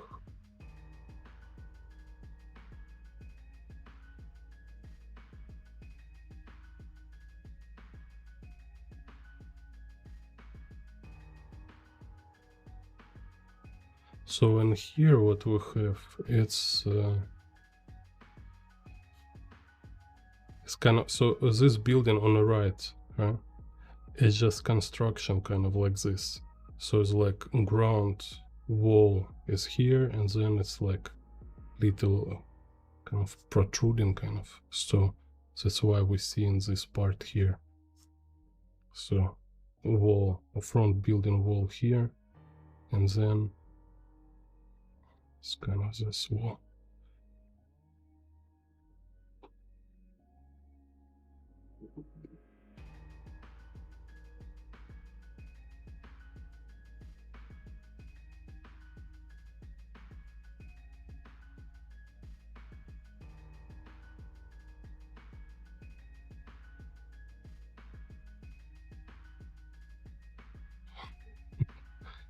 Yeah, I have more experienced pencil here.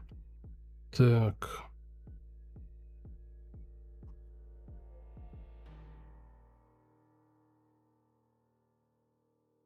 Anyway, so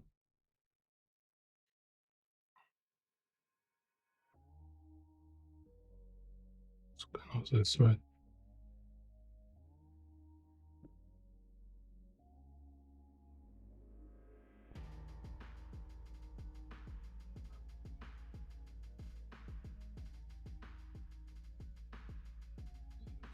Yeah, thank you, Pink Purple Bubble. Yes, thank you for feedback. Так.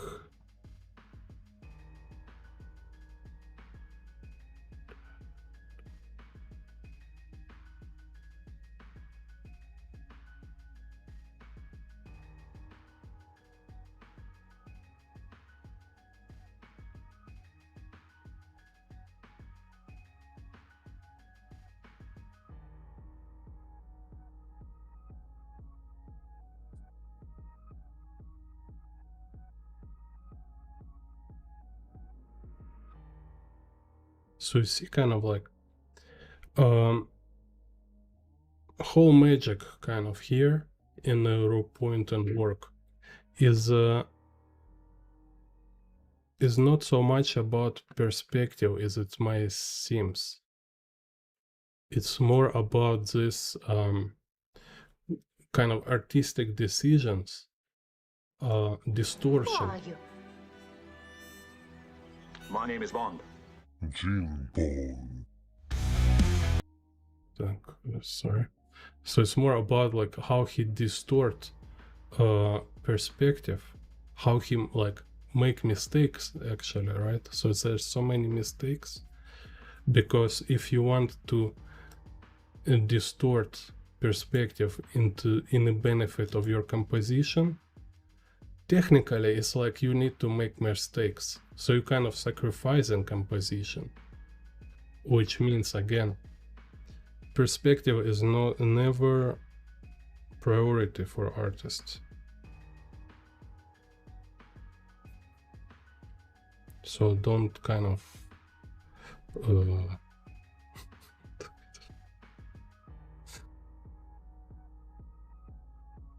don't make any essentials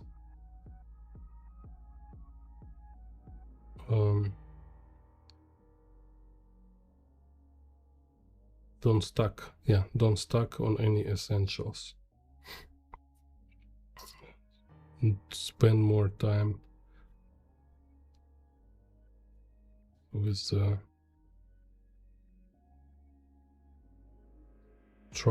spend more time trying doing interesting pictures instead of trying like make your perspective perfect.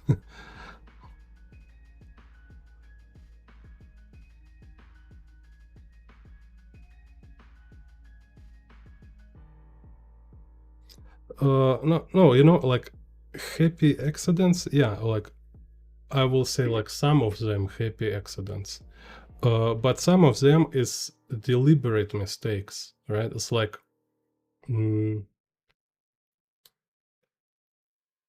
kind of a control chaos. Okay. Be a communist. So so you know, eventually I'm turned out to be KGB spy who was like undercover as an artist. So but I think I'm kind of like reveal myself too early. It's just 9,000 subscribers.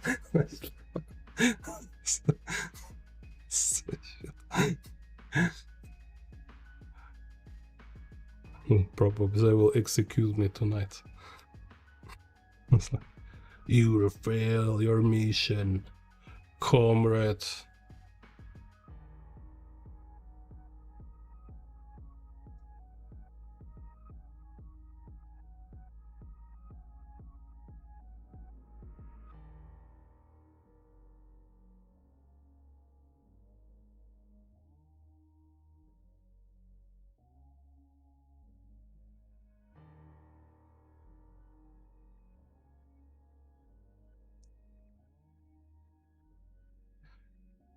We will send you to Gulag,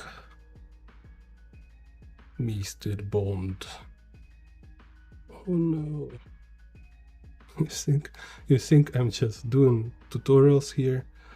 My life at stakes. I feel this KGB, as we call it,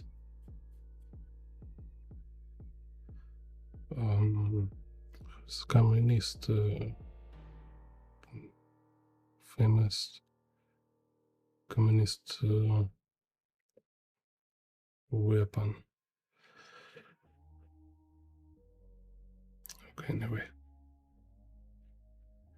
hard to make stand up and drawing together.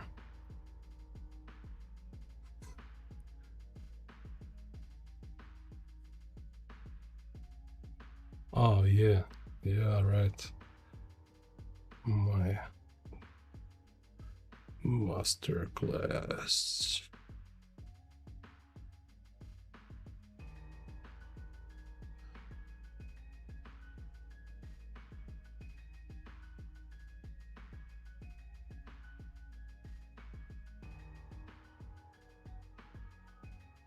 Так, Севастроса. Scooter.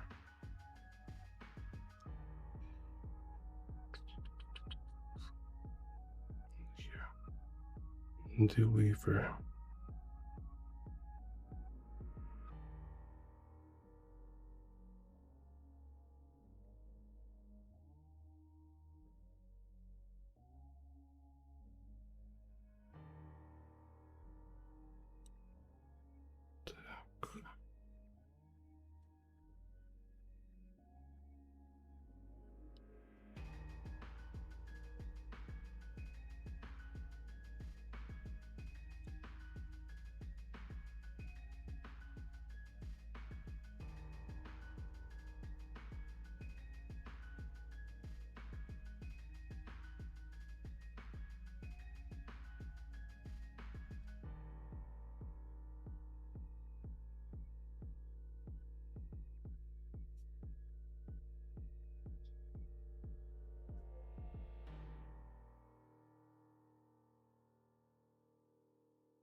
Actually, should be some heavy metal for this composition.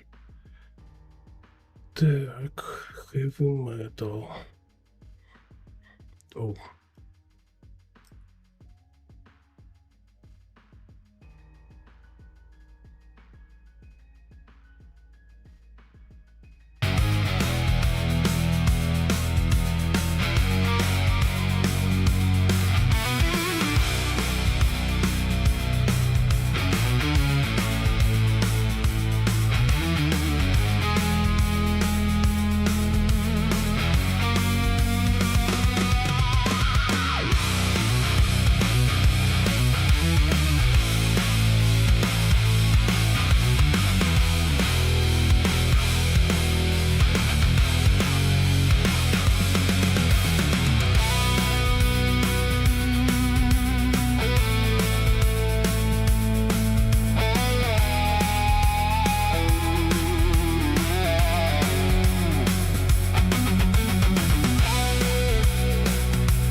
Hello, Leafy.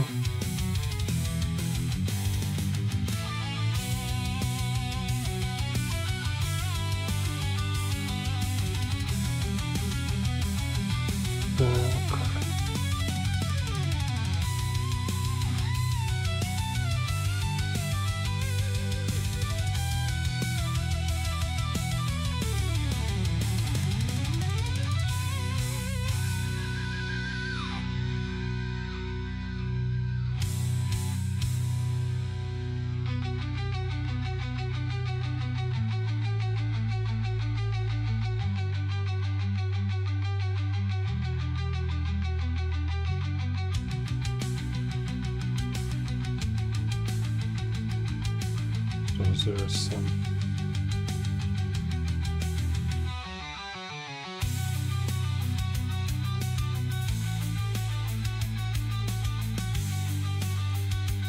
some kind of slam market.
So boring. Where's the metal go? Let's check it out. Так. So we need to finish it with Metallica. Так. Wait. Da-da-da-da.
Hello, Caranta.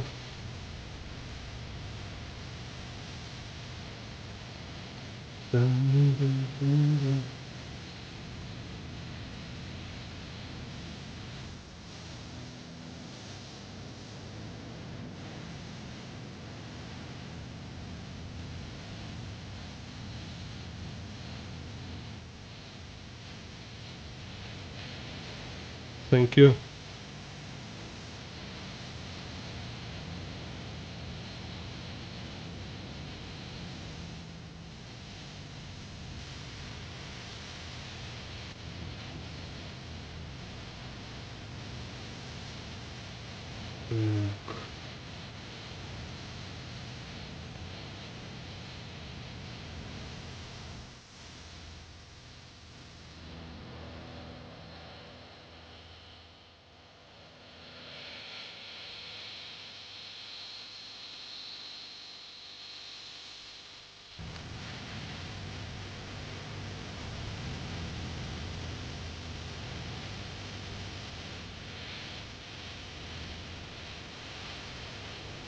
Так.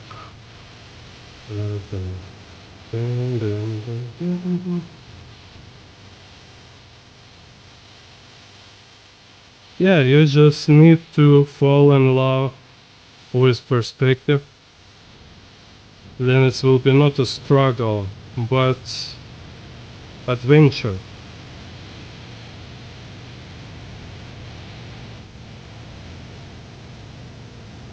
It will be riddle, puzzle,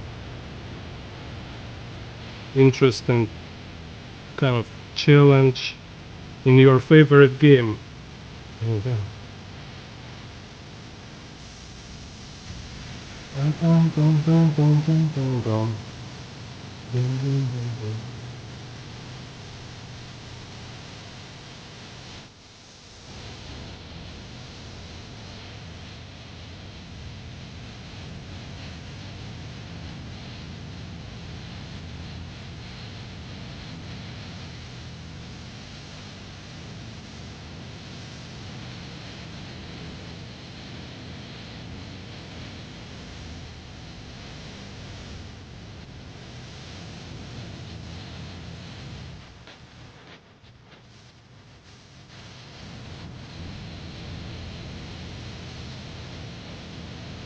Oh, per day, I don't know, hard to say.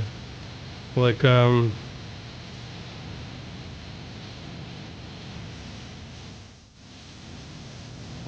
know how much per day.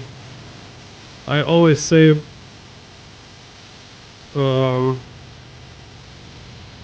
expect to spend 8 hours per day if it's serious for you. So 8 hour in average.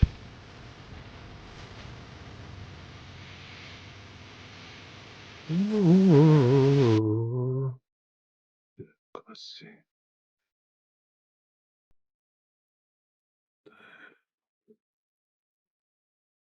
Netherlands. Ooh, this I don't know what's this. So Metallica, final minutes.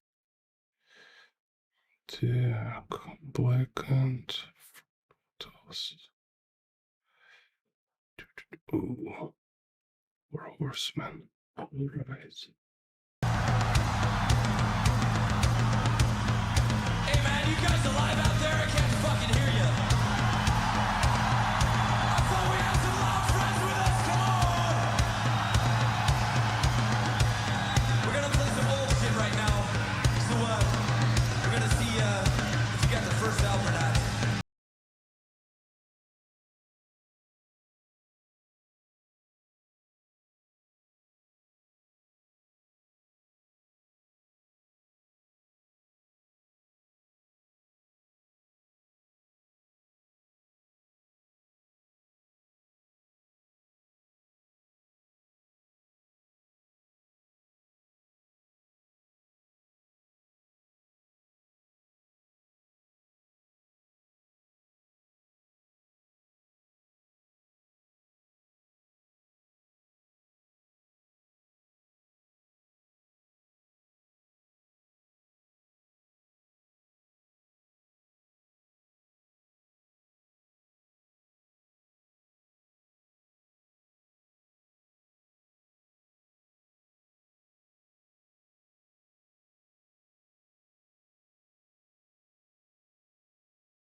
Dun, dun, dun, dun.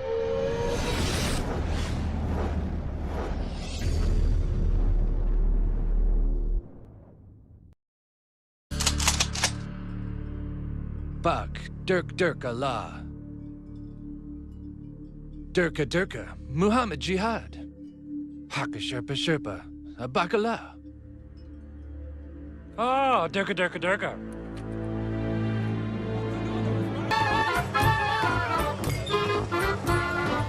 Jihad, jihad, mala mala durka.